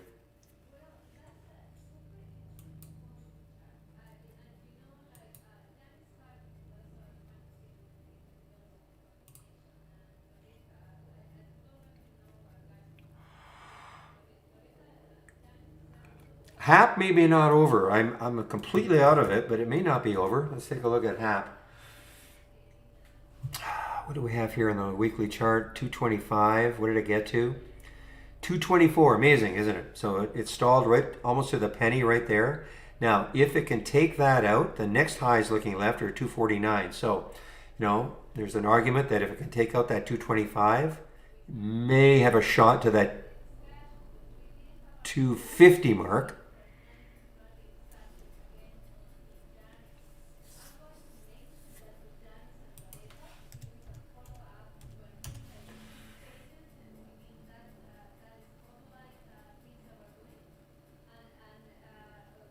Well, I mean, if you're looking at this as a swing, I mean, this is an all-time high. So I'm not. You'd be chasing it. So I don't know what to say. It's way out of the price range that I would trade. But I mean, if it bases here for a while, maybe if you want to swing something this expensive. But I mean, it is really extended on the monthly. I mean, today, I mean, this week, I guess you could say last week it based well, and then it popped this week. So, but you're chasing an all-time high. I mean, there's nothing wrong with that.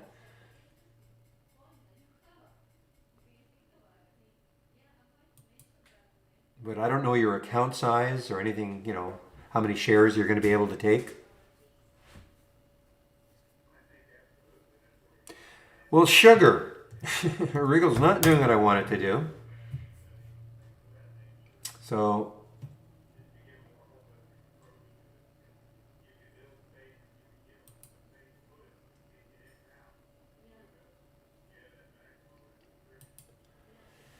meanwhile, IQ continues down here. Big float too. I mean, 322 million in the float, and now it is approaching that low of 1820. I did not think this would happen. And we get all the way down here.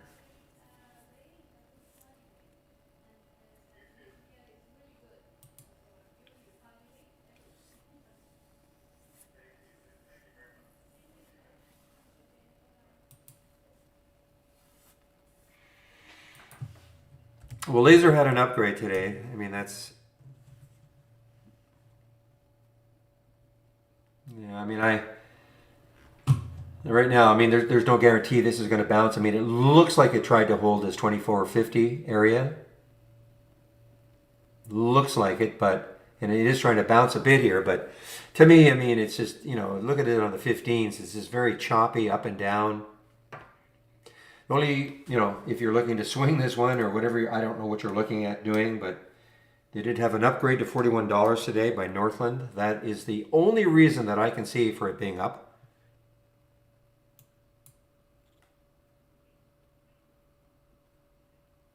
Okay, Christopher. So it did resume.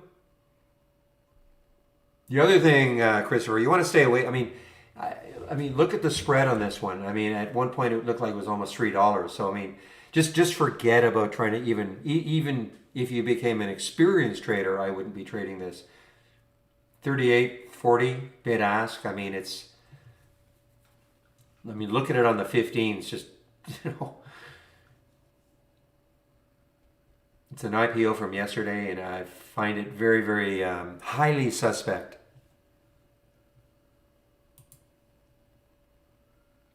So if you're looking for a swing, okay, here's the only reason I'd be looking for it as a swing. That you believe Northland when they put a $41 price target.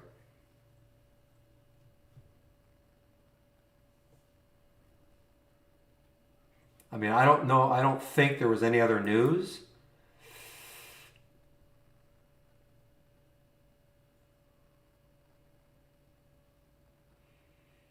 That's all I saw on it. So, yeah, it's OCG. I think it was OCG.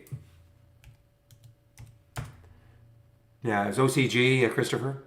See, and it's doing nothing, which is, you know, normal.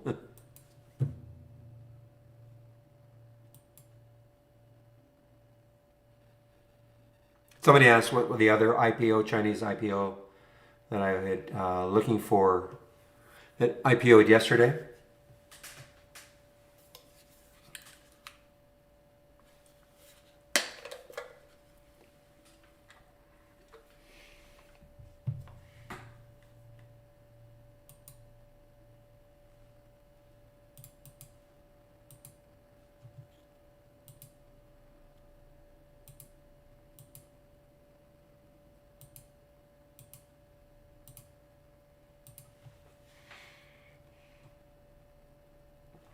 All right, hap guys.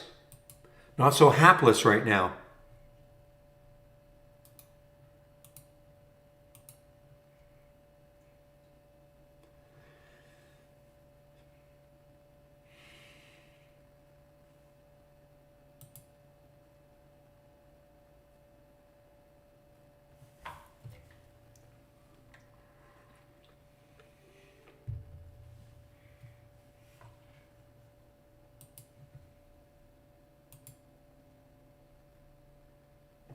Never made a comeback, no. NVCN, no.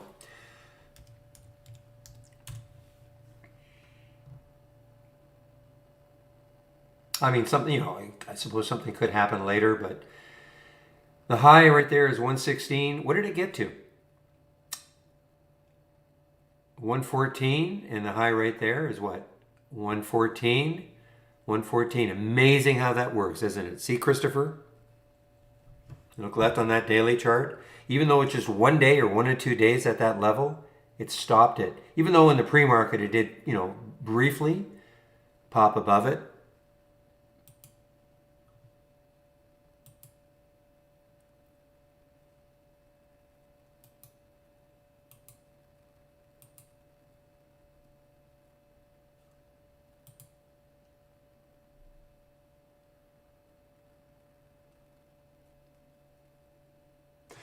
Well, I mean, you know, I mean, I look at these ones they're just making a new high of the day, but it's more importantly it's the volume that came in. So will it continue to pop it up? Right now, I mean, it you know the jury's out a little bit, but will that volume? It's not so much the rip over the high of the day. It's got to be always, for me anyway, it's got to be in combination with some volume coming in. Otherwise, that could just, you know, fall flat. It could still fall flat just because you get that big volume. But just look at it. I mean, you know, other than these two candles right here, this is the biggest this is the biggest one. Now, unfortunately, we're getting some selling in too, but I'm going to just wait and see if it can get back over 225. Does that'll be probably pretty bullish. I might take the trade.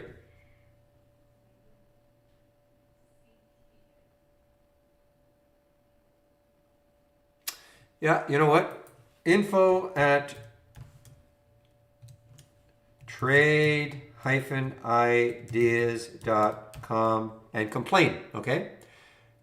Coming from you rather than myself, I could tell you, I don't even know what I would tell you. But, just say, hey, what's the point of having these things? Okay, coming from a customer, it is a lot more powerful.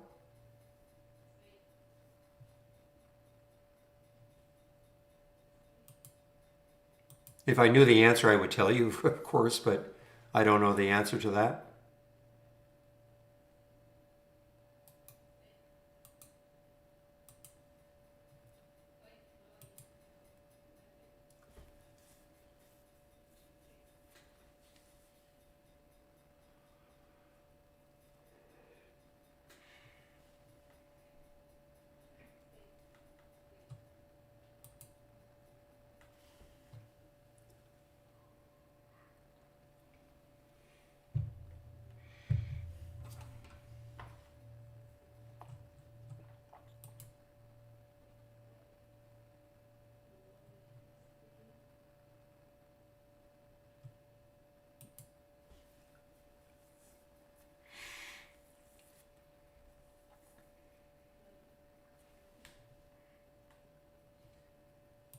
Cassie, what are you doing? Cassie.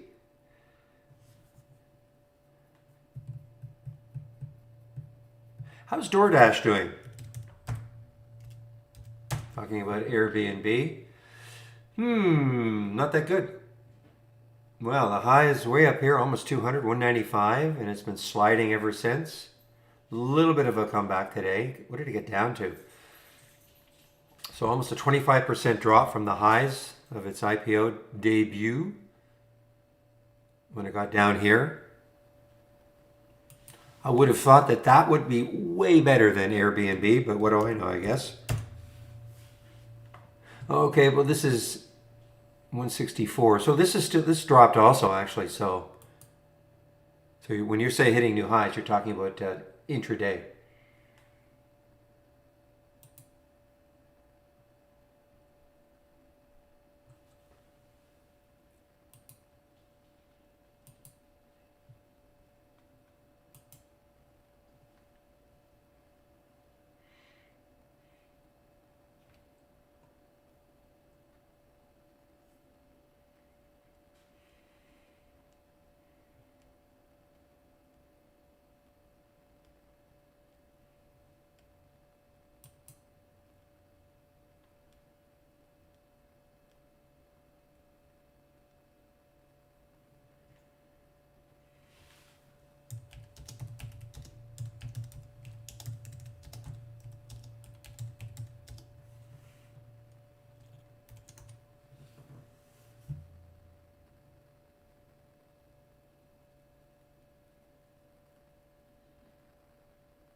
Keep an eye on the HAP, guys. Trying to come back. Lots of volume on that on that 15-minute chart.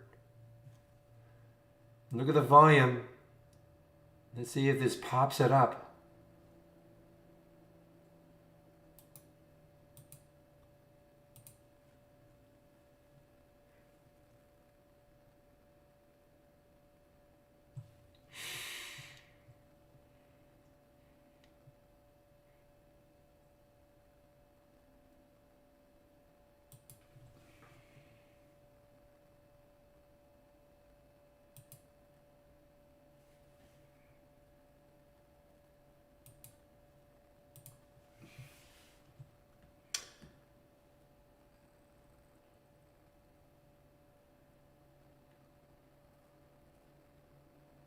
Okay, I guess my new focus has to be HAP now instead of, well, I'm gonna still keep an eye on RIGL. I mean, it hasn't pulled back that much. It looks a lot worse here, but it's kind of choppy. That's the only issue. It's kind of choppy, little pop, drop. So I don't know. And sort of a cross also forming right there. 8 AMA crossing down below the 20 SMA. So the reason I kind of liked it is because of the float, believe it or not.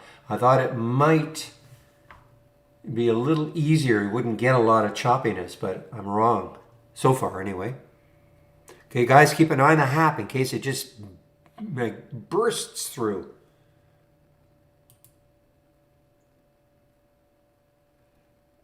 Yeah, if the volume continues, yeah, that's kind of my plan. Knowing there's probably resistance though at 247.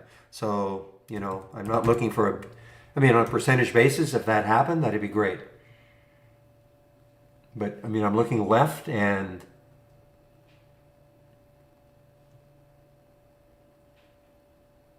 249 right there, that week right there. August. I'm sorry, that is not August. That is, yes, that's August. The week of August 24th.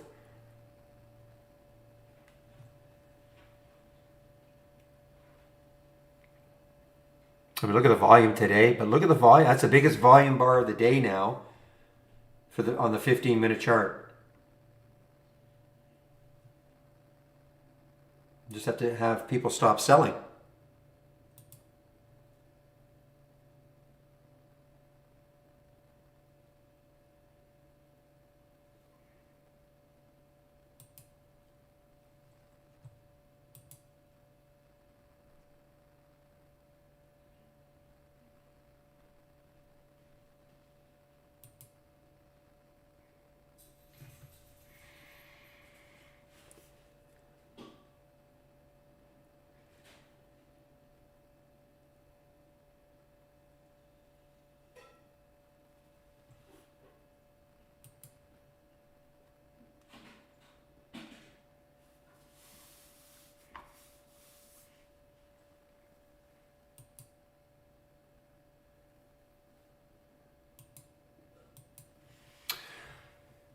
All right, guys, what's the market doing? Dow is down a little, Nas is up a little, SPY is up a little, so kind of a lazy day. And as Zach said, not that these little ones will be affected, but FOMC at 2 o'clock, last one of the year.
Well, yeah, this is kind of a snoozer until, I mean, not that a lot of the stuff that like HAP doesn't care, that the FOMC, VUSI probably doesn't care, Wriggle doesn't care. These ones, they don't care.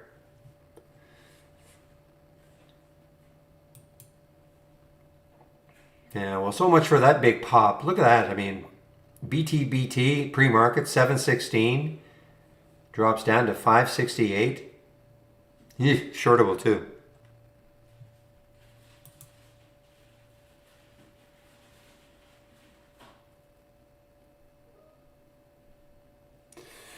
Okay, let's get those thruster engines going here. And we had the big pop here. There's the big pop here on the 15-minute. We need another one.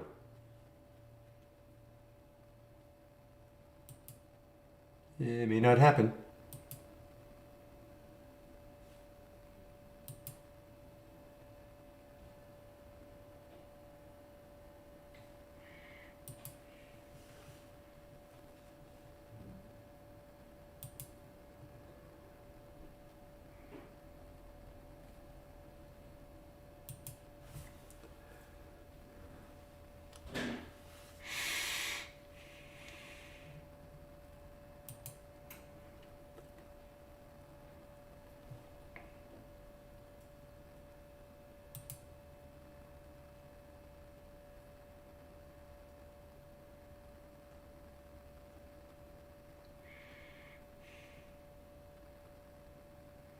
So Abby, are you talking a scan on trade ideas for a dip buy? Are you talking about intraday?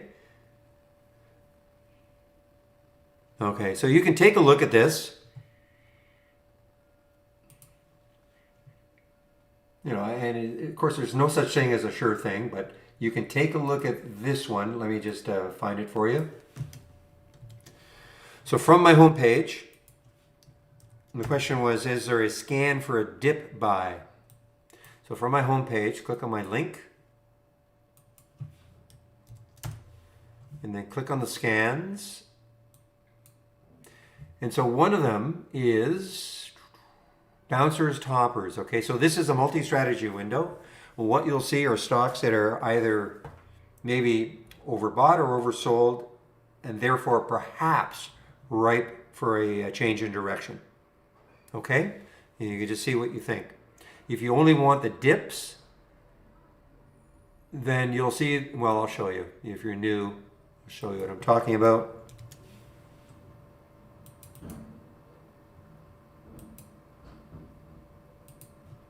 So it's a multi-strategy window, a couple of strategies.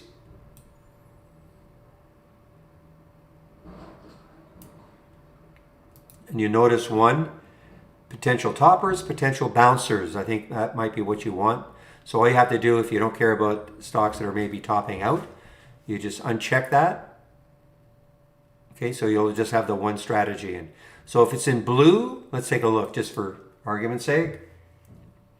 So you see what happened? You know, as an example. Now, are they all going to be exactly like this? Of course not. But that's what you're trying to find. Okay?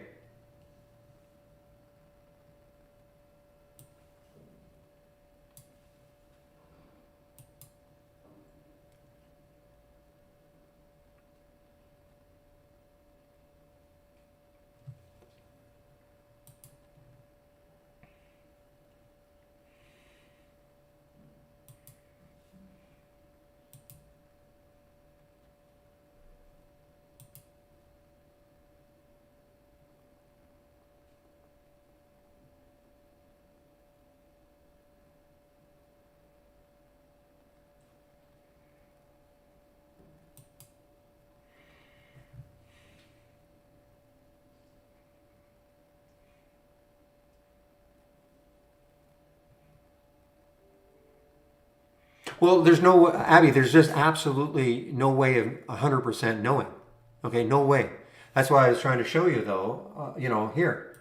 So UA was identified as a stock that had been moving down and maybe would do something like this. In this case, it absolutely did. There's no guarantee that a stock moving down and then basing, and then what happened is it probably hit a new 5-minute high or something, and then it did start moving up. There's no absolute guarantee. I wish I could tell you there were.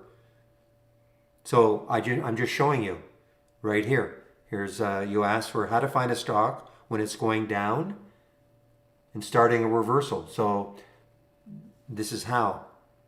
But are they all going to be like this? Of course not. If they were all like that, we'd be multi, not millionaires, but billionaires. If it was always going to work like this, okay?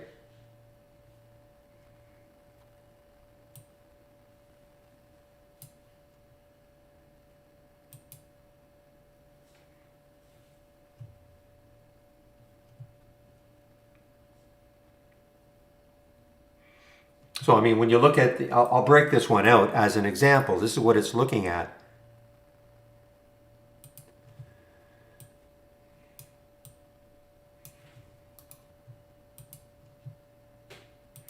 Okay. Probably not getting too many alerts on the hammer, but okay. So this is what I've got. Now you can make a change. You know, you might have a different idea of price range, but here's my price range: 1 to 50, at least 500,000 shares. On the 5-minute chart, we've got at least 5 candles down in a row. At least it's going to be below the VWAP, below the VWAP. RSI, so it's a very low RSI. Okay, so here are the filters. This is in theory then. These 3 right here are going to ensure that a stock is moving down. And, you know, if you believe that low RSIs mean that a stock is oversold, then fine. And then you're going to get an alert, either on a new 5-minute high or a new low. I'm probably not getting too many alerts on the 2-minute hammer, but that is the idea.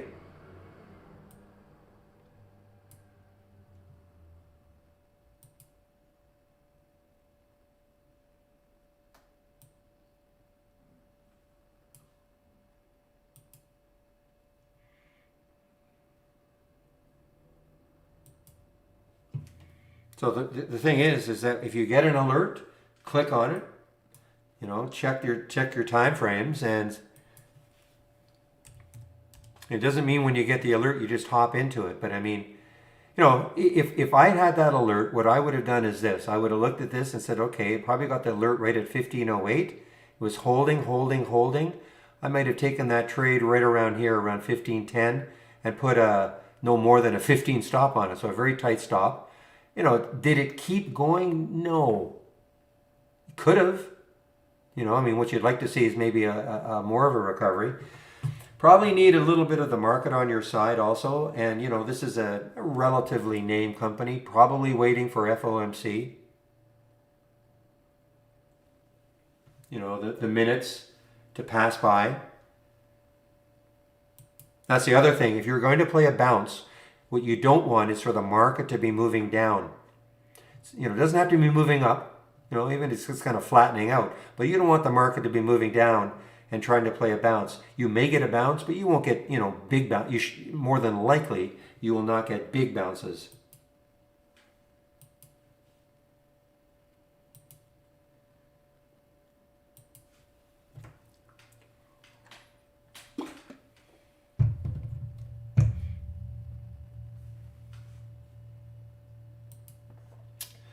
Well, the problem is, Jay, or not the problem, the fact is that so many people follow it, like the 200-day moving average. So it becomes a self-fulfilling prophecy.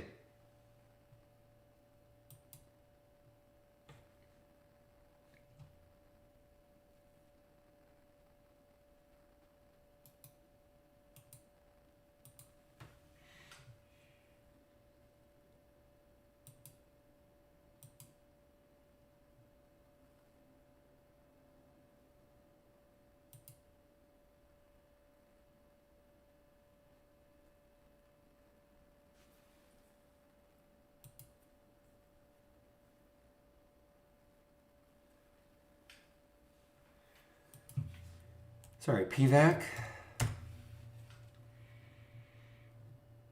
Yeah, I mean, this is an ugly chart. Sorry, Slumber Machine, this is very ugly. So I'm not sure what you're looking for here. I mean, this is just chopping all over the place on the 15. If you're looking for a potential swing, I mean, it hasn't broken out yet on a monthly chart anyway.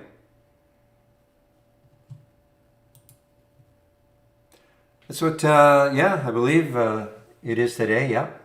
4 minutes. Used to be a lot more exciting, but yeah, I'll put the SPY chart up. See what happens.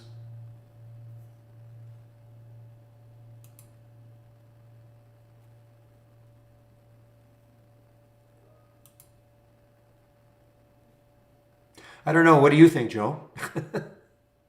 What do you think? I certainly don't know. Well,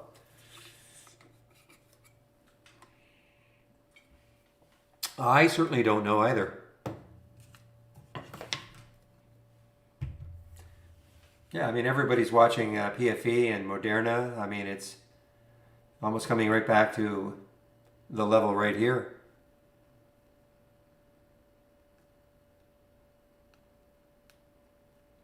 Yeah, well, again, if millions do it, then they're right. Okay, even if it doesn't make sense.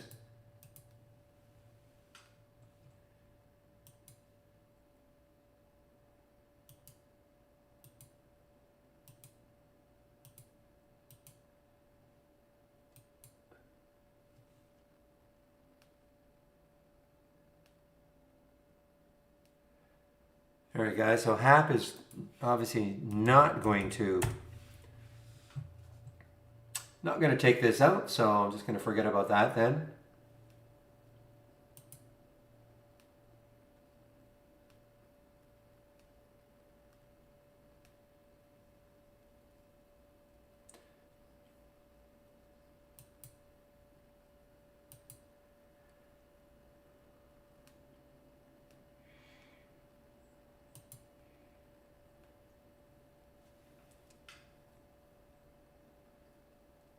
Ooh, really giving it up now. Well, so there's the insight to how I trade. I do not take the trade unless I get my alert. You know, I don't try to anticipate ahead of time. I just wait for the alert. Doesn't happen, I move on, and you know, as opposed to saying, it'll probably happen.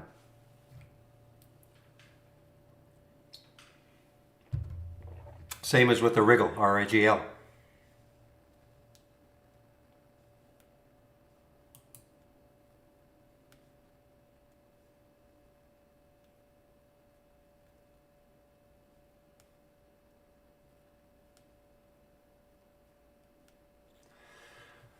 All right, let me put the SPY up and let's just see if there's any excitement. We have 15 seconds. Let's see if I'll put it on the 1 minute chart. In the old days, you used to get crazy moves in the SPY, FOMC, and you really have to wait about 5 minutes before you really see the direction. So you might think, wow, okay, there you go. So there the release of the there's the initial reaction, and then down.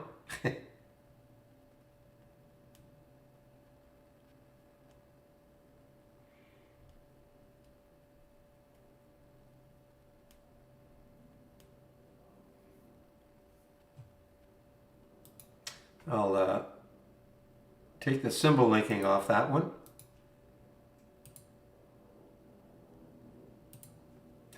So let's see what happens here. The volume coming in.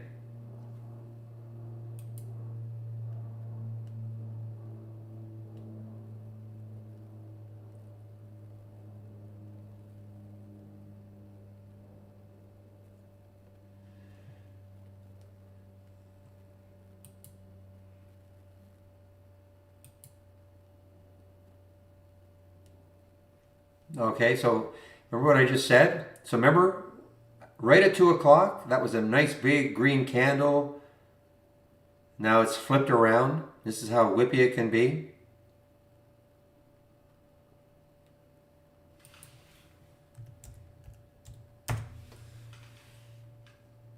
Trade of the week, not affected at all.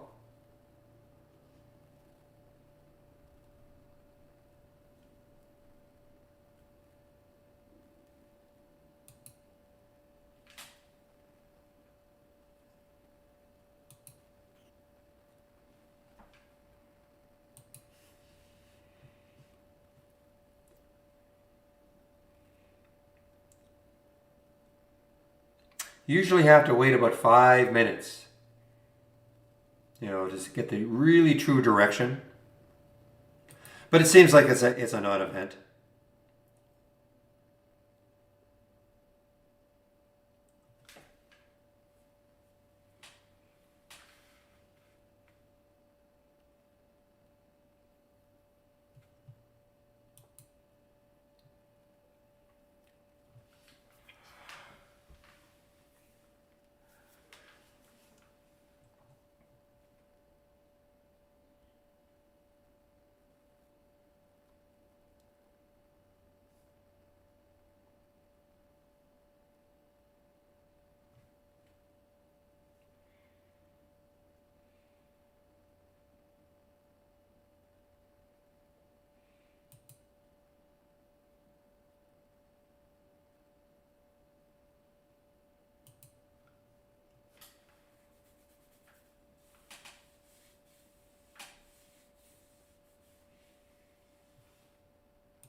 Again, guys, look at the reaction. Remember, big green candle, turned around, got all the way red down to here.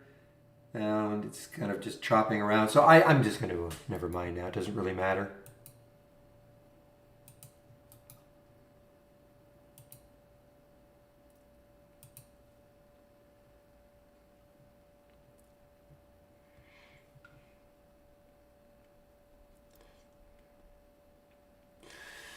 All right, not that I'm that interested, but as I should point it out, Hap is trying to maybe come off too, but I just find it's way too choppy right now.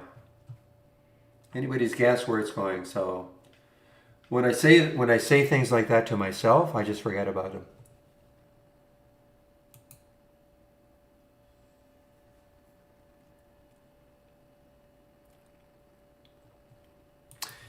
The Gravy Train. Haven't seen that one for a while. I know you mentioned it. Oh, that's why it's very expensive. Man, up $14 on 58,000 shares. Yikes. Okay, so Dr. J, Mr. Irving,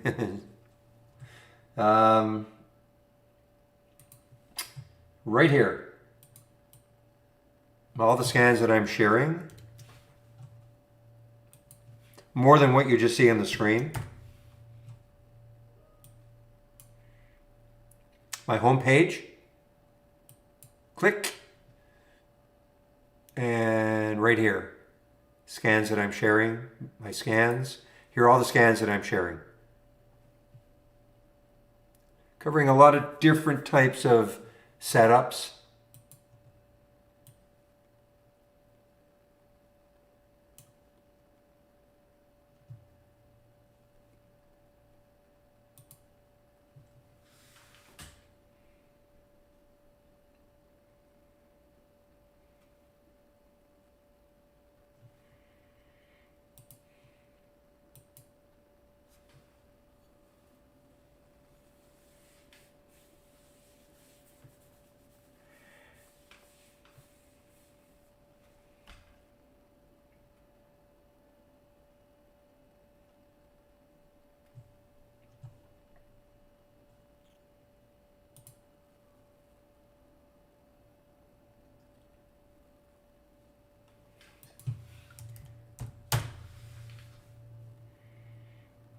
Yeah, it's still in chop mode. You got a big topping tail there, big bottoming tail there. So still somewhat directionless. What time is it now? 2:06.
Just some good cheer, Vicky. I want to buy you a little humble pie. See if you can scarf a couple of those down. Oh, I know that.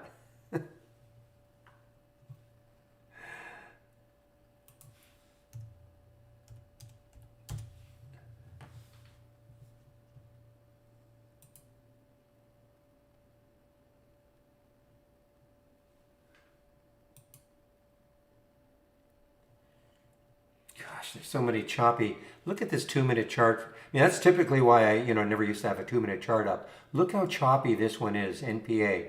Not quite on the five, but that's why when people ask, why don't I trade on a 1 minute time frame or a two? I really don't trade on the 2 minute time frame at all. I'm just kind of looking at that ADMA. But I mean, in terms of a setup, no, I don't even look at that. I mean, that's just ugly as an example.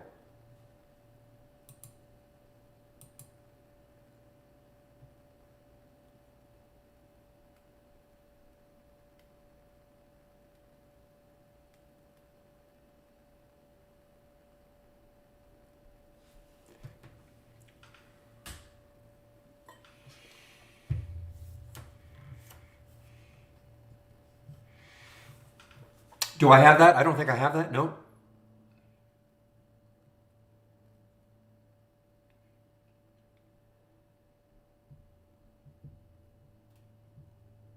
You are welcome to post it if you'd like.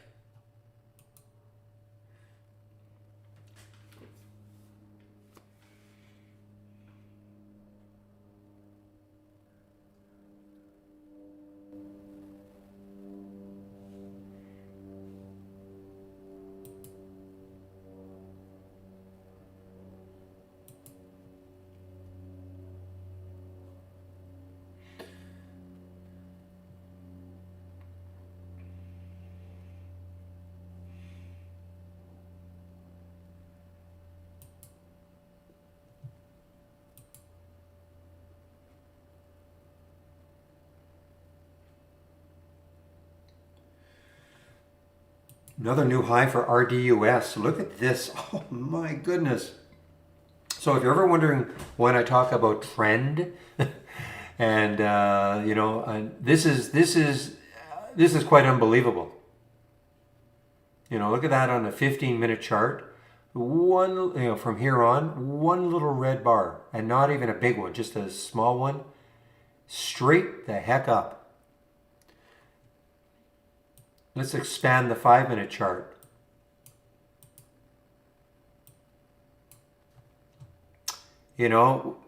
Basically straight up. Minor little pause there, a little bit of a pullback here. But you see how the difference in a chart like this, where some of the other ones that we've seen, you'll see it up and then down, then up and then down. Hard to really stay in trades. Boy, what an awesome chart. So you want to print those out. That'll be the definition of a trend. Now, do we know right from here that that's going to happen? Of course not.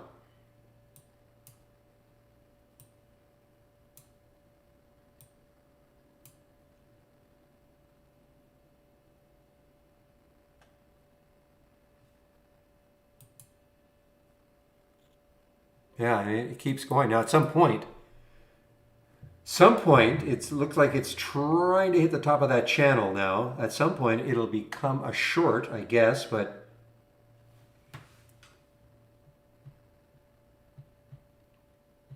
should have flipped the script for RIGL and shorted the heck out of it on the failure of taking this out.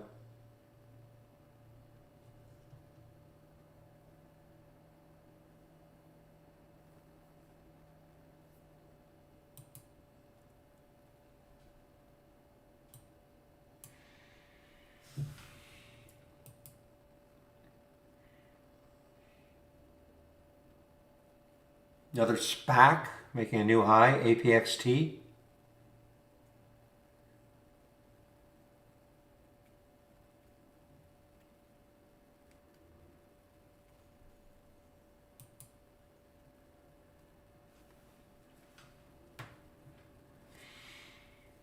So again, this is why it's doing this. They did release a business update, basically saying in store for a record quarterly revenue for RDOS. That is why this is moving like it is.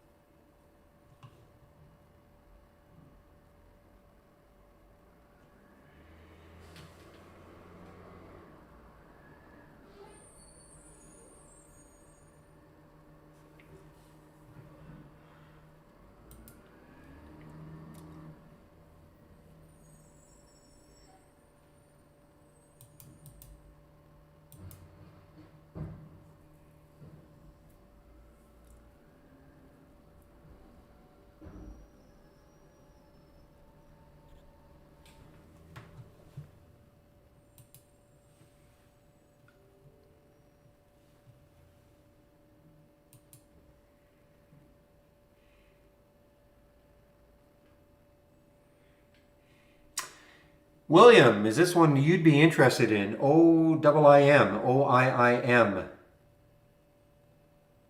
As a short, looks like it's above the channels.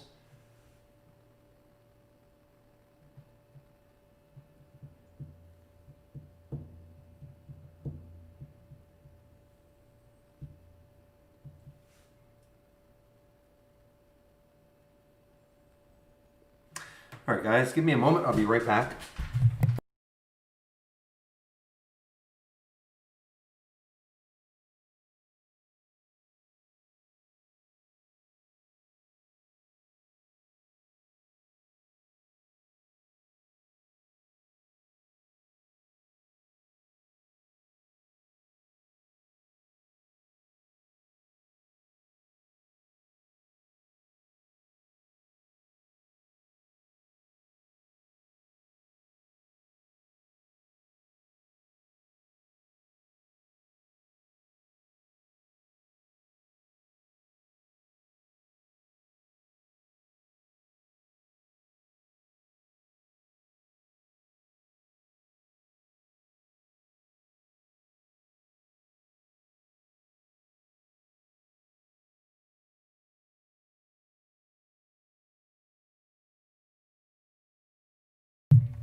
All right, so the SPY is a little bit down. Dow is now starting to fall a little bit. And NAS, so all the indices are now starting to drop somewhat.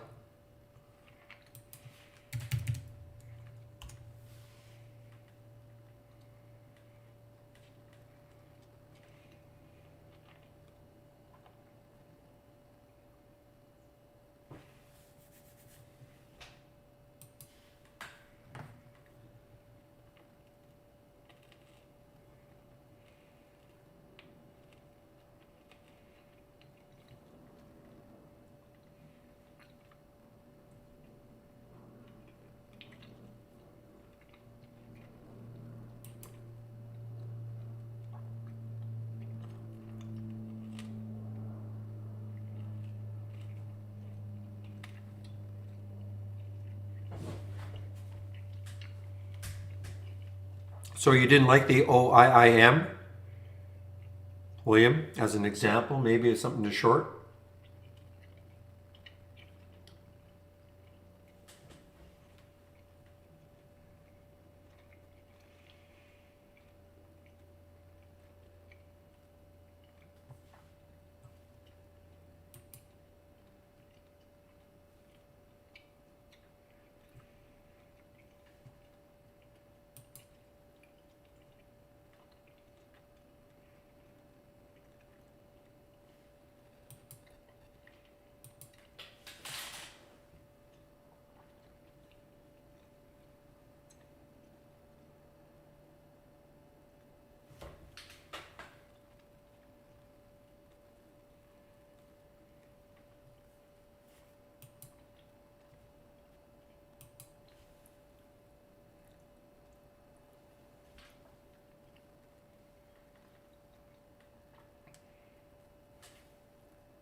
Well, just look, I've got no new alerts for a while.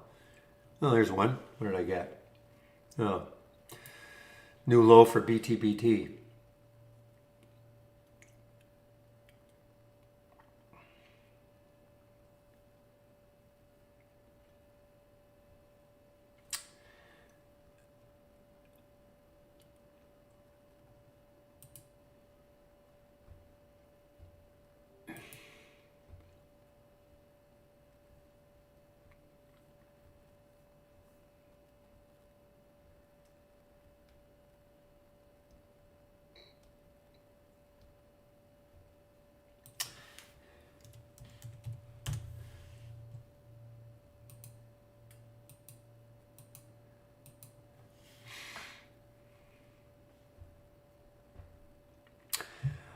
Well, guys, I'm just looking for anything that might. This looks interesting as a potential short here. OIIM, maybe topping out here. If you have TradingView, you'll know that it's above the channels. Oh, there it goes. Maybe. Bit of a spread though, yeah. 6 cent spread for an an $8 stock. That's too much.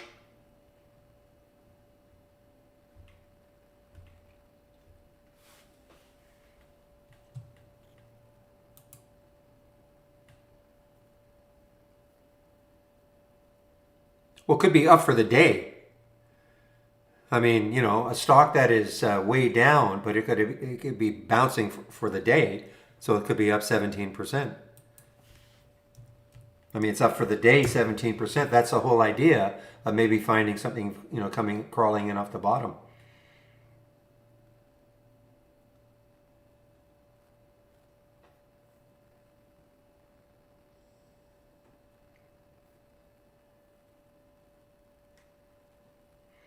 You'd have to look at the filters. I mean, right click on that. I mean, I don't know the bottom recognition. I don't know that one. So right click on it and, right click on it, configure, and take a look at the filters. Click on summary and take a look at the filters that are in place.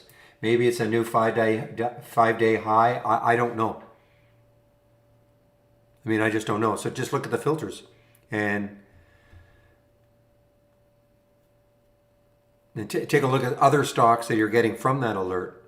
I mean, they're not all going to be incredible, okay? So, but best thing to do is just look at the filters and see why it is meeting the filter requirements.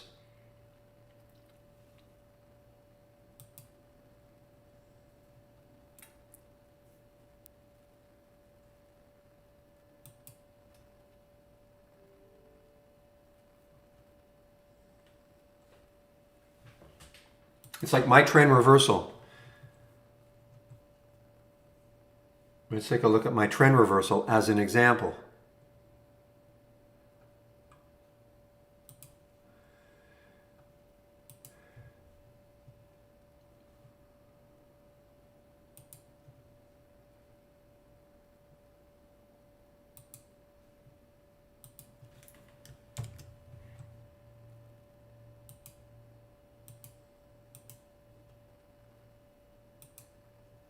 Okay, so are they all going to look incredible? No, but some of them, I mean, all they can do is just meet the filter requirements.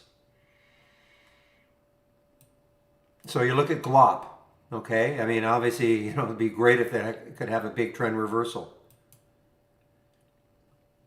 DTI on the weekly chart, I mean, look where it could go. And this is probably more expensive.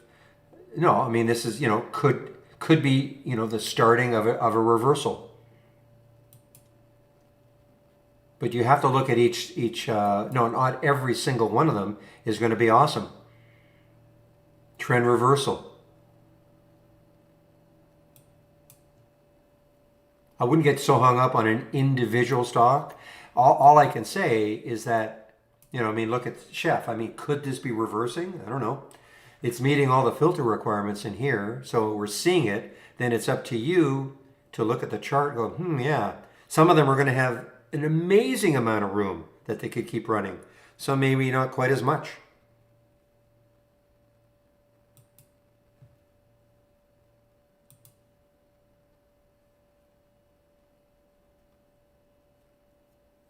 Okay, well, there you go. There you go.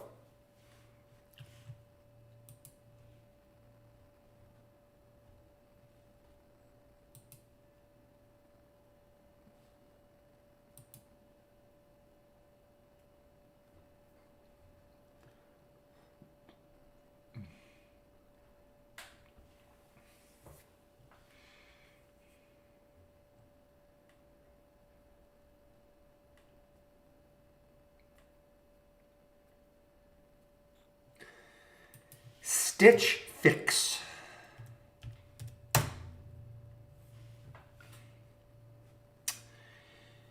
Yeah, what I guess this was earnings right here. Yeah, that was the earnings reaction right there and has not stopped since.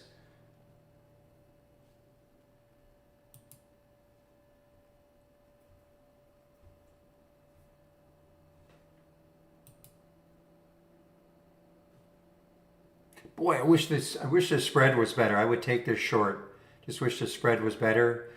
Easy to put a stop, but the spread is not good.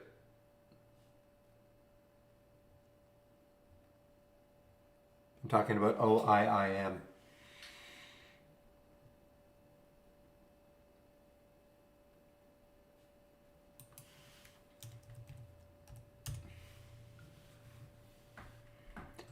Yeah, I'd like to see it take this out. I must have deleted my price alert. 2173 for CYTK, holding nicely in this area.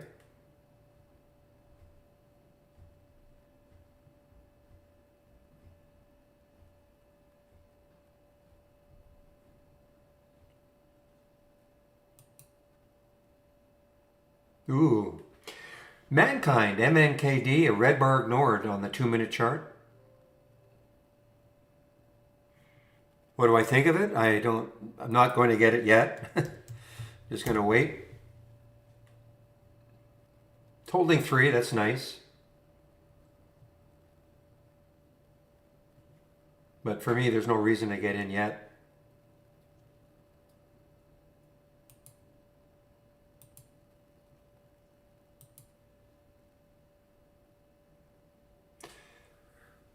You have to download my, you have to download, excuse me, you have to download my scanner, and then you can do anything you want to it. Once you have it downloaded, then right click, configure, and then summary, and then you can make a change.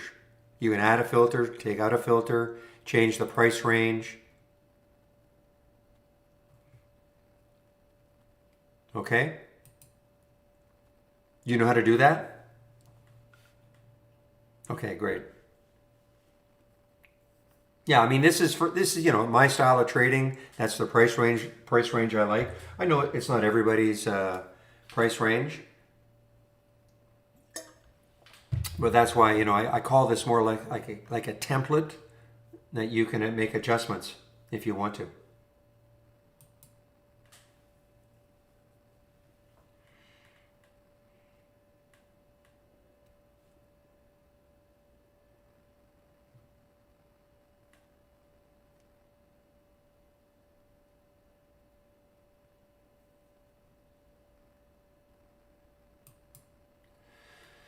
Talk about a snoozer. Look at this DSS. Had a beautiful big pop, came back down, and then just kind of doing nothing. Yeah, a little red candle there, but really doing nothing. After a big surge from 271 up to 317, and it really just did nothing after that.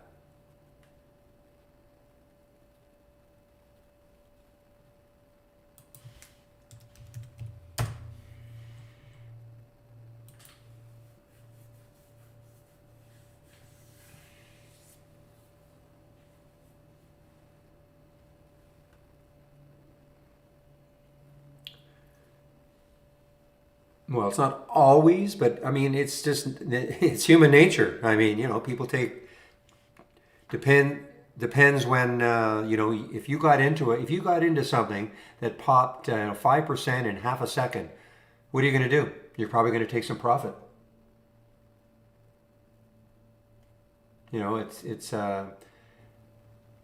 It's become parabolic.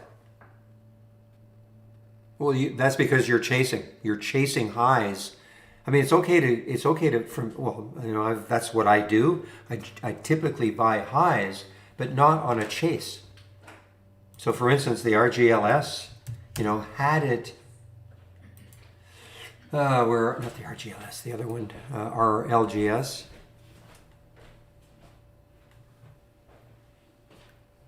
What am I thinking of? RIGL, sorry, RIGL.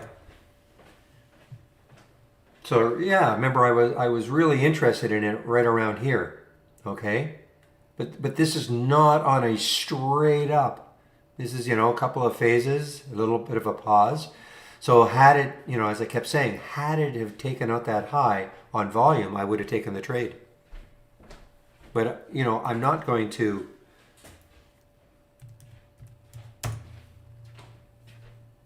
I'm not chasing something like this. A an area that I could have, had I seen it, could have been right here. You know, that little pause with a little red bar. But it sounds like what you're doing is you're seeing something like this and, oh, I'm going to buy it because I think it's going to keep going up. And it could, you know, but more than likely, eventually these things will run out of steam and there'll be some profit taking. Thou shalt not chase, yes.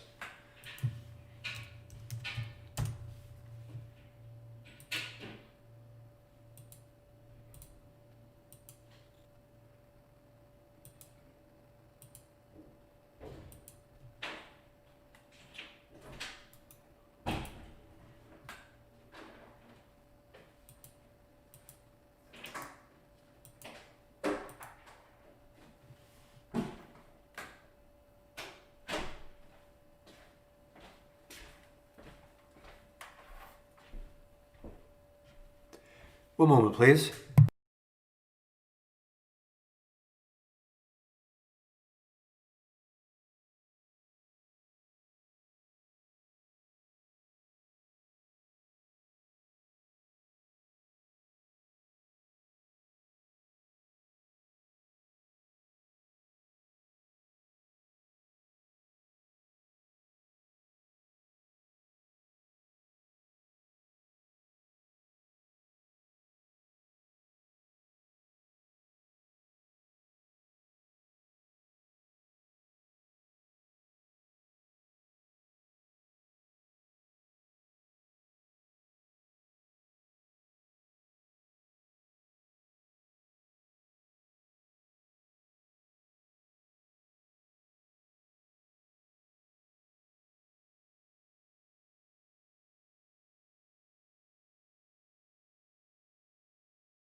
What time is it? Okay, 2:32.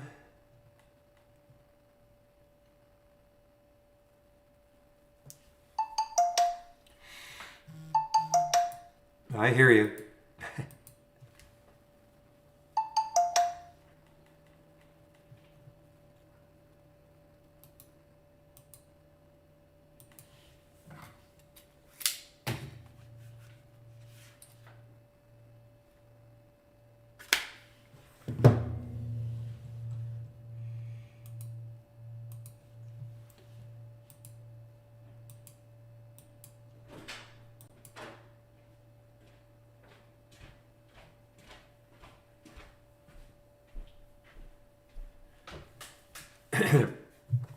One moment, please.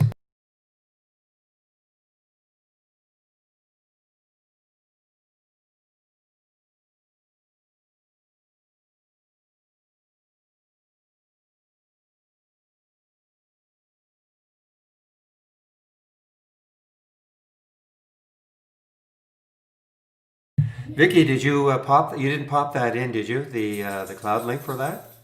What? Talking to me? Yeah. So the position in range just tells you. Oh, I see. Okay. The position in range just tells you where it is, where the stock is in relation to different time frames. So, you know, if I look at TRIT as an example, if you see it all the way over green, it's right at the high of the 5 minute, the 5 day range. You know, right here. This is a visual. It's not quite at the high of the 20 because you can just see a little bit of white there. It's not the high of the year, 3 months. You know, you just, if you see a little bit of white here, that means it's not right at the high. So it's just a visual presentation. You see another one that might be a little. So look at okay, so RDUS. So in the 60-minute range, it's almost at the high. So the range is like, you know, over last 60 minutes. It's right almost at the high. Position in this one here, the position in range, that's the day. So it's not quite at the high because there's the high, 1881. So there's just a slight, I mean, it's hard to see, but it's at the high of the 5-day range, high of the 20-day range. It's a little bit over 50% of in the year range. You know, the last 3 months, it's a high of 3 months. So I mean well, not necessarily. No. There's no hard and fast rule like that. You know, there's no hard and fast rule. I mean, something could be at the lifetime high and it could be a great buy. Okay? It's just that what you're talking about is something that is, you know, one candle after another on the intraday time frame that looks like this. Yeah, I mean, you could buy this and it may keep going up. But, you know, the odds are that eventually, you know, it's going to start pausing. You should start being able to look at topping tails, like look at the tops of these candles, you know, the tail, as I call them, topping tails. So if you start seeing a bunch of topping tails, then you start to say to yourself, this could be topping out. Because again, what did that mean? That green candle right there was green all the way up there. That's where at one point the price was. And the sellers knocked it down to close it there. Okay, so you really have to get used to, you know, reading the candles, the intraday candles, both bottoming tails and topping tails. They can give you a big clue.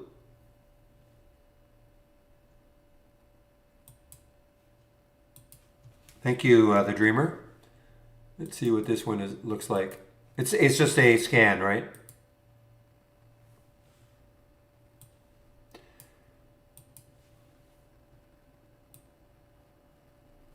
Okay, so there you go.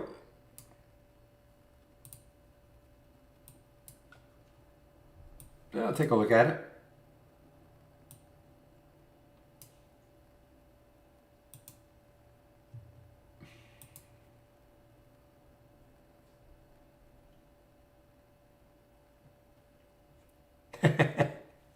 Yeah, just do the opposite of what you think.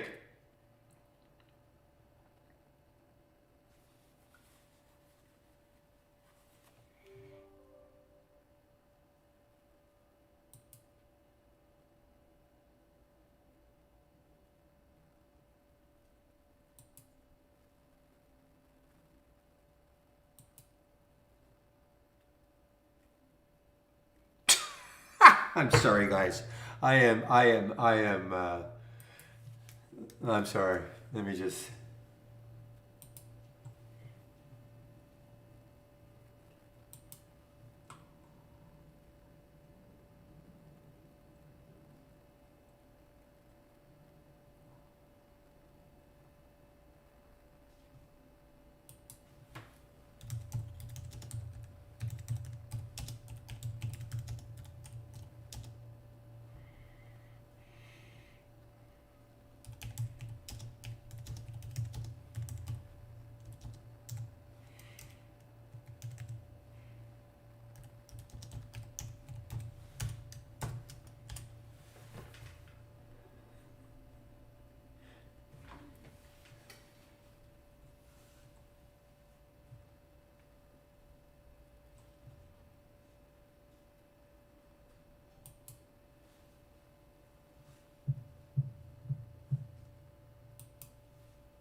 It's already posted, Vicky. You must have missed that. He already posted it. But thank you. Oh, your own changes. Oh, I see. Okay. Okay.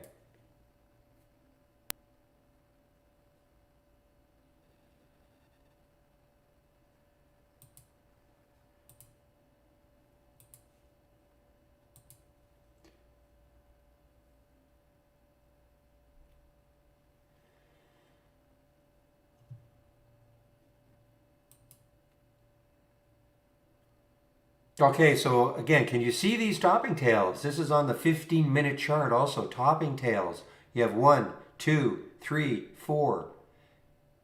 Again, remember, that doesn't mean 100% that this is going to start to fall now.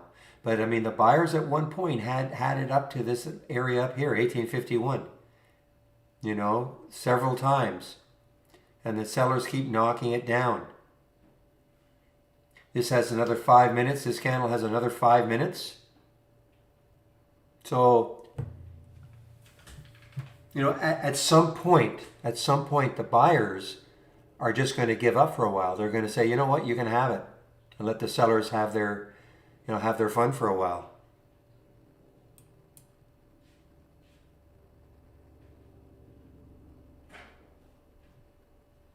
So I mean, this has definitely got me interested.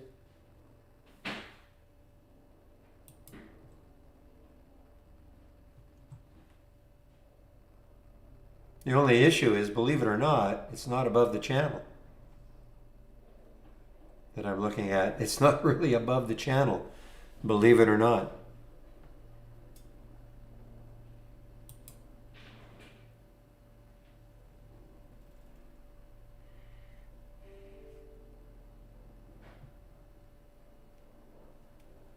That is a big candle.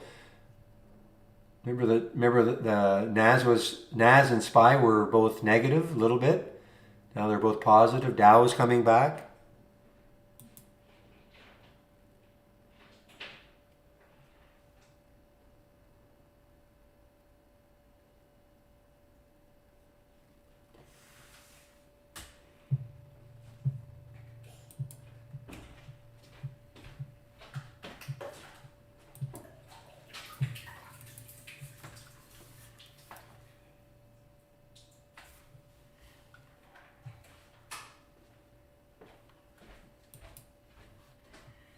Now, the other thing, though, I mean, I would like to see this, even though I don't think this is not really following what the SPY is doing.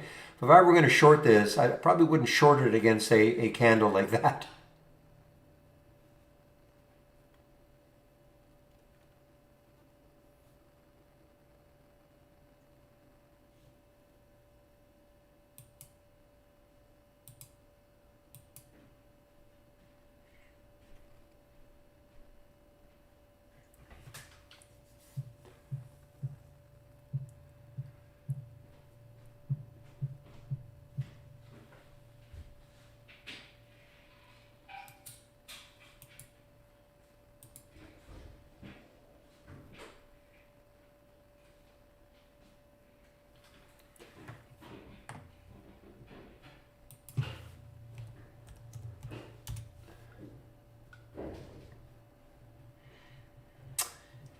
Yeah, well, a lot of exuberance for it, of course. It did break 10 earlier with I guess, I don't know if it's probably not a done deal, but it's a proposed merger between Tilray and this one, Afria,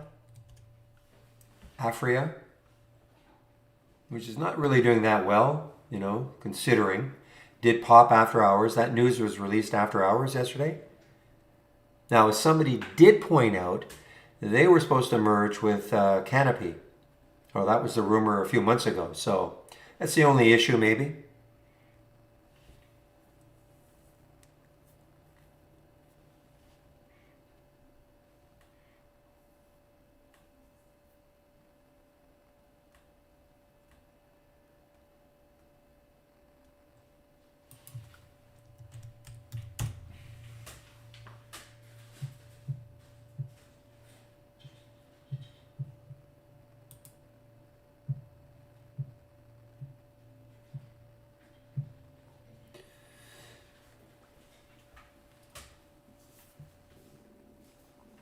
Yeah, I mean, that happened to a couple of people in United Kingdom also, Locutus, I noticed, or I read. I mean, we shouldn't, but that it is pretty anecdotal though. I mean, I think a couple of them had some allergic reactions. I guess what I'm trying to say, I doubt if they're going to stop the whole program because of that. Now, if it becomes more widespread, fine, but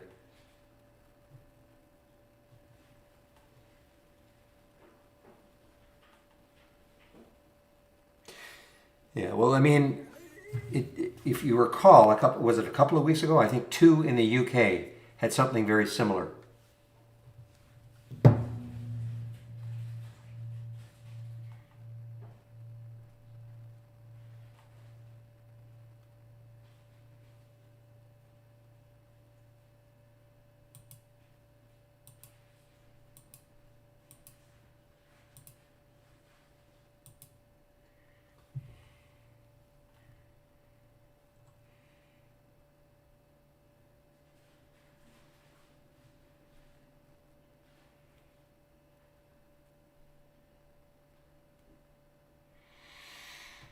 Yeah, you're the second or third person in the room, Ryan, to talk about that.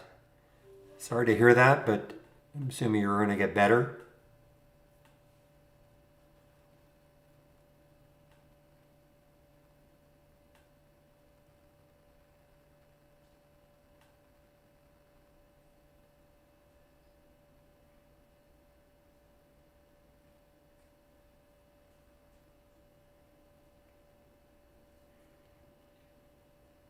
Ooh, I almost shorted Ardus. I was looking at it. It was a bid 1850, 1853, and it just upped at 51.57 now. So I almost shorted it.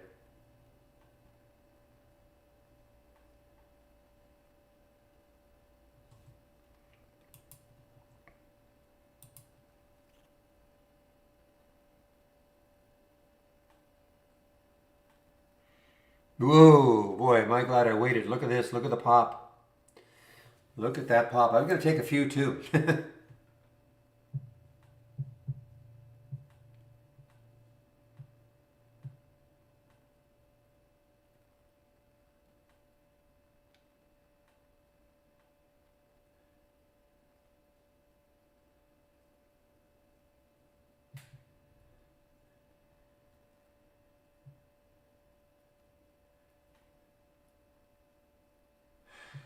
Don't quite understand what you're saying, Ryan, but maybe that's the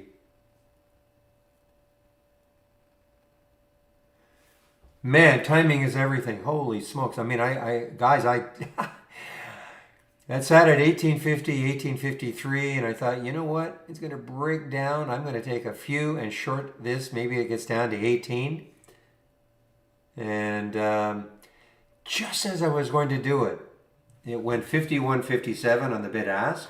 So, immediately I would not do it. And then all of a sudden it just popped. I'm talking about RDUS.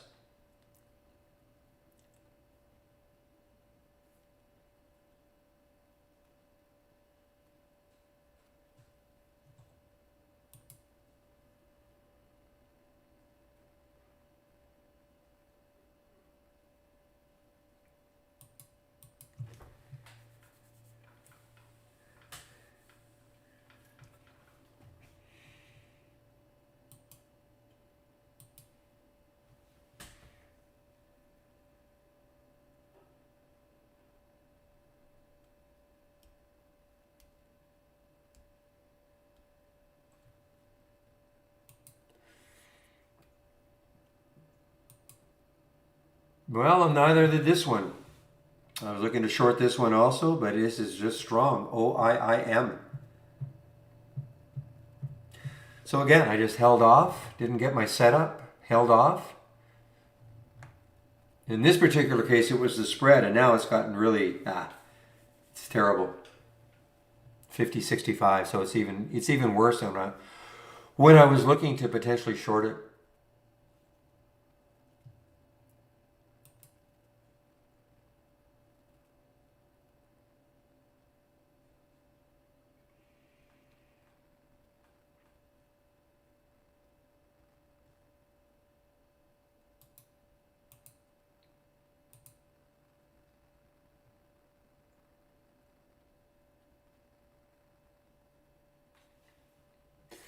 All right, guys, we are getting just mildly political. I know, PJ,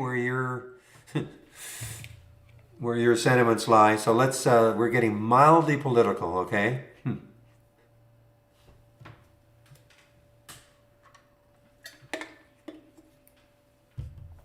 Thank you for taking it that way.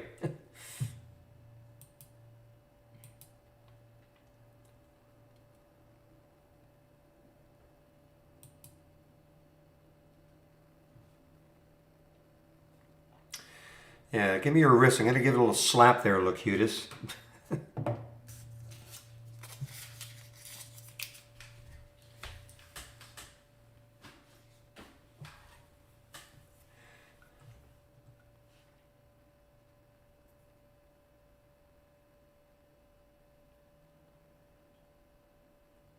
One moment, please.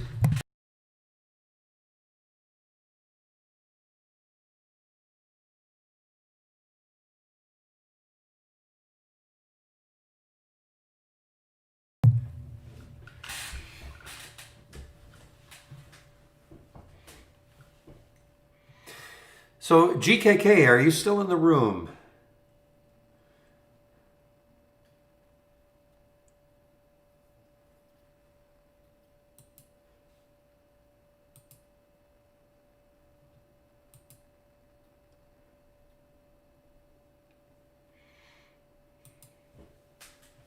Maybe GKK is gone for the day.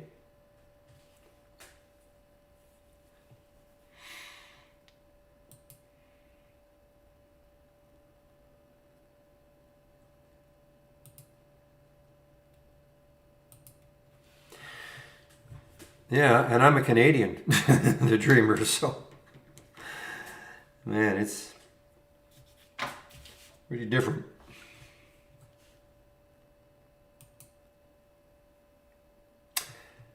Shoot, now look at what it did. And now the spread is not that terrible. William, I should have re-alerted you to the OIIM.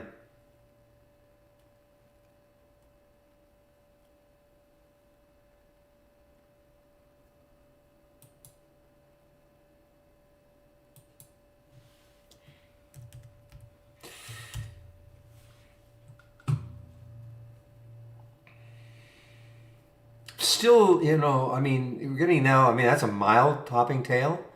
But I mean, we still have all these topping tails in a row now. 1, 2, 3, 4. Very mild, that last one.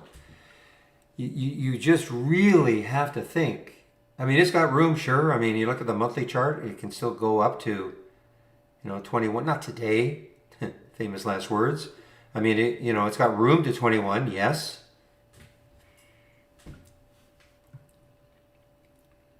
And ostensibly, the news is really good. The fact that it is,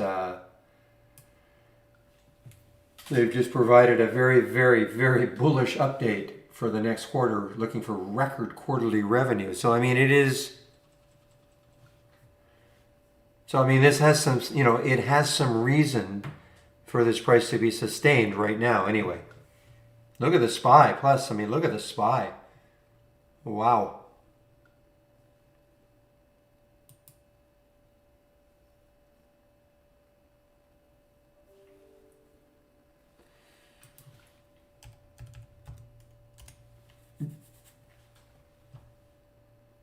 Oh, well, doggone it. Wow, that finally did what I thought it might do, but so I'm going to really watch the Ardus.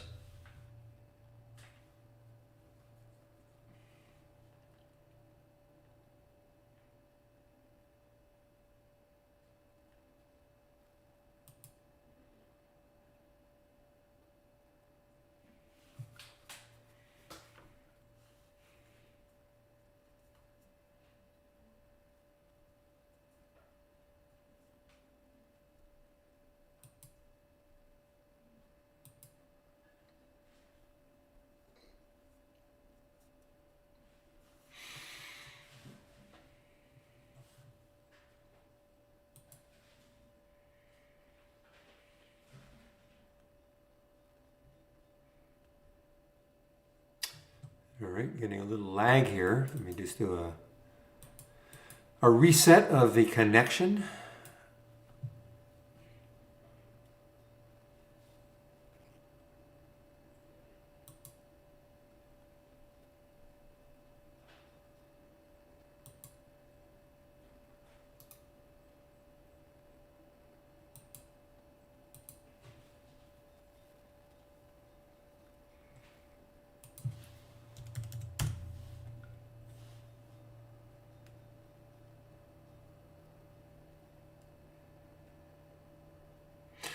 Well, it's certainly having a day today, no question. CDE. I mean, it's had a nice couple of days.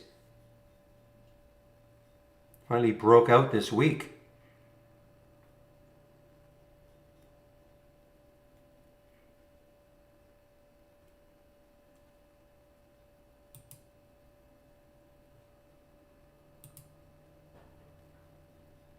I do, yes, Ferdy. Well, typically I have been ever since right after, I think, including NIO. But I get out, I take profits along the way. I don't hang around. I'll even take profits intraday. Sometimes I treat it like a day trade. But it's just been really, really good ever since NIO. Ever since, well, I can pinpoint it exactly.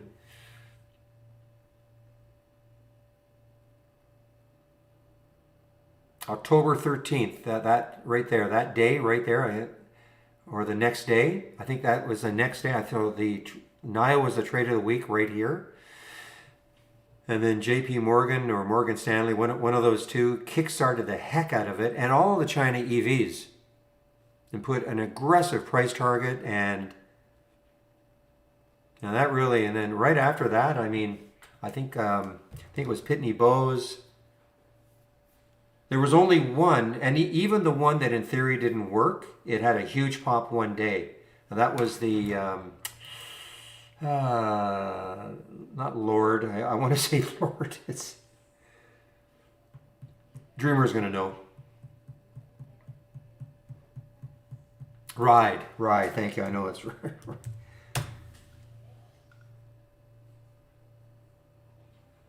I think it might have been even here. Yeah, that day it had a beautiful big pop. Then after that, I mean, a lot of the Chinese, well, not just China, but the EVs got beaten up. But intraday, that was about $3-4 or so.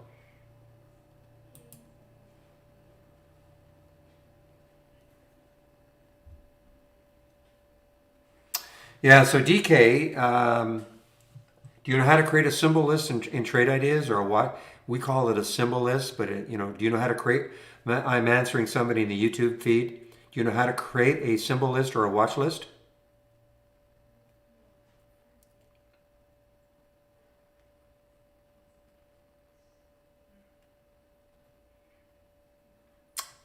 If not, I can give you. Okay, you can. Oh, then it's real. Okay, then create your watch list, your symbol list, and then go into Excel and do just what I'm doing here. Just copy the symbols.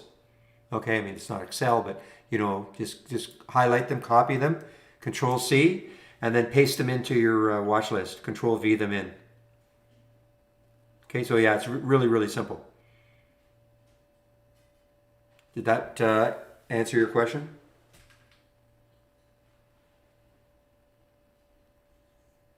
Okay.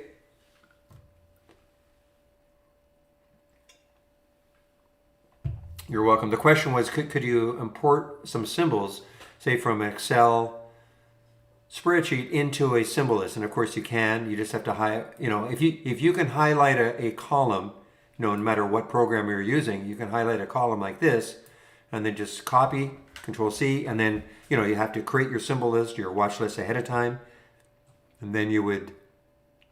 This is scary for me, guys. This is a little bit scary.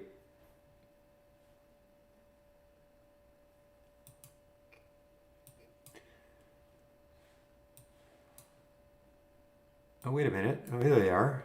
I wonder why I didn't see them. Anyway, then you just go to the list, and it'll probably be blank, and then just paste them in. Thought I lost all my symbol lists.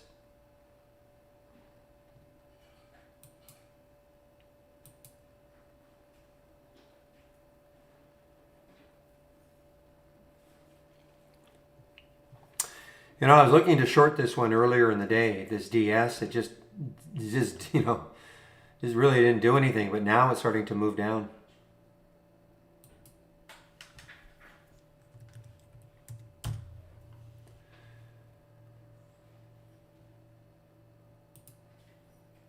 I don't look at ETFs, no. I just prefer individual stocks. So if you ask me why, no reason. I just prefer individual stocks more. You too, the dreamer. I'm not leaving, actually. This is going to be bonus time.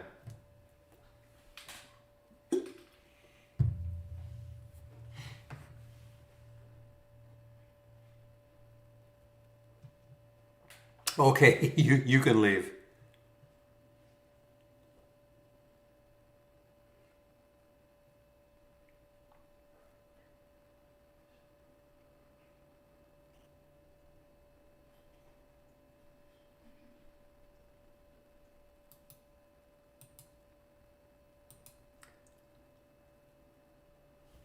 There are no webinars this week and next week.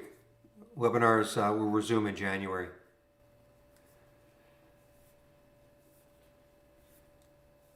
Peter, well, I mean, most brokers allow. Well, I shouldn't say that. I don't know. I mean, I know Interactive Brokers. Most brokers will allow you to short a penny stock, or does Fidelity not? I don't know if Fidelity doesn't. Interactive Brokers definitely. You can short penny stocks. Other than that, I mean, I don't have an overall answer for that. I think somebody said Fidelity doesn't let you short stocks under 5, or I think I did. Did I hear? Did I read that some post earlier? Not today, but earlier or sometime last week. Certainly, Interactive Brokers allows you to short penny stocks. But if you ask me some other broker, I can't tell you because I probably won't have any. I probably won't have any experience. Okay, well then it's not Fidelity. It might have been. There was some broker that I think had a rule you can't short anything under 5. So it's not, obviously it's not Fidelity.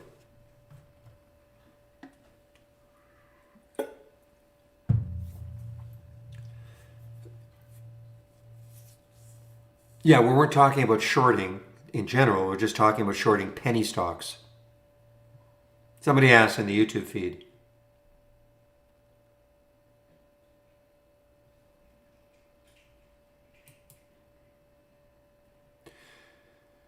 So how do you short?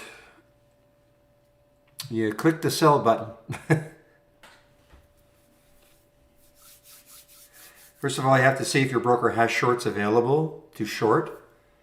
And if they do, that's about it. Yeah, then you say, look, watch, I'll do it. Right here, I'm going to do it. I'm going to short 500 shares. There, I just shorted 500 shares of MTA. Okay. You just press the big sell button. Now, every broker is different. I mean, this is within Brokerage Plus.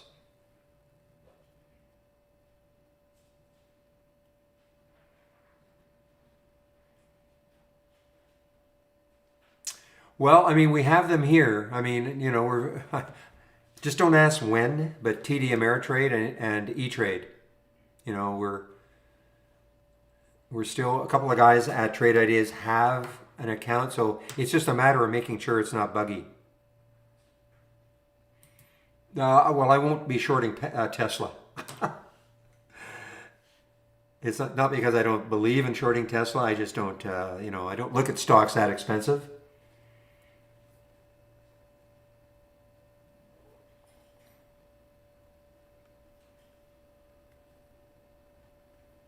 You just have to flip around in your mind. I mean, most people, like, what is shorting? Well, what is buying a stock?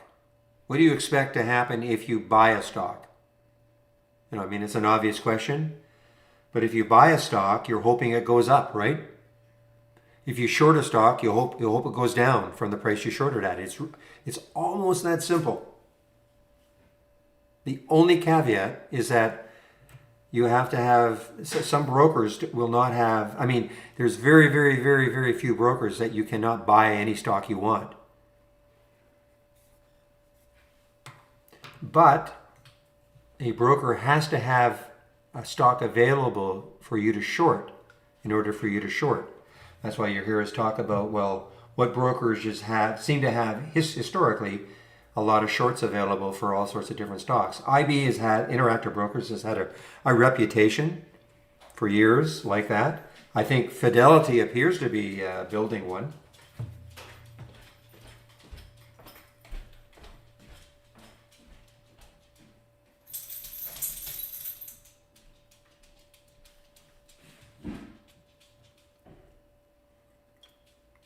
And then if I want to cover it, I just buy it. I would just buy it. I just flatten out, get out of the trade.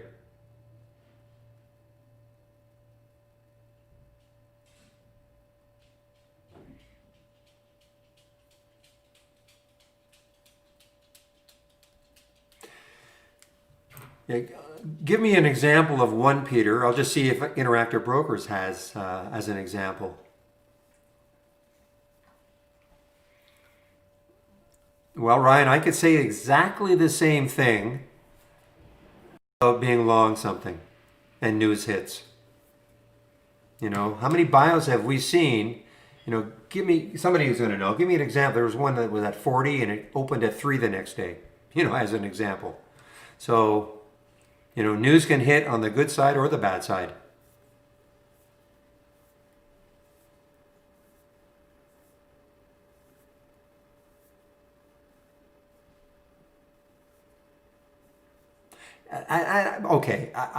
I will agree, but the thing is that that is so incredibly rare. Everybody always cites the, you know, well, you could have infinite losses if you short something. Yeah, in theory, but I mean, in practice, you know, it's just not long. You know, you're sitting in front of your computer. It's almost impossible for that to happen. You know.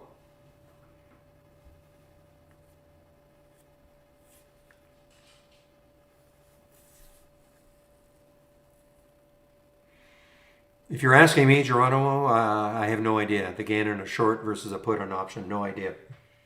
I've never, or well, I shouldn't say never, but I can't remember the last time I did an option trade. It's years and years and years and years ago.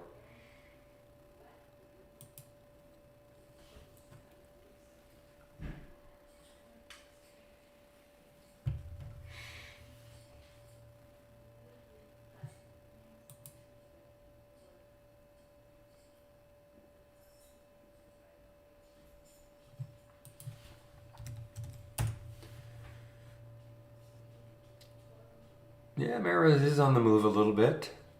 I'm all out of it now. Completely out of it. Kind of been eyeballing that XNet.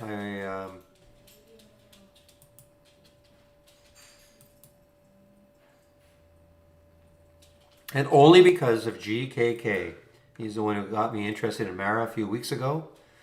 And now he seems to be more interested. He's out of the Mara, he said, and now he's sort of interested in this XNet. The only issue I've got is it is a China stock, but I guess it shouldn't matter.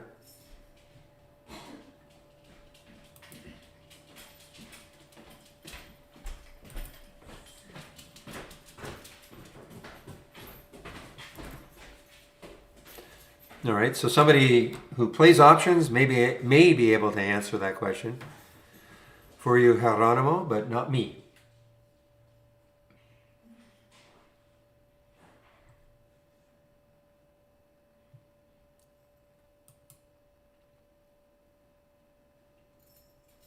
Now it's starting to move down. I've missed my entry, I think, if I wanted to short this.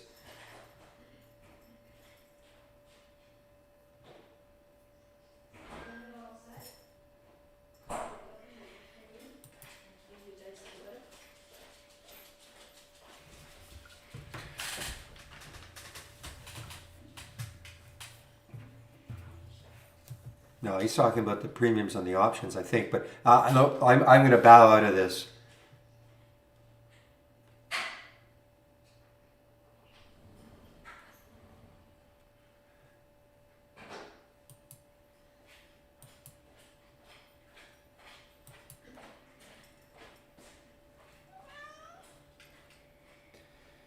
We have somebody who's hungry. Just a minute.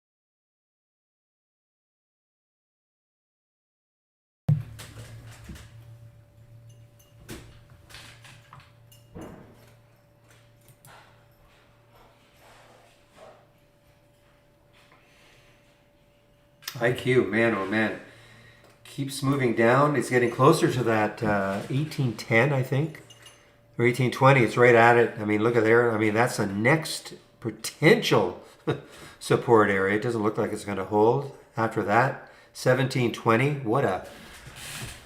Almost straight down morning or day. After hours, and I guess the financing pre-market moved down. Market opened. The only one little pop here on the 15th, and after that, pretty steadily down.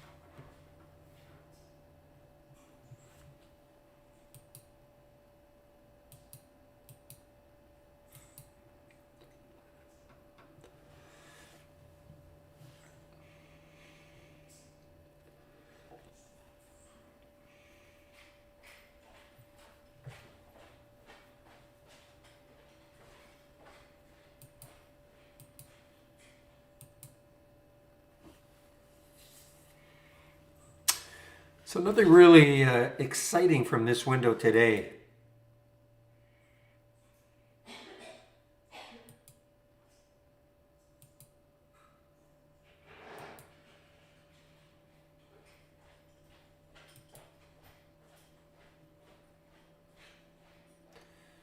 I think it's Vuzi, not bad, but nothing really, really exciting. I mean, we've had some, so, get days like that, I guess. Obviously you do.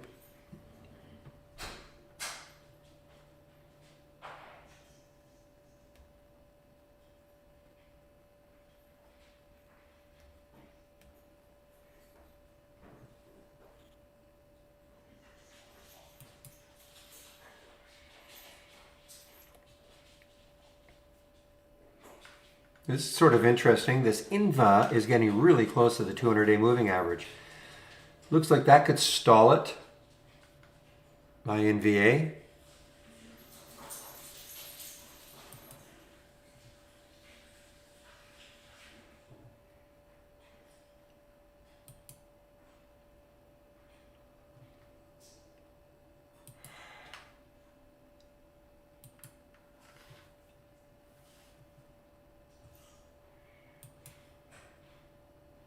No, AWH starting to move again, but not a really, I mean, when I say not good looking charts, I mean, look how spotty this is. I mean, look how kind of choppy, little gaps, even on the fives, little gaps, a little bit smoother on the 15s, but still. Now, you talk about a potential void to fill. We talked about this one earlier. 546, 540.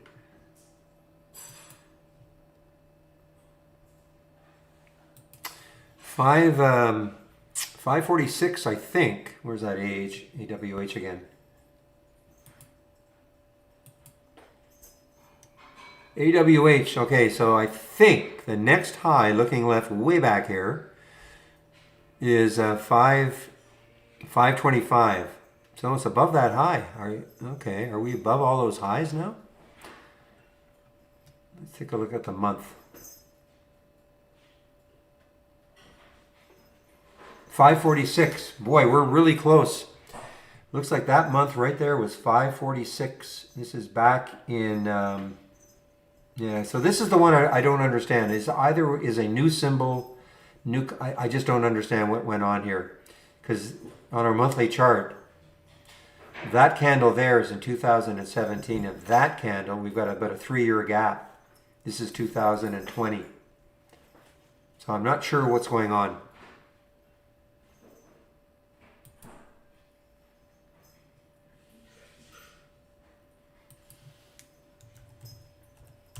Don't think it's broken. Yeah, I still have my alert set up here for CYTK.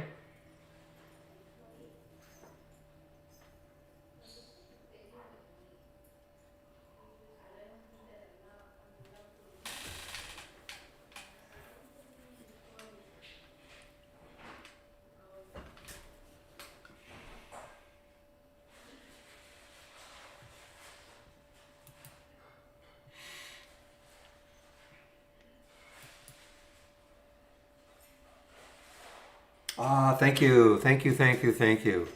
I knew there had to be some.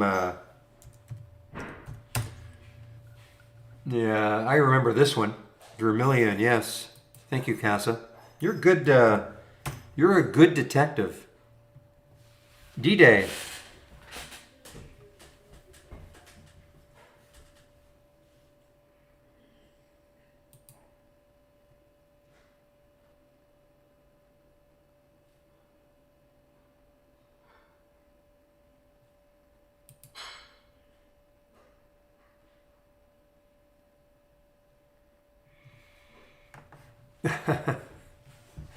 Well, again, we don't trade options. We have option, as you know, we have option filters, but we don't actually trade options. So Sean, though, one of our traders, he's a big options trader. So you'd have to get in line.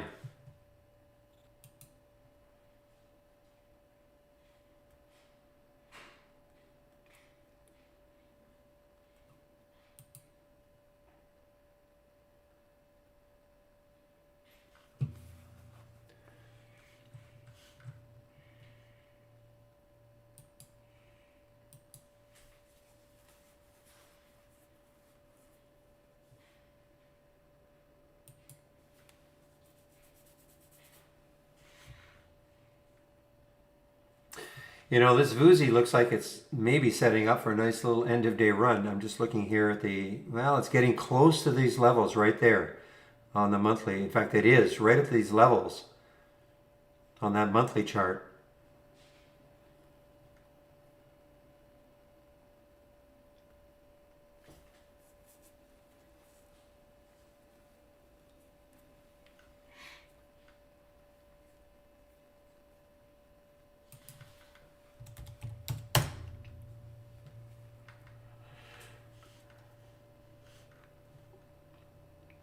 It looks like Bitcoin's at the high right now. There's GBTC. Yeah, you know, I miss my short on Ardas. I wanted to get it up in this area right here. But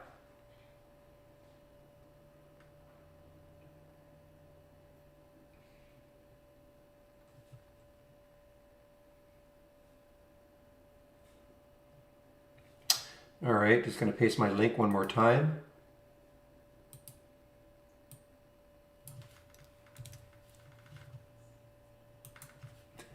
Nice one, Mike.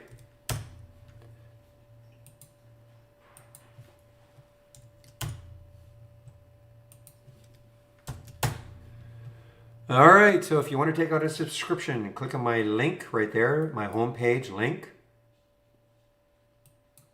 And there's a promo code that you can use right there. 15% off the first month only, or the entire year.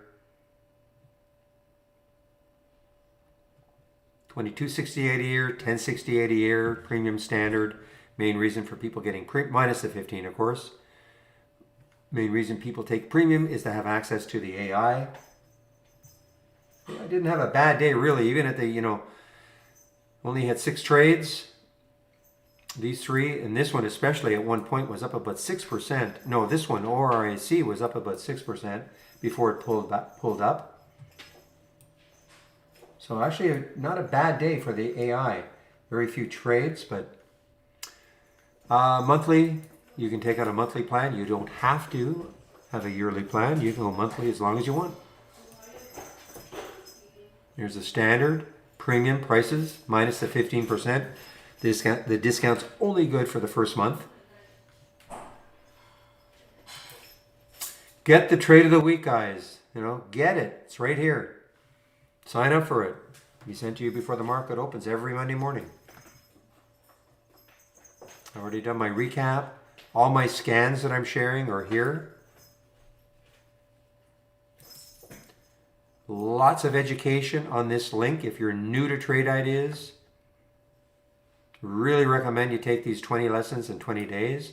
Of course, you don't have to take 20 days to do them, but all sorts of just going over the basic features of trade ideas, okay? Top lists, alert windows, multi-strategy windows. More education. YouTube feed, our Trade Ideas YouTube feed from 12 to 1, Q&A every, Monday to Friday. The webinars will not start until January, so we're taking almost a 2.5 week hiatus from the webinars. But when we get back to our schedule, it'll be Monday to Thursday at 5 o'clock Eastern Time. More educational videos, ebooks, so lots of information from my homepage.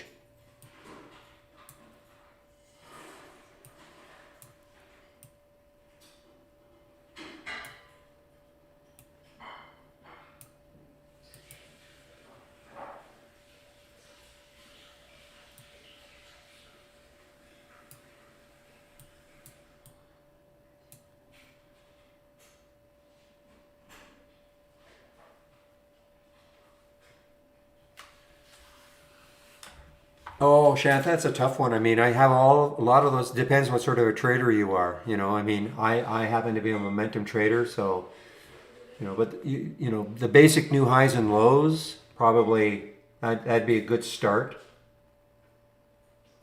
I was asked like, what is the best scan or what I like the most. What you see, I mean, momentum. I got my momentum and these two right there. This is more. This is from my watch list, so that's not part of the scans. But this is the basic new highs and lows, and this is momentum. So those two, I guess, I certainly pay attention to most. But that's just me. It doesn't have to be.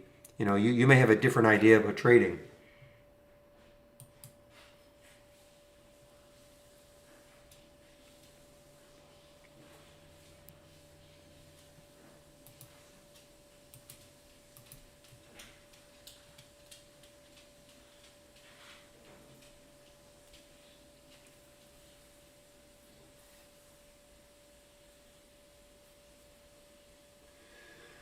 Today I just feel like it, Rob. Don't get used to it.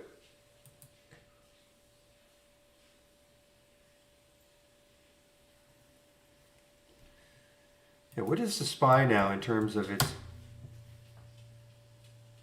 There we go. So 370.91. So we're almost at the all-time high. It took that out just a little bit earlier today. I guess SPY 400, not that far off.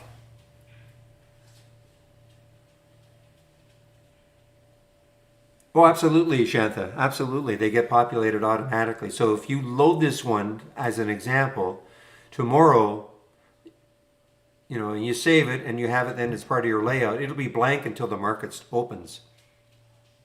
And then once the market opens, you'll start getting alerts. Because it's all based on, tomorrow, we don't know what stocks are going to meet these filter requirements and then make a new high. And so that's how it works. So the bottom line is, yes, they get populated. Well, they get populated automatically. Yes, I mean they're all real-time alerts.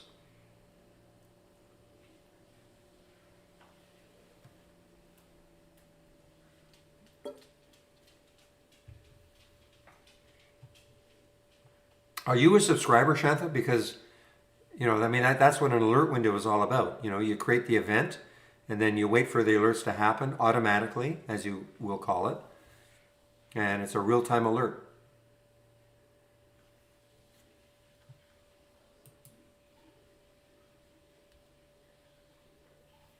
This is an example of a non-trending stock. Even though overall this looks like an interesting stock to maybe hold, but look how non-trending it is intraday. And I'm talking about the STRL. Got all the way up to 2069, back down to 1984. But just, just hard for me to look at these sort of charts with these bottoming tails and topping tails and all the different time frames.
Boy, IQ continues down. It'll be interesting to see what happens tomorrow. It's now down, through what could have been support.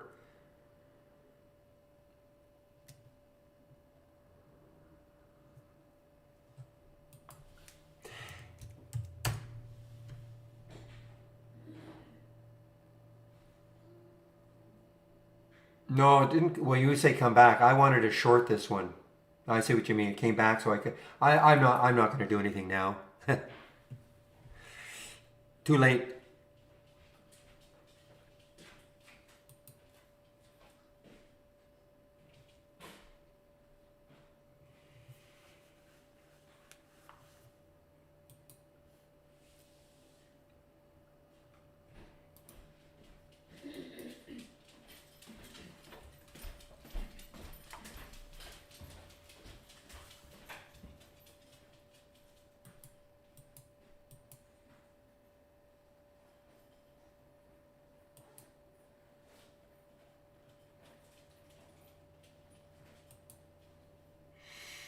So again, guys, let's take a look at the look at Dish again. This is why use the AI like a watch list. Look what happened. The entry was 3302 on a short. Okay, there it is, 3202, 3302 on a short. It started to move down nicely, but then it popped right back up. The AI got out basically at a neutral, got out at 3302. Didn't mean you had to stop watching it, because look what happened afterwards. So yes, it popped up and then it got back down. If you say set a price alert at 3302 again, look what happened afterwards. So just one moment, please.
All right, I'm back.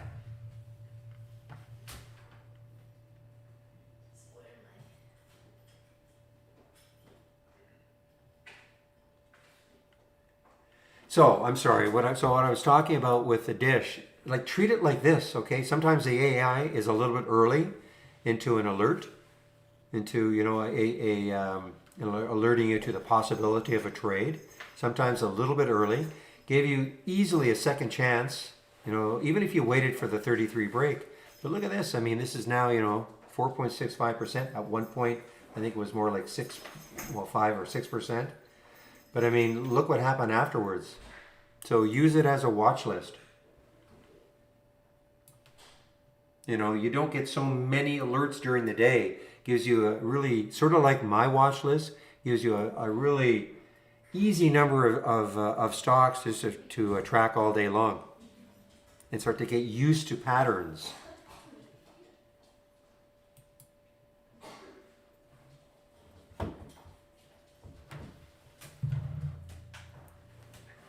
A lot of activity right behind me.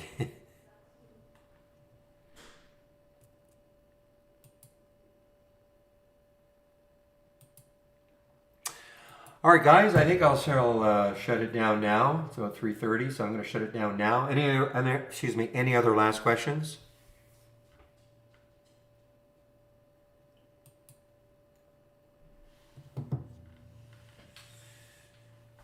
See any going once, going well. Let's take a look at the EOLS. Yikes is right. So that got halted on the way.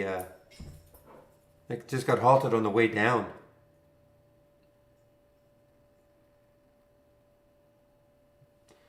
That's a big yuck if you're in this one, yeah.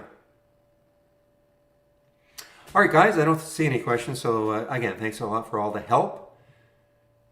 I'll open the room tomorrow at 9 o'clock Eastern Time. So have a great evening, and we'll see you then. Bye-bye.